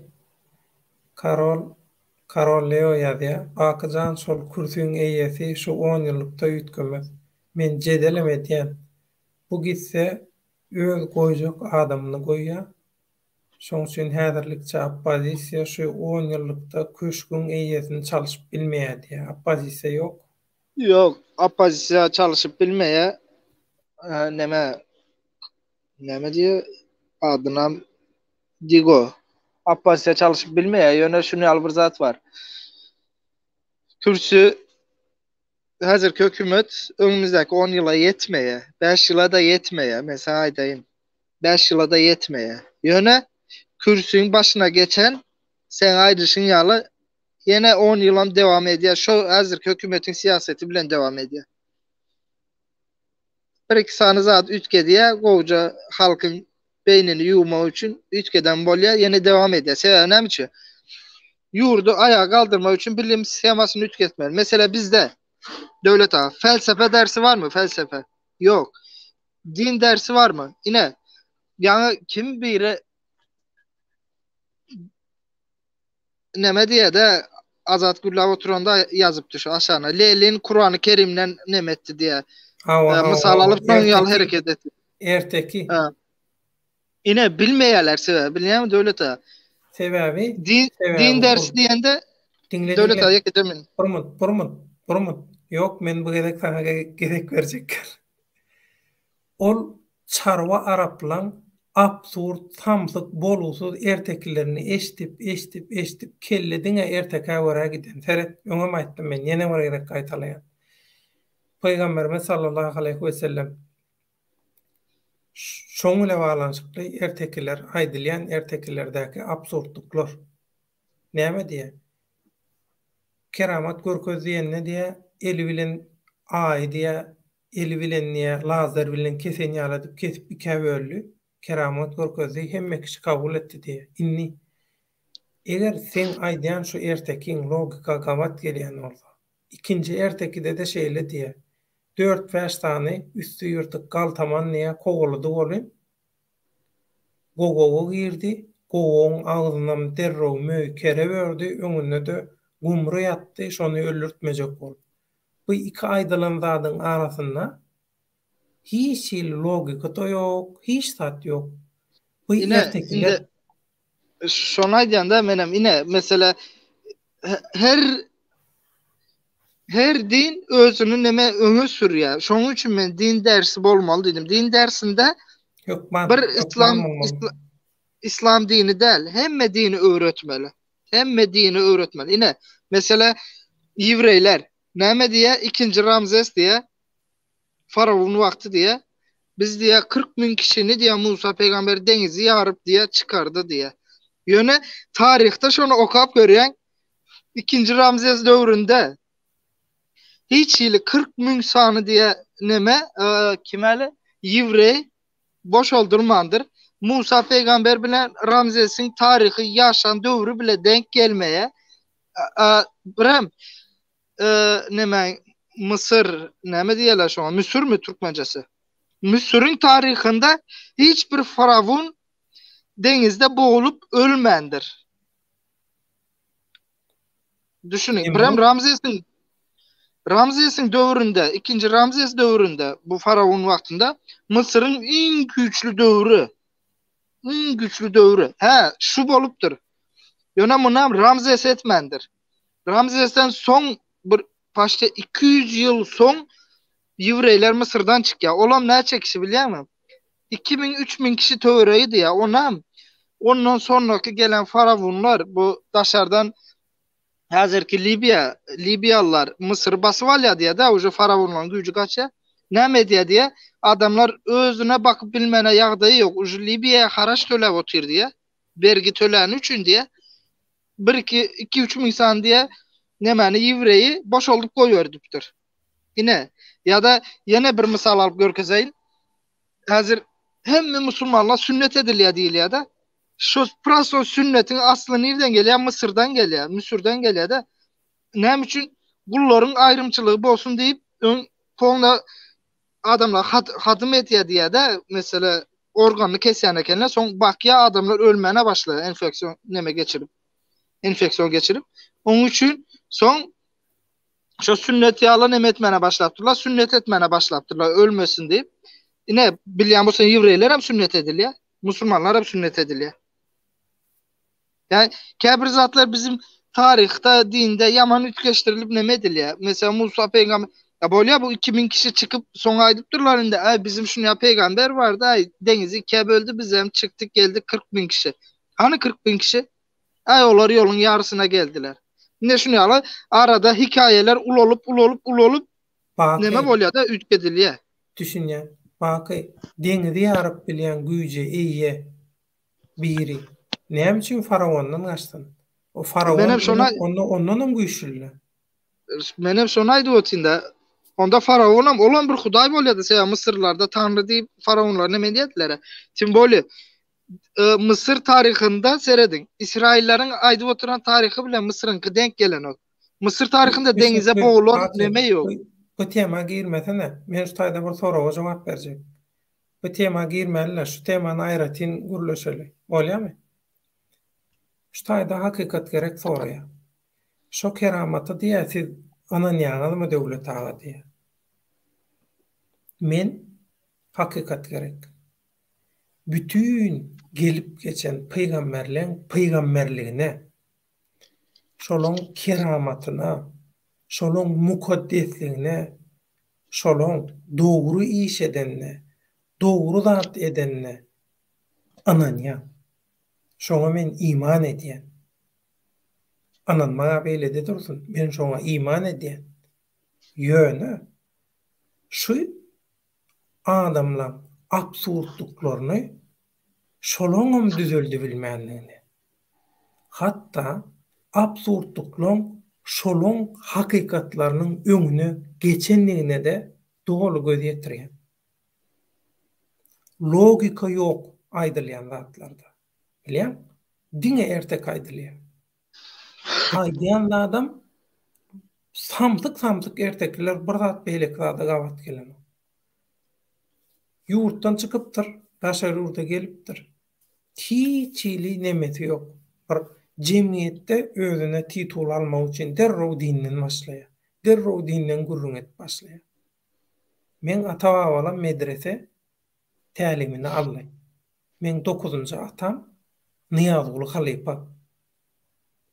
9-njy atam. Men familiýam Bayhan Weli. İkinci nasosa gidýän ýolly çep tarapa seretseňiz çopana öwliýa wadyr şo taýda bir küçüjük kümmet wadyr şo öwliýada. Şo kümmetiň aşagyny men familiýasyny göterýän adamym ýatyr. Bayhan weli ýatyr şoň aşagynda. Hemmeti weli, hemmeti medreseden dini syýasaty, hem dünýäwi hem dini bilimi yerine ýetip bolan adamlar. Men kakam atamdagam Pendidäki Amaş Birleň medresesinde sapaganan okan adamlar. Biz dini doğru, biz dini doğru bilýäs. Biz dini doğru düşünýäs. Dini ulanyp samsyk syýaset edýän ekstremistler ya ina şu biziň oppozisiýa boljak bolup beren, aktivist boljak bolup beren absurdistlerimiz bar, absurdçylarymız. Şular ýalyky däl. Dini ulanyan absurdçylar amma ina şu Daesh, İgil ya da şol İslam döwleti bulan hemmeti absurdçy, bulan din bilen hiç ili bağlanşy ýok. Din nimek? Arassaçylyk diýmek. Din nimek? Gan nökmek däl. Din hoşmeýilligiň hem iň ýokarky derejesi. Adamzadyň arassa bolanyna ýetip biljek derejesi din. Diniň hemmesi dogry. Iň esasy gödök ýalňyşy. Men dinim dogry, senki ýalňyş. Bu soňky gelen din ýok şeýle. Ine ýalňyş. Şutaýdan başlaýar hemmede. Şutaýdan hemmede bilimsizlikden, nadanlykdan, gömüklükden başlaýar. Hakykat gerek. Şolon keramatym düzeldip bilmänler şu absurdlyklary. Gurganyň Hasan ýazylandygyny bilýärmi hakykat gerek? We näçe adam tarapyndan ýazylandygyny bilýärmi? Soň nädip bir ýerek üşürlendigini bilýärmi? Beýleki keramatly kitaplar hem şeýle. Asırlaň dowamyna üýtgäp şuňa geldi. Her kim öz nemesine göre ýazdy, iň soňuna birleşdirdiler. Ol peýgamberler döwründäki hakykatlar, zatlar hemmesi üýtgäp gitdi. Näme üçin? Adamlar ýyza gitdi. Adamlar öňe gitmedi. Ýyza giden soň ol özüne göre, öz mentalitetine, öz dünýä garaşyna göre düşündi. Şoňa göre, şoňa bir forma berdi, häsiýetlendirme berdi. Adamzatyň medeniýetini de ýyza gidip otur. Şoňa sowutnamasy şu uruşlar, jedelleşikler, tökmetler. Biziňem oppozisiýamyň, aktivistlerimiziň ýokdugynyň iň esasy sowutnamasy näme bilýär? Özara jedelleşikler, görüpçilik, tökmet atmak, hakykata garşy çykmak, logika garşy çykmak, hemmedadyň tersine etmäge synaşmak. Tebigatyň kanunyna, Allah Taala'nın kanununa garşy çykmak. Şoň üçin oppozisiýa-da ýok, aktivistligem ýok. Şoň üçin biz şu gözgini ýagdaýda. 3 saat 37 minut bollaý. Ada sana berýän sözü soňa baka berip jemlejek.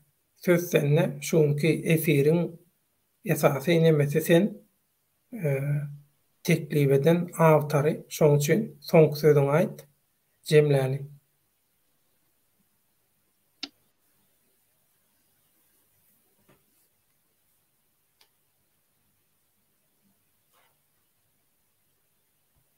Men şutaýda açjak sözüm şu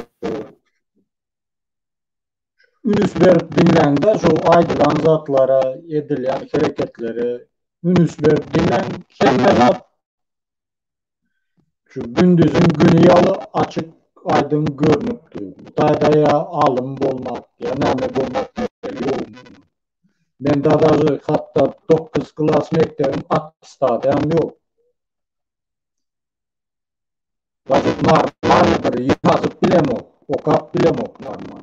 Ýöne bu Adat ýene bozuldy sesiň. Sen arada geldiň adetdiň bozdun sesiňi. ne o gelemo, näme demok.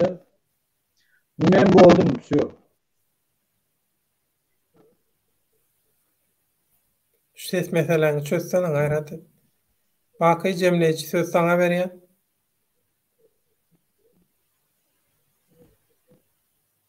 Bak sesin aç. Cemleyici söz senne. Ay devlet ağa men näme aýdyp bilen? Başga aýtjaga nemem ýok. Halkymyzyň bolup oturan zatlara biraz düşünmesi gerekli. Ne aýtjak zadym? Kimin kimligini tana. O süýje söze galmaň, inanmaň. Kimin kimligini tanan boldu. Ine aýtjak. Näme dost acı neme der diýerler, söyler diýerler, ine şoň kıyalı. Rost kimin kimligini tanap goýun boldu, başga ýa-da aýdyp bilmem men hazırlykça. Birem öz hereketimizi özümüz önümüzdeki yıllara göre çizelim. Yıllara, önümüzdeki yıla göre ya 2021'e göre de önümüzdeki yıllara göre yani bu kimin näçe ýyly ýaşajagy bellisi ýok. Hani işini ýöne şunu ýa bir zat erti bir gün bir zat bolanda şu bir zat eden mahaly ýurdumyz üçin şonuň 5-10 ýyl soň näme etjegini öňünden düşünelim oturup. Planlaryny çizelim, ine şoňa göre hereket edelim. Meniň diýjeklerim şular döwlet. Sağ ol Baky, sağ ol Azat. Efire gatnaşdyňyz köp sağ ol. Hakykat gerek riskem aýrylyp çykyp gitdi. Riskem sağ bolsun, hakykat geregim sağ bolsun. Men soňky sözü cemleýiji sözü häzir cemläp aýtjak. Inni häzir şu iň soňky tesbire jogap berjek. Hakykat gerek aýdýa din var agam diye aýbogdaşy gurap oturuşup bolýan agam ýöne dini goşmak gerek ýok agam. Ama biz dini nähili kabul edýäs. Aslında din nähili bolmaly. Din nimek? Yaradan bilen yaradylanyň arasyndaky iň mukaddes elle girmesiz hiç kimin ara girmeli däl gatnaşygy. Pynhan gatnaşyk. Ben başka näme düşündüm? Bu pynhan gatnaşygy PR edip, reklam edip, ya bir pany dünýäň behritleri üçin reklam edip ulanylmaly tema däl. Dini adam öz wajdanynda ýaşamaly. Din şeýle bolýar. Şoň üçin dini syýasaty goşmalylar. Din temasyna giremizok yapdyk. Indigo diýe gelin ýurdumyza ýeş kalyň. Hökman şoň üçin giýçe şu sagatda şunu edip oturýar. Türkmen topragyny göbek kan daman niye? Hakykat gerek azadaga ýadadyga inni bir ýyl bäri kimin kimdigini aýdylýa şu ýerde diýe. Gaty dogry. Biz bu netije geldik. Diňe bizde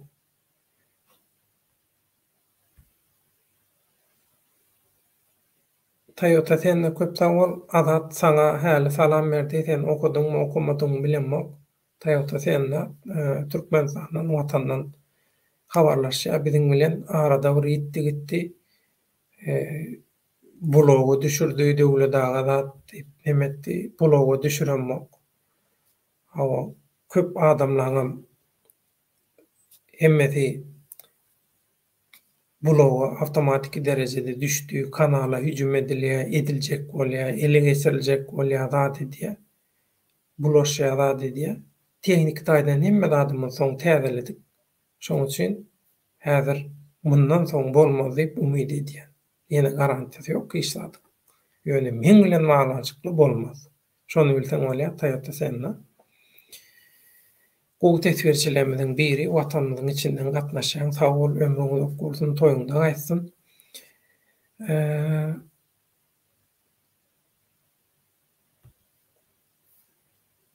Indigo Türkmenler watan uğruna göreşde gaýrat edin, şahsy behbitleri oýlamalyň gaty dogry. Toyota senle Hydyr diýeniň hyrsçykya ýok. Belli däl.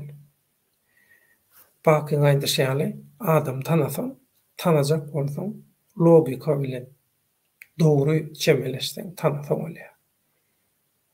Öňkü döwürde kyn ekeni, ýöne häzir kynlar. Ekranyň öňüne çykyp özüni ýitirýän, özüniň kimdigini, nämedigini ýadyndan çykaryp ekranyň öňünde maýmun bolup maskara bolýanlar, özüni maskara edýänler hemme zatdan bol. Şolary seretseň hiç ýeli ýorguda gerek ýok, göze görünip dur. Şoň üçin bize ýadadyk diýdiler. Senem ýadamadyňmy? Gel, inne bir şu bolgusuluklardan uzak, şu pohun sıçramajak yerine bir täze bir etapda şol işler dowam etdirelim diýdiler. Hakykat gerek.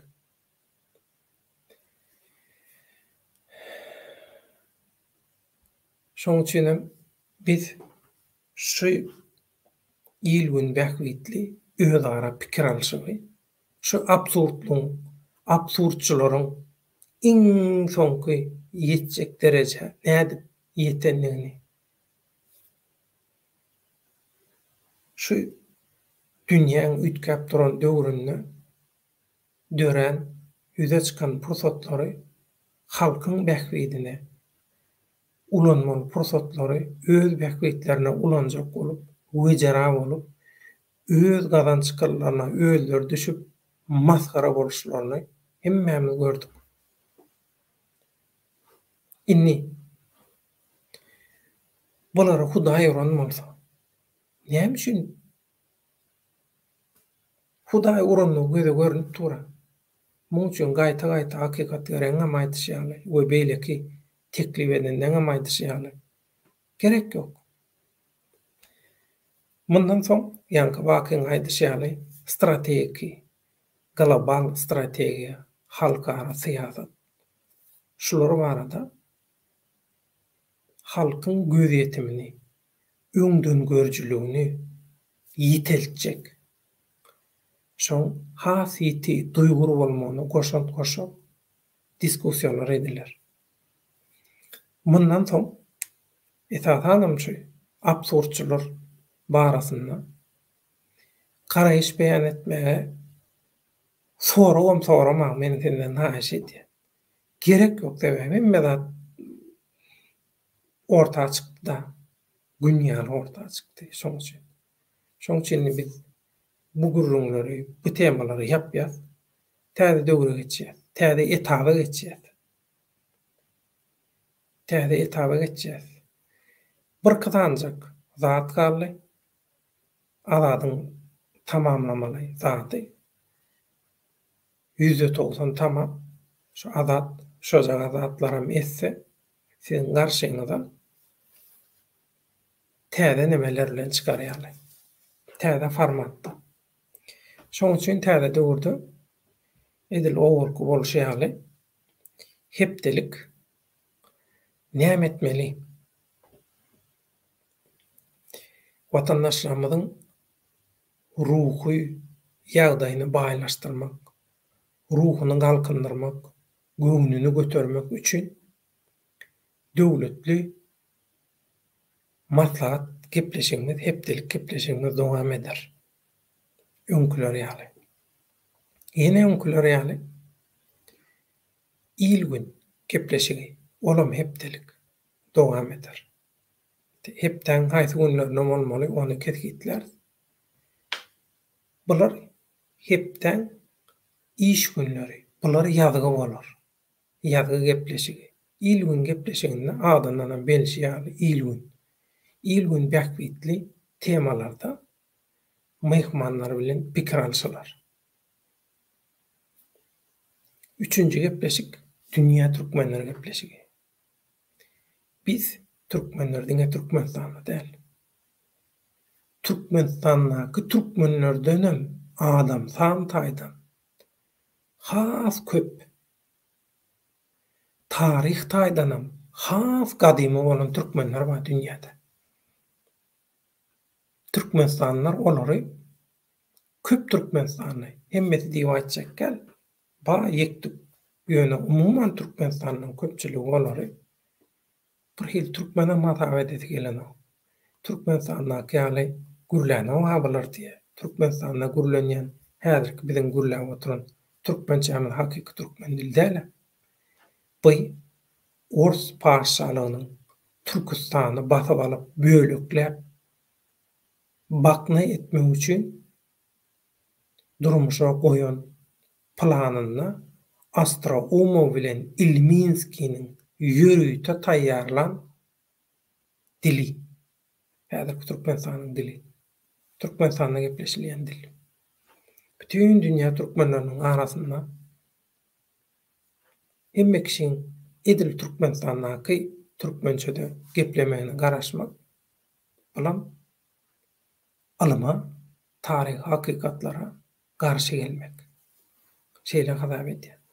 Şoň üçin dünýä türkmenleri gepleşiginde üç gepleşik bilen ýazgydan gider.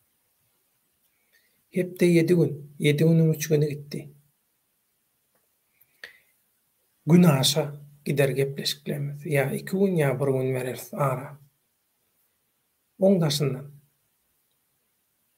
din çalış günleri halkyň alyp barýan, ina siziň öwrenşen formatyňyz, siziň alyp barýan gün efirleriňiz bolar.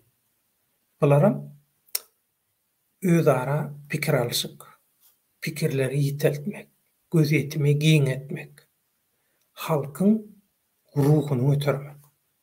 Şoň üçin biziň täze döwürdäki şygarymyz şoň bilen baglanşykly. Ýagny biziň şygarymyz häzir size men aýdaýyn, täze döwrümiň şygary ýerdedi.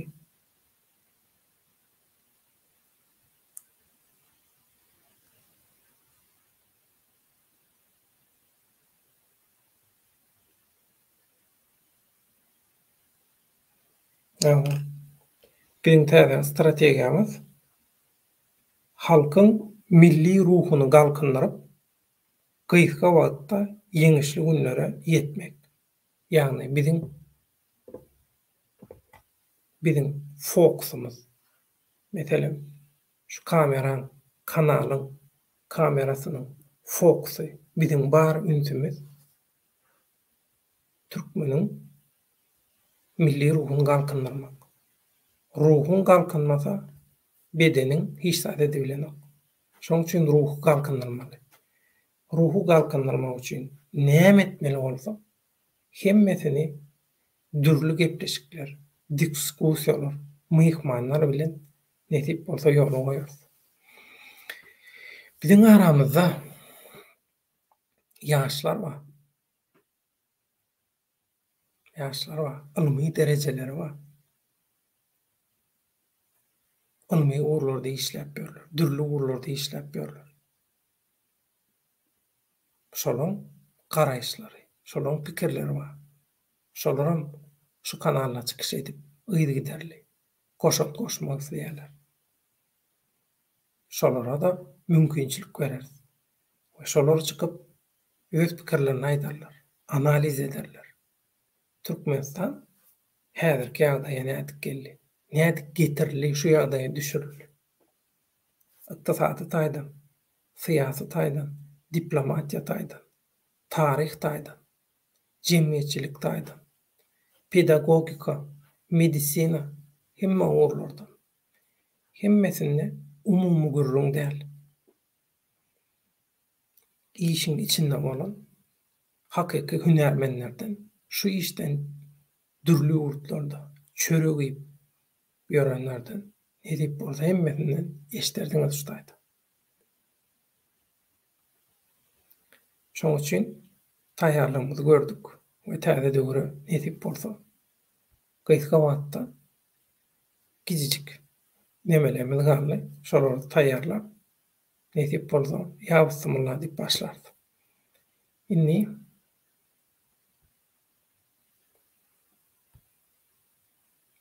soňky tesbirlere göz aýlap hoşlaşyp Toyota Senna yaramadım döwlet baýana diye Allah şifa bersin. Türkmenistan ýaly bir ýerde eger Aşgabatda däl bolsaň ýaman kyn ýa-da bir töwereňde köne şol Sovet döwründen galan doktor zat ýok bolsa gaty kyn. Şu doktorsuzlyk sebäpli käbem ejem men ýitirdim. 40-am geçen ok.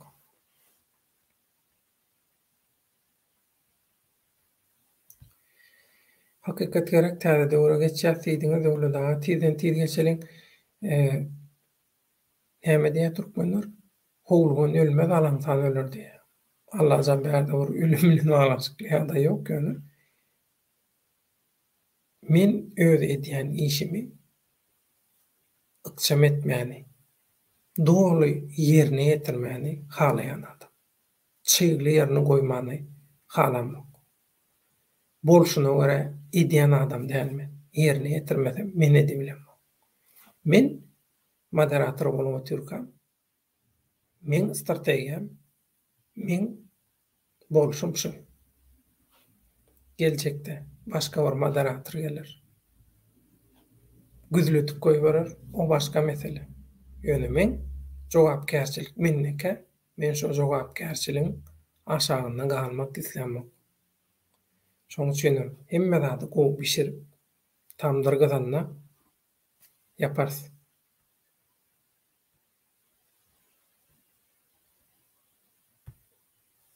Kurban geldi döwletaga diňe ele gitmez niyetimize görüşelim.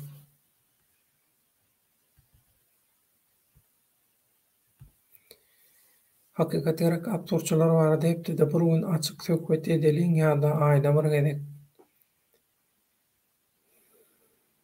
gerek barmy? Görüber ýa-sany täze döwre geçeli. Olay diýanyň dogry halkam bir ýerde islegini aýtmala. Görýäs, Batyr Jomortow köp sag bol.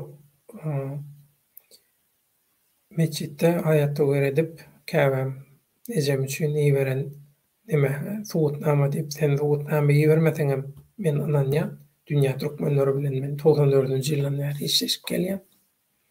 Awtorlyk programmam hem şol dünýä türkmenleri. Sag bol, ömrüň uzak bolsun. Sen bilen ömürde gepleşgendeli şu dünýä türkmenleri üçin gaty gyzykly bolar. Batyr Jomortow Özbegistandaky türkmenler tanap bizi. Durmuş nähili, türkmençilik nähili, türkmenler nähili. Özbegistanda. Özüňden başlap, töwereňdäki türkmenleri etip bolsun.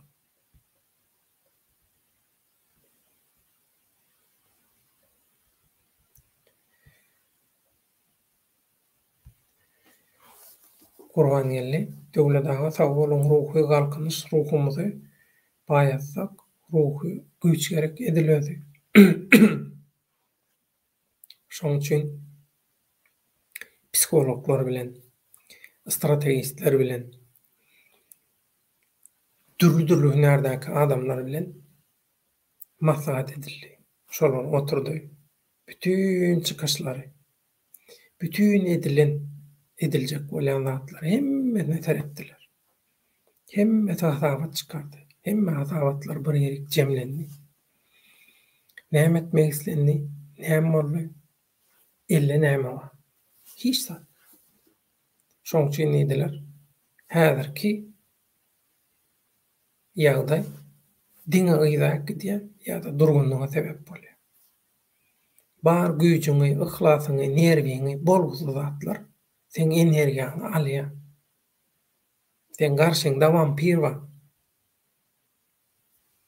Garşyňda parazit bar.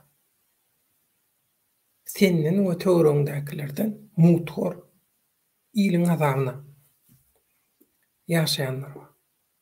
Bular bilen wagt ýitirjek bolsaň ýa öz energiýaňy şolara berjek bolsaň onda muňa görüşem däl hiç adamda. Hiç da yaramaýan. Şoň üçin olary öz dünýäsinde oýmaly. Öz planetasynda oýmaly. Absurdistan planetasyna ýurduna fermasynda nämesinden bolsa öz virtual dünýäsinde nämeseler şonu etsinler diýip öz uğruna goýbermeli. Öz uğruna goýberýär. Hakykat gerek wagt adam laýyk basyp bilmeýän illeşlerimden bar gynandypdy. Gaty dogry hakykat gerek. Türkmenistanyň ýagdaýy, türkmenliň ýagdaýy adaty ýagdaýyň daşynda. Şoň üçin biz ösen ýurtlardaky ýaly laýyklara, begenýänlere, tomaşaçy sanyna görä, haýsam bolsa bu YouTube kanalynyň reytingine görä syýasat ykbal geljek kesgitlerine muny dünýä syýasatynda düşünýän türkmenleri tanayan, bilýän adamlar muňa gowy düşünýär. Şoň üçin Türkmenistan, türkmenler diýilende internetdäki gün watar döwletlerindäki ýaly ol internetdäki reyting bilen hakykat bilen hiç ýeri nemesi ýok. Baglanyşy. Hakykaty görkezanok. Hakykat internetiň daşynda gidip dur. Sebebi internetde halk üçin bu internet yeterli.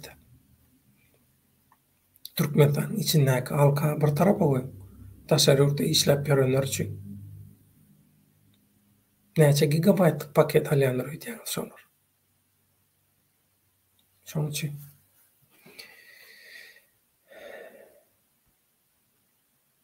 bas bilmän gorkýan bolsa laýyk basmagy begenmäge zıýan ýok. Zıýan ýok. Zıýan ýok. Eger şeýdeni bilen özüni zıýan gelmejegini pikir edýän bolsa, goý şeýle bolsun, şonu etsin. Biz hiç wagt begenin diýip ýalbarmadyk. Gurlaňam diýip ýalbaramdyk. Ata-babalaryň ruhlary yaradan biri var. Gutordy. Hakykatda bolsaň, hakykatyň tarapyndan bolsaň, hakykatyň uğruna bolsaň, Tewratyn kanuny, Allah Taala ata-babalaryň ruhy, pek ýürekli adamlar inha daşyňa jewsleşýär. Ýewropada sagat 02:50. Türkiýede sagat 03:50. Serede oturan tomaşaçy sany 61.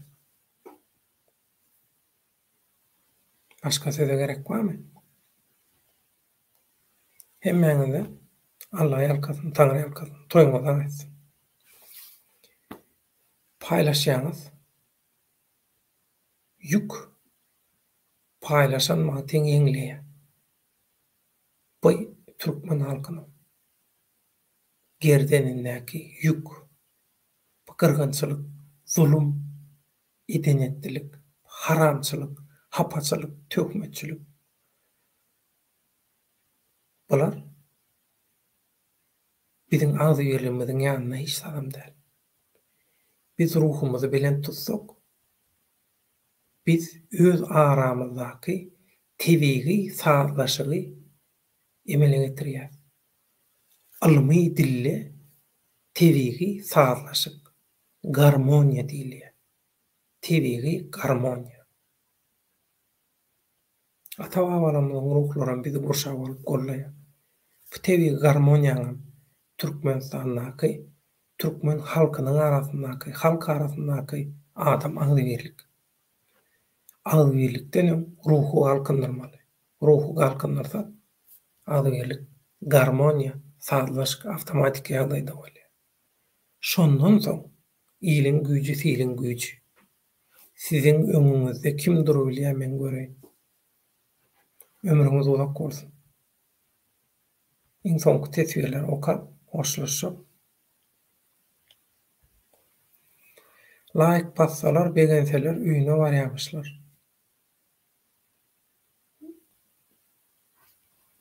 Oň dünýä garaýşy, oň nemesi şol. Hakykat gerek. Dün ýerdedik, bu ýerde. 2000 geçdi. 2000 ýokdy. 1000 ýaňy boldy diýdik, 1000 geçdi diýdik. Absurçylar hamala elinden horosuyçu sallanan ýaly boldy. Dat diýdat o kanal şeýle, o kanal beýle, eýle beýle. Hawa şu kanalla yalanam bolmady. Halkyň aňyny zäherlemegem bolmady. Hiç adam bolmady. Bolmadam. Moderator bolup oturkan bolmaz. Menden soň boljagym netip bolsa bolurmaz diýip men umyt edýär. Tebe biz öňe gitmeli, gitmeli. Yitirjek wagtymyz ýok. Biz ýaman köp wagt yitirdik. Gynandyk. Türkmeniň başyndaky bu elhenç ýagdaý pelaket wagt yitirmegi bagışlamaya tarih bizi ata-babalarymyzyň ruhun bizi bagışlamaya. Şoň üçin hemmemiz borçly ýadyňyzdan çykarma. Ýadyňyzdan çykarma.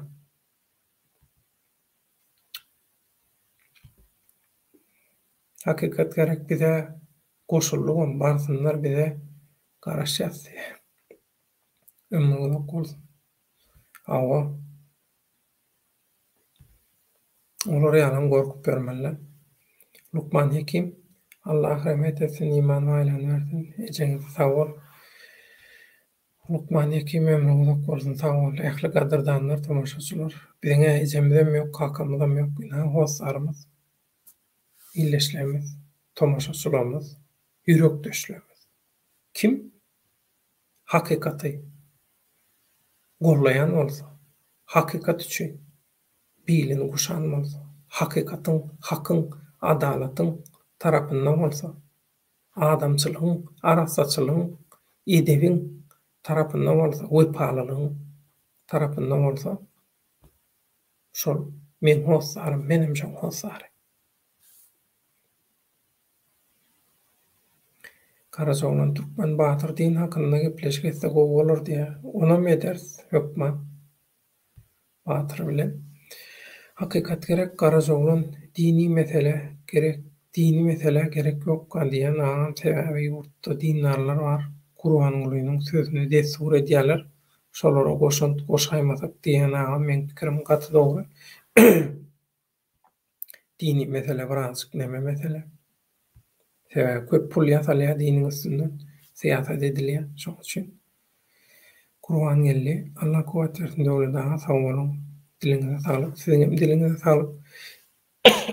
Sesim gitdi, bokurdum çiş. Mehriban doganlar. Onda ýene bar 3 sagatdan mene turup çağalar baglanıp gitmeli. Siziň öz iş aladalaryňyz bar. Köp sag bolun. Birimin warkaýsyn. Şol edilýän işler, şol edilýän gurrunlar näme diýe? Dama köle bolar diýe. Şoň üçin ýöneköý däl, tötenlik däl. Bir-birimiz tapyşýas. Energiýalar birleşýär. Edil molekulalar birleşýär. Tebigatyda bolýar hemmede. Tebigatyň kanunyna görä, alaky düzgüne, adalaty görä. Şoň üçin ýagşy niýet ýarym döwlet. Ýagşy niýet edilýän eýem ýetiljek pellihanyň ýarty diýmek. Pälimiz düzgün bolsun, ýüregimiz arassa bolsun, ruhumuz belent bolsun. Ruhumuz belent bolsa, ola bazatlar ekeni hiç ýür ýokanç kesel ýasama virusam sizi ýykyp bilme. Şaýat köp. Şoň üçin hakikat bu dünýede görýän zatlarymyz däl. Hakikat gaýypda hakikat. Şonu ýadyňyzdan çykarma. Gaýypdan habar almak. Gaýypdan habardar bolmak. Esasy durmuşdaky yetilmeli sebgit. Kämilligiň iň esasy etaby. Şoň üçin ruhumuzy kämilleşdireli.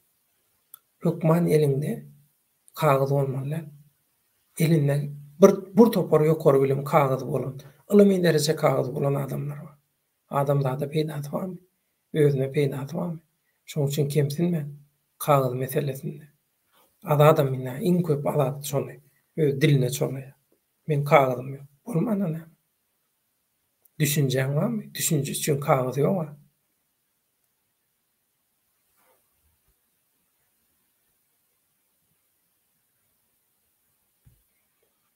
Hakikat gerek döwladaga sizin owaňyz seni görsem ýady düşýär.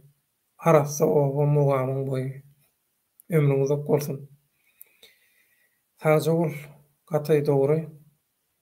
Murgamyň suwam gata azalypdyr. Ol Hinduştaky giresem gurap diýen ýaly galypdyr, gata azalypdyr suwam. Kyn ýagdaýlar. Kyn. Allah jan ýöne özi gowrak bersin. Şoň üçin energiýalarymyzy birleşdirmeli, auralarymyzy birleşdirmeli. Hakykat üçin, hak üçin. Şunu ýadyňyzdan çykarma. Yeňilmeýän näkedäk güýç Allah Taala. Şoň güýjünden, gudratynyň, gorlugynyň peýdalanjak bolsaň, arassa bolmaly. Hakikatyň tarapyndan bolmaly. Yalan sözlemeler, yalan zatlara goşulmalylar. Päli yaman bolmalylar. Aýtdyma, ýagşy niýet ýarym döwlet. Niýetiň ýagşy bolsa, eýem sen ýarsa sen ýarsyna ýetdiň. Galan ýarsam aňsa. Egin berersiz biri-birimize, gollarys, goltuň aşagyna gireriz. Biz biri-birimiz üçin türkmen halkyny başga görnüşde halat edip bilmeýäňiz, ýaşatyp bilmeýäňiz türkmen döwletine biz biri-birimize mätäç. Biz biri-birimize borçly. Şoň üçin men senden üstün, sen plany, ol plany ýok. Hemmämiz deň. Hemmämiz deň derejede borçly. Şoň üçin şu borjy diňe ýekeje görnüşde biz ýerine ýetirip bilýäris. Allah Taalaň gollugy bilen. Tebigatyň kanunlaryna görä türkler akylly mantykly diýe. Akyl bilen, bilim bilen, dogry strategiýa bilen alyp baran wagtym. Şondan biz başararys. Toý saçagynyň başynda da edil şuňkina 60 eren bolup oturşymy diýäli. 60 eren bolup toý saçagynyň başynda ýadyňda düşýän bolsa 09 2021-de gize saat 03:00 3 tane 3'üm 9. Bugünkü günümüzüm 9. Ayımızım 9. 9 gadymy oguzlam, 9 oguzlam. Arım bilen keramatly hasaplayan sany 9. Şoň üçin hiç da tötenlikde özüňizi ananyň. Her adam bir elektrik stansiýasy ýaly. Hemme zat özüne bagly adam. Ruhuňyzy galkyndyryň, ruhuňyzy göteriň. Öz içiňizdäki güýjü türkler aýdýar keşfetiň. Biliň, öwreniň öz içiňizdäki güýjü. Şo güýjü taşaryk çykar. Hiç wagt ruhdan düşme. Hiç wagt umysyz bolma. Bu dünýäde bu görýän zatlaryň daşynda başga dünýä, başga güýçler bar.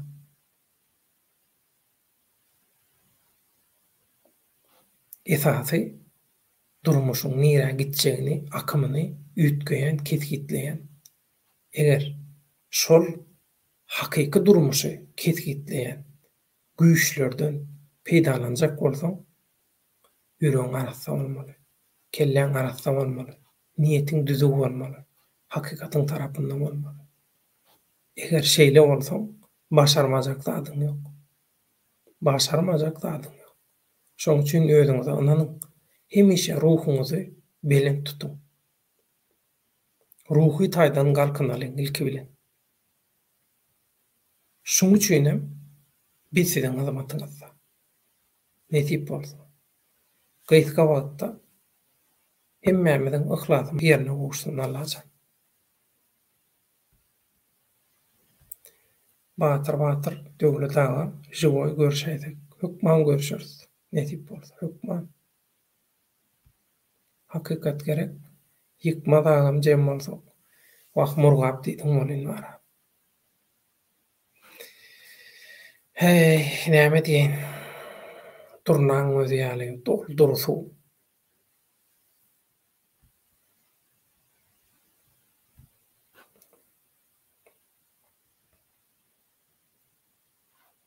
O derýada bu top oýnaýarlardy. Wah. O taňradan gurak gitdi bir wagt. O arada gurrumum ýok. Gurban geldi türkmenleriň 5000 ýyl taryh medeniýeti bar milatdan öň. Gurban geldi türkmenliň ýazylan taryhynyň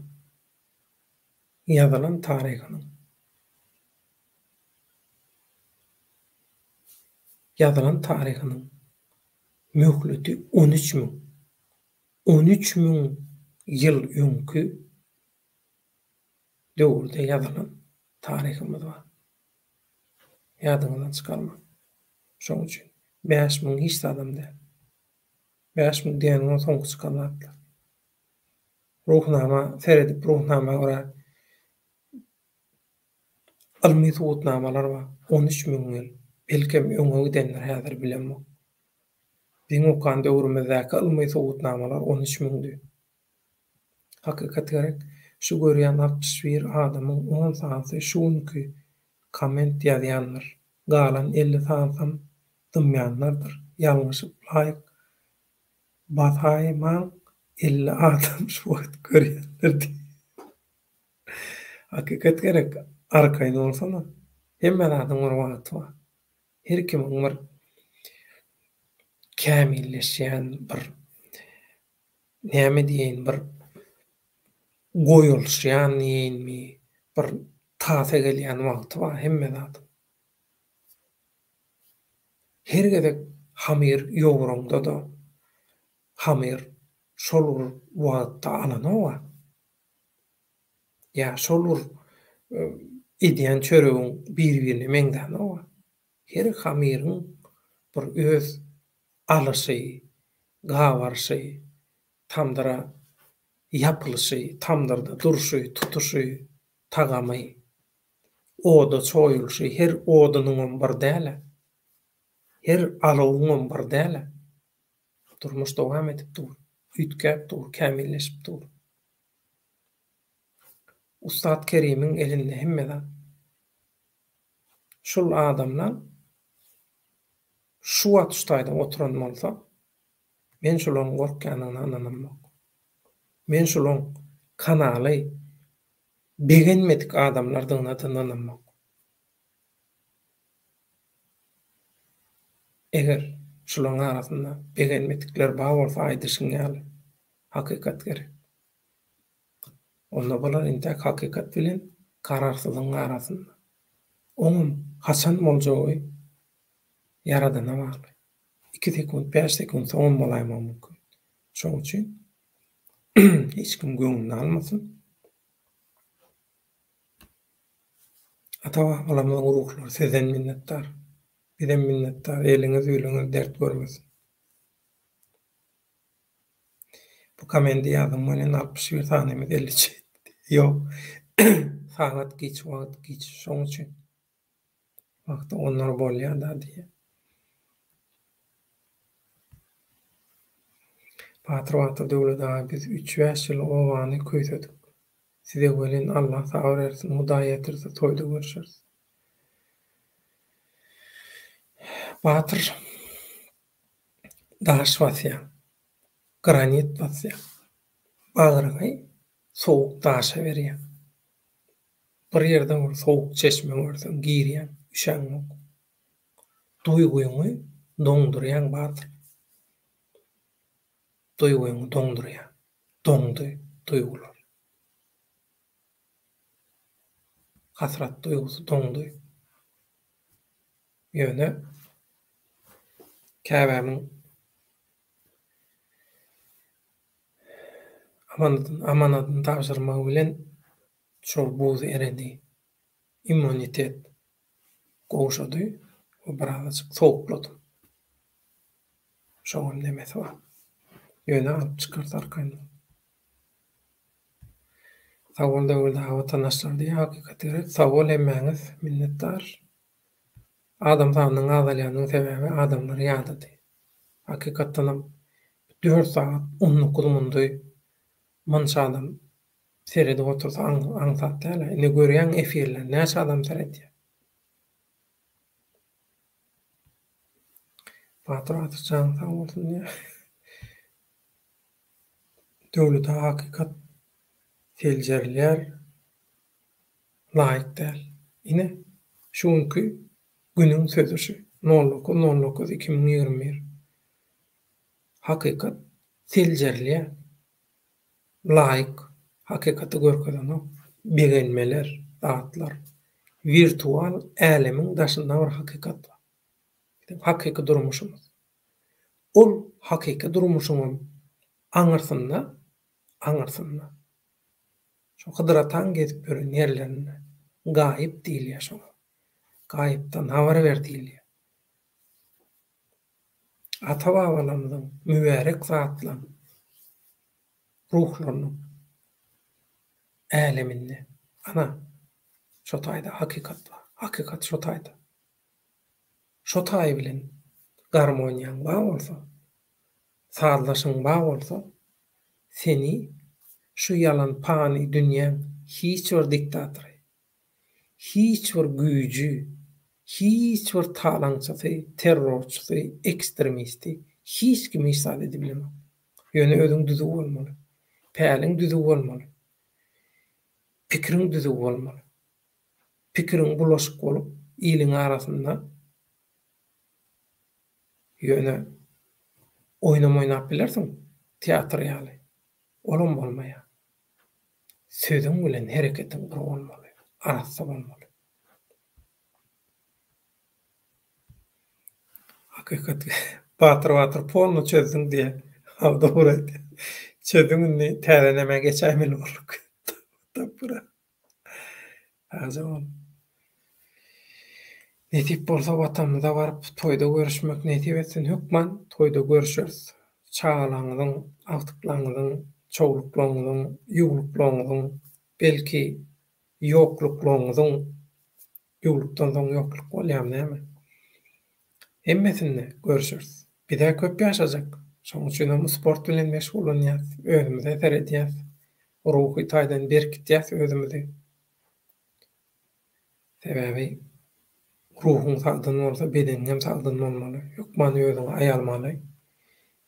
Bir halkymyza hyzmat etmek üçin özümizi güýçli, daýaw tutmaly. Şoň üçin hem meşgul bolýar. Size maýan özüňizi altyn sözler senne agam başgasyna bilenmek ýadaglyk çykdy. Batyr sawol ömrüňiz ok bolsun. Biz bir-birimizden güýç alýar. Biz bir-birimizi sazlaýar. Dutar perdeleri ýaly biz bir-birimiz bilýän.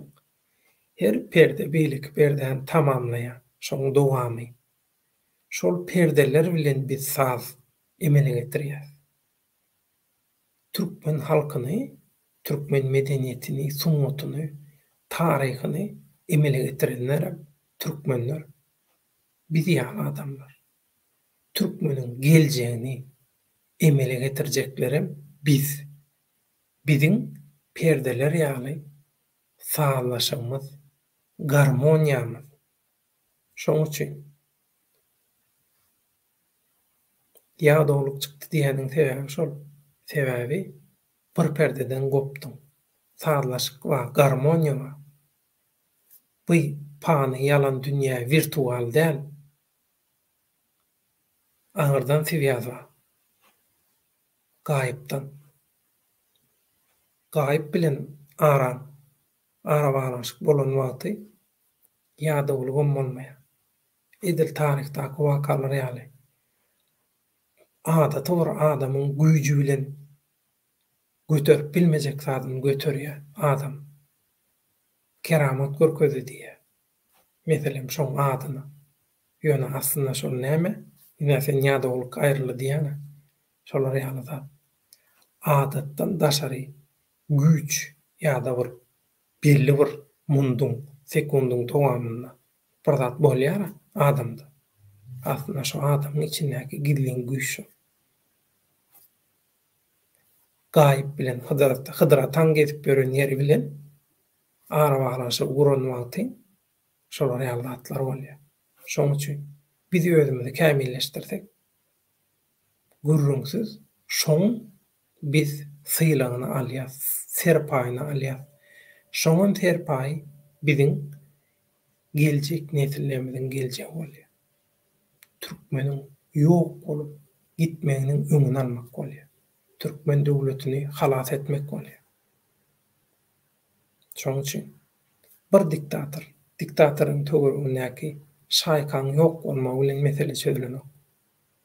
Meselen düýbünden çözmeli, kökünden çözmeli. Agacın kökü kesellen bolsa, sen o ýokardanky yerlerini çürtüp bereniň bilen peýdasy ýok.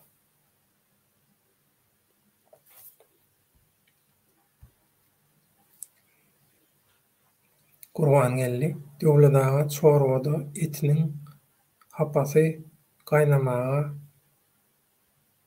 karşak. Hapa ýüzüne çykman, gitjek ýeri ýok.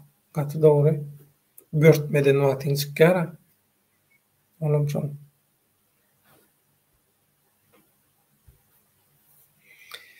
Batır watanymyza döwletaga sen ýaly 3-4 sany aham bolsa gitjek ýeri ýok hiç zadyňam. Batır sag bol. Komplimentin üçin ýöne şeýle zat. Çıkanok intek ekrany bolar. Ýöne çıkarlar wagty gelen. Maňa da çykma diýdiler. Aslynda. Bular maskara bolýarlar, wejera bolýarlar. Ondan soň çykaý diýdiler. Ýöne men dözmedim. Halkyma dözmedim. Dözebilmedim. Dözüp oturabiljek gelýdim. Kyn ýagdaýlarda lagerler dedik. Bir ýurtdan o ýurda. Kynny. Ýöne şonda da görüşdik. Elimizden gelen mümkinçilik bilen halkara guramalaryň gollady. Ömürler uzak bolsun. Katgy pursatlarda golladylar. Şonuň kömegi bilen biz hakykatlaň ýaýramany, köp adamlaň oda atylmagyny sakladyk, duruzduk. Şoňa sebäp bolduk diýip men umyt edýän. Ulu söze toga. Şoň üçin hakykat üçin biz görüşdik. Hakykatyň tarapyndan bolduk. Şoň üçin gawat gelen adama şikaýet edýärler. Döwlet baýgan we şoň komandasy, şoň adamlary bize päsgel berýär. Biz diktatora garşy görüşe bilemzok. Gaýrat edip döwlet baýgany, şoň kanalyny, şoň adamlaryny töweregini gollaman diýip aýagarlygyny arda ýazyp şikaýet edýärler. Esederde urunun galan ardaçylar. Ediversinler. Näme diýär? Her kim eder özüne der. Bumerang. Orada halaman. Ýene oradyň aýagyndan arda edip, orady suw ýanjak çagatyndan aýryp, maşgalatyndan aýryp, gözüni ýagdaýa getirdiňiz. Şoňam gaýtargyny Allah jan berip otur. Intägem berer. Men gargaýanmy? Ýok, garganmy. Men janymy saglygyny isleýek. Men näme üçin gargaýan? Şoň üçin hiç wagt ýatdan çykarmanlar.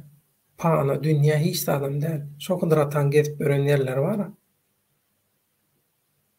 Şo taýlary bilen habarlaşjak bolun.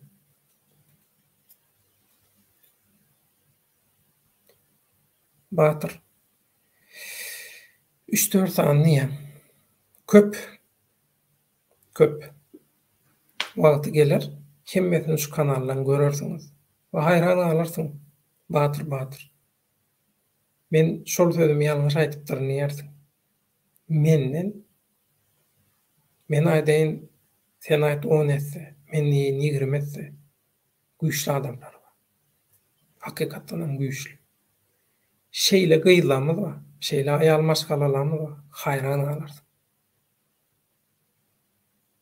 Şeýle oglanlarymyz, ýigitlerimiz bar, hayran galarsyň. Bä diýersiň. Nirde şu wada çenni? Näme bollaý diýersiň. Biri jagdyl taýak demetdimi? Degirdimi? Näetdi bular? Näetip orta çykdy diýersiň. Biz olar bilen işçeşik gelýär, tanışyk gelýär, gatnaşyk gelýär, dertleşik gelýär. Azatlyk radiosyna işlenýärmizde tanışanlarymyz bar. Türkiýanyň döwlet teleradio guramasyna işlenýärine tanışanlarymyz bar. İki döwürdäki eden işlerimiz tanışlarymyzyň üstü bilen gelip, ýene bizi tapyp tanışanlar bar. Taşary ýurtda bir ştaýda näme aýtaýyn, ýatlamam aýtaýyn, bir ýurtda gezip ber, bir ýurtda gidip barýan taşary ýurtda. Elimde telefonda türkmençe gürleşip barýan. Biri ulgak geldi. Ey men bu ses öňümde durdy. Ey men bu ses tanayan idi. Bu ses türkmençe öňümde türkmençe. Ey men bu ses tanayan idi. Menim durdum. Nirde näl tanayan diýdim. Men idi bu ses tanayan bir ýerden idi, ýaman tanış bu ses idi. Özüm türkmen daşary. Meninle o taýda türkmen görenme, begeneyinmi? Ya men sesimi tananna begeneyinmi? Näme begenjegim bilemok. Onuň telefon yaptyk. Onuň ağam diýdi, ýa-ma sesiň tanşaý diýdi. Türkmen aý gujoklaşdyk, zat etdik, gitdik. Iň ýakyn kafede, restoranda oturduk.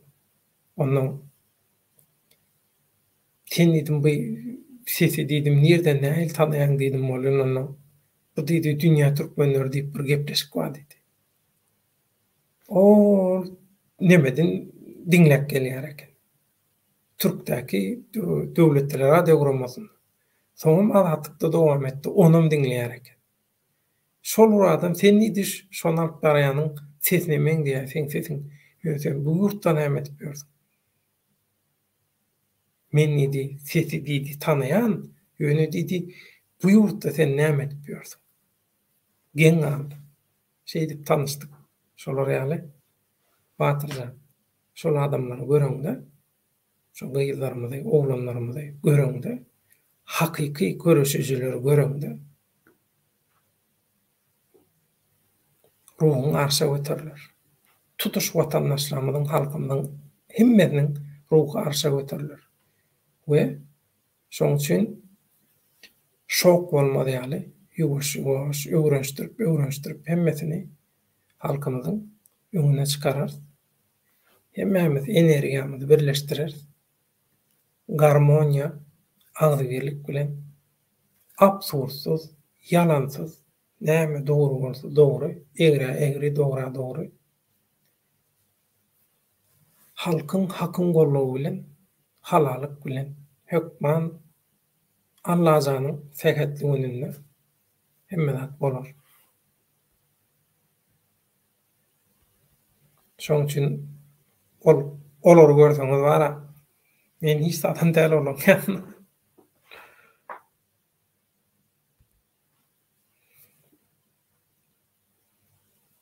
Kurban geldi yürekde näme arasa duygular bar bolsa, dil süýüji sözlemäni gaýgyrmaz. Inni bolay diýanyň dogry Kurban geldi ýöne şeýle eginleşlemez emma öz uğru boýunça, öz hünäri boýunça dünýäde islendiň adam bilen ýaryşyp biljek. Hünärmenlerimiz bar. Ýöne geplemäge gerek gelende aratyrlyk diýilýär, berilmedik. Her kimiň bir nemeti bar. Şoň üçin onuň ol gepläp bilen o diýmek ol yeterlik däldimek olamýarmyş. Her kime bir berilen zat bar. Şoň üçin her kime bir berilýän zat bar. Biziň bu geplemi teklimiz şol dutar bilen, destan bilen, aýdym bilen şoň bilen geldi. Soň jurnalistika gitdi, terjimeçilik şu zatlaryň hemmesi alyp barjylyk, telewideniyede. Şolaryň hemmesi birleşip şeýdi, ýani 1 ýylda, 2 ýylda, 10 ýylda boljak zat däl. At köp ýyl gerek bolýar. Tejribe. Şoň bilen. Şoň üçin häzir şeýle dowry ýagdaý bar. Plany gowy adam diýe. İş almaly ya, iş etmeli ya, bir zat etmeli. İş etmeli bolany ya, mesela iş almaly, iş tap bermeli, iş plany gowy adam. Gowy adam o. Elinden iş gelýän ýok. Biz eger gowy adam diýip kriteriýany, kadany, ölçegi şo taýda tutsak, hiç zat edebilemdi. Şoň üçin gowy adam bolsa, başarnykly bolsun. Üçüncüsü, Edil şol Gulpam destanyna Sultan Söýün Baýkara şo Gulpamy gözlänlerini maraly bilen arkadan gamçylaya soraýarlar, günäse näme diýse. Men haçan şoňa bir zat ýumuş buyurumda iş edýär. Bolmasa edenok diýe. Ay berekella gur diýerler. Iň soňunda Gulpam şol ezete bilen çörek geçirip oturka tamdyryň ýanyna Gulpam aýdýar. Dogry diýen sultanym diýe. Tä özünden bir işi özünden bilip etmäni öwrenýänçe gur diýe. Şeý diýär bolan dur diýe. Maraly. Ine diýe, tapdyk diýe. Uluýly gözläp, tutuş şol töweregi gözläp, tapman iň soňunda tapýarlar Gulpamy. Şojaga söz bilen tapýarlar. Şoň üçin üçüncüsü näme? Bir adamyň etmeli işini özünden bilip etmegini edibilýän bolmaly. Ina şu 3 şert. 4-5 emetik gidibillersiňiz ýöne häzirlikçe şu 3 şert göreşe goşant goşmak üçin, öňüňi dişlik üçin hökman gerek zatlardan. Şoň üçin gepläp bilmeýän watandaşymyzam näme etmeli? Öz uğru boýunça, öz ökdü işi boýunça şonu edip goşant goşmaly. Biz bir jemgyýet boljak bolsak, ösen jemgyýet. Halk boljak bolsak, her wezipede, her orunda biziň adamlar gerek. Çopanam gerek, hemmedem gerek. Eşeklerem gerek. Hakikat gerek. Hemen güýmediň aýbyn. Döwlet daga şu kanalla çüýçüýlünün ýaly maslahatlar, çykyşlar edilýär. Şoň üçin öýlerini otlaýjak bolýarlar käbir adamlar. Hawa bilýän şoň üçin aýdýan, awat gelen ýere arda ýazyşyp döwlet baýram gorup. Döwlet baýram olar bolany oýna oturlar. Şolary şikayet etdiň meni. Olary däl, bulary şikayet etdiň. Şular men jedam bersin. Şular men jedamy kessin. Eger men ýalňyşym ma bolsa. Men ýalňyşyny boýnuna alyp bilýän adam. Düzeldi bilýän adam. İlki bilen hemme zatdan öňürti özüm bilen görüşýär. İlki. Men öz birinji duşmanym men özüm. Nefsim. Şonu ýeňi bilsem, şonu batmarla bilsem, galanlary edibilýär. Anlatdyk bilen. Men felsefem şu, galan adam biljekkäl.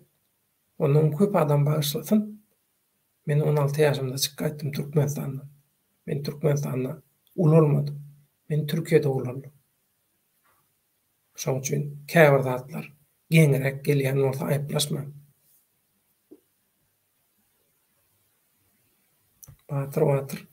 Gollaya tagam edýän işleriňizi takip edýäs. Ýanymyzda da ulanlar bar. Kän gollaya hemmesi salamlar baragam. Bile ýalkasyn. Meni de size de oturýarsyňyz. Men diňe araçy. Siz ýazýaňyz men okaýan, halka ýetirýän, dünýä ýetirýän. Ýazmasam tarih bolanok. Tarih döretmeň birinji şerti ýazmak. Alymda da milletin tarihi nähili ölçelýär. Haýsy millet haçan ýazyp başlapdyr. Şoňa seredilýär. Haçan ýazyp başlan bolsa, şol wagtdan seneden bäri kasaplanýar. Bizim okan döwürlerimizde almy soğutnamalar bizim milletimizin 13.000 ýyl mundan öň ýazyp başlandygyny soğut edipdi. Siz hem şu ştaýda soğut edip oturýarsyňyz. Döwür bap. YouTube'da ýazýaňyz. Galya bu zatlaryň hemmeti. Bizim işlerine uğurlamızı devlet teleradi guramasından olsun, ondan öň Magtumul Diwanı jurnalından olsun. Azatlıkta da galy, ses görünüşünde da ýöne.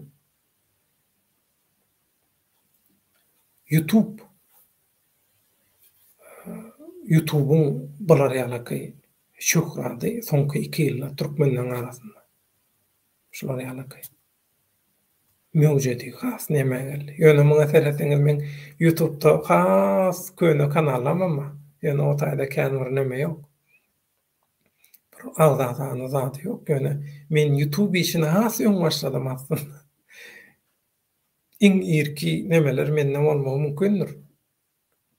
Aty köne döwürde başlan kanalam zatlanma ýöne men onu şöhrat üçin ýa pul gazanmak diýip nemetmedim. Doğrusu. Biz köne döwürüň adamlary bolamyzsaň, täze näme kynrak öwrenşýäs.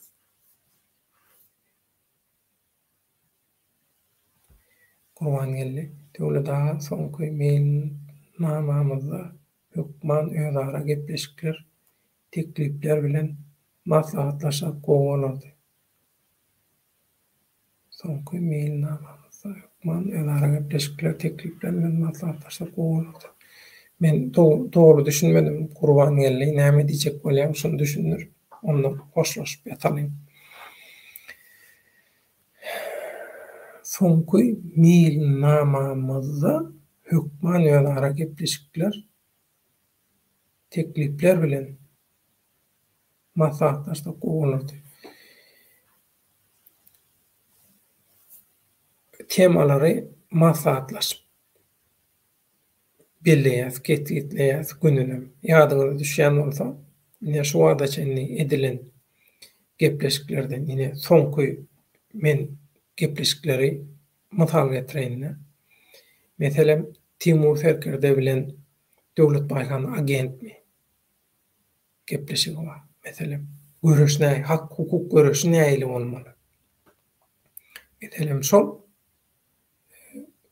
dürli ýurtlardaky türkmenler şu Türkmenistanyň siýasaty bilen baglanşykly edilýän çykyşlar dogrusundaky garaýşlaryny birleşdirip şoň bilen baglanşykly gelen soraglary Timur Serkerde jemledi, getirdi we diýdi. Planyny şol gepleşik edeliň öňüne bildirişi goýduk. Maslahat bilen men nememden. Ondan soňky gepleşik Türkmenistandaky koronavirus gyrgynçylygy. Olam ondan öňkü gün ýaýlymlaryň şular ýalaky gün ýaýlymlaryň birinde özara gürrüňleň arasynda şu koronavirus meselesini aýratyn gepleşik edeliň diýildi. Şoňa bildirişi goýuldy. Hatta ol Timur Serkerde bilen ediljek gepleşikden soňky gün gepleşigidi. Ýöne bildirişi ondan öň goýuldy. Ondan meselem şuňky naşy ede oturan 4 saat 44 Hudaý ýaman uzağa çekdi. Rekordu täzeledik. Şu bizim kanalımızdan başka da kanal yoktur şu oraya. Bir vaat şu oraya köp saatlar, köp adam bilen oturup dertleşen. Ama meneme uğraştırdınız, sizeme uğraştınız. Neyme diye oturdum, oğlum yadımdan çıktı, oku batmarlacak ol ya. Hayırdır. Batır. Sağlıkta başarılı vatandaşlar gecen rahatı öyle daha taze ol. Şu Kurban gelin garaşan, yüzüme yüz oturup ayda bir bölümü mailnamalar edilecek işler vardı.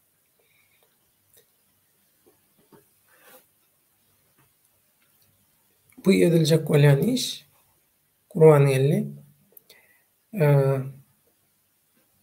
dünyada global meçhurda alınıp barılayan informasiya görüşüne Türkmenler olup koşuldu. Dögrowap görüştü, medeniyetleşmek, demokratiyalaşmak, kamilleşmek görüşüne öz metbuatımız, lobby kanalımız bilen koşulşmak esas maksat. Elbette maslahat edilir. Senin maslahatlara koşulşak diýsen, baş üstüne gel koşulş. Habarlaşma üçin men e-mail adresimi bereýin.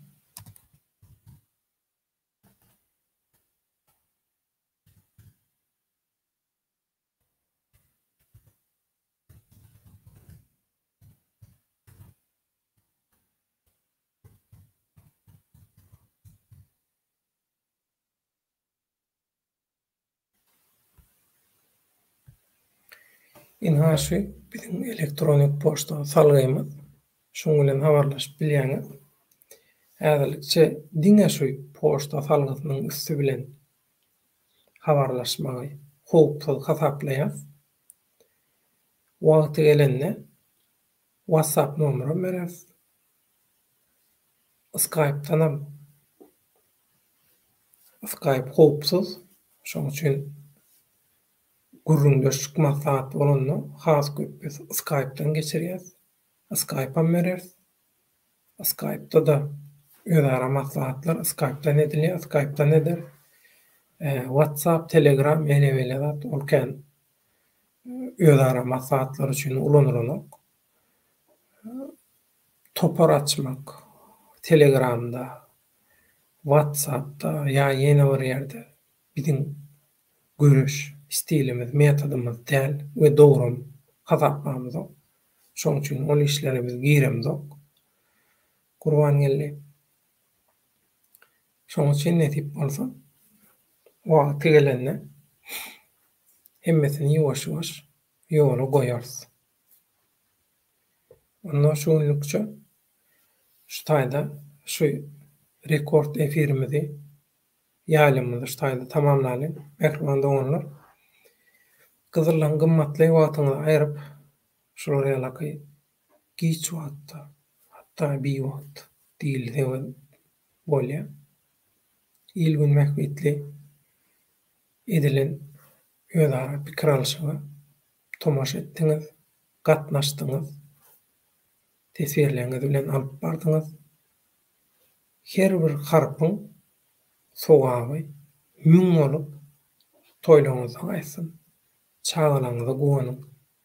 Çoğuluklarınıza, yuğuluklarınıza, olamam çoğuluklarını, yuğuluklarını, 7 arkanıza, 70 arkanıza, 707 mun arkanıza, hemmesi sinsin, sowapları, eliniz, yölünüz dert görmesin. Bu kanal, hak bilelişiginin kanalı. Hak bilelişigi, daşary ýurtlardaky, sürgünläki, bozgunlukdaky, käbir syýasy partiýalaryň, toparlaryň, guramaryň öz başyna hereket edýän intelligensiýa wekilleriniň ýöneköy watandaşlaryň hiç ýeli özüne bir neme goýmaýan, at ýabyr, gaýda morda bir tablisa at goýmaýan ýa-da blogger bolup öz başyna garaja bolan türkmen ýaly, soňgoçy ýa beýlekiler ýaly. Şolaryň hemmesini mejburi ýagdaýynda däl, köňül bagy bilen, ruhundan, yürekden ilgün bähwidiniň töweregini garmoniýa bilen tamlaşykly birleşip, bileleşip alyp barýan tagallasy, şu tagallaňa maty hak bileleşigi. Bileleşik we birleşik däl, bileleşik. Hiç ýeli mejburiýet ýok. Şoňa miwesini inha görüp otursaňyz, mundan soň has gowy köp görnüşde görürsiň. Esasy şoňa goşup goşýanam. Özüňiz inha alyp barýaňyz. Günefirleri özüňiz ýöredýäňiz. Men diňe araç bolýan ilçi ýaly. Şoň üçin esas tekmek çekkensiz. Toýuňyzdan geçsin, köp sag bolun. Ýatmaly ýurtlarda, ýatmaly wagt bolan ýurtlardakylar giýjeňiz rahat bolsun, saman ýatyp duruň, saman ýörüň. İşleňizde üstünlük, ruhuňyz hemişe belent bolsun.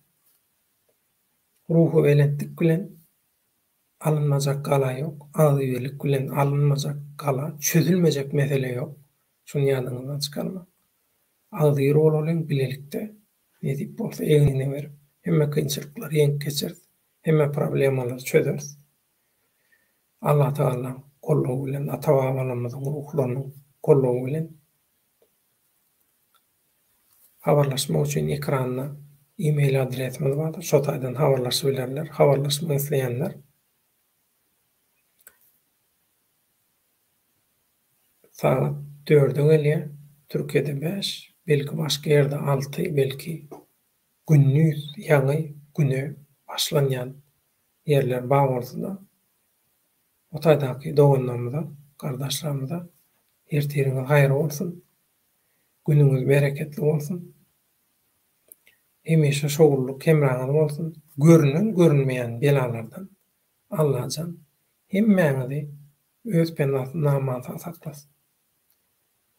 Türkmenistandaky howsarlarymyzy, tanışylýarlarymyzy, kursdaşlarymyzy, klassdaşlarymyzy hemmesini şu gurgunçlyklardan Allah jan gyýyk wagtyň içinde halas etsin. Düşmanlar mat, dostlar şat bolsun. Sağlıkta görüşelim. İnniki efir duşuklarımız içinde. Allah'a yarınız olsun. Hoş sağ olun.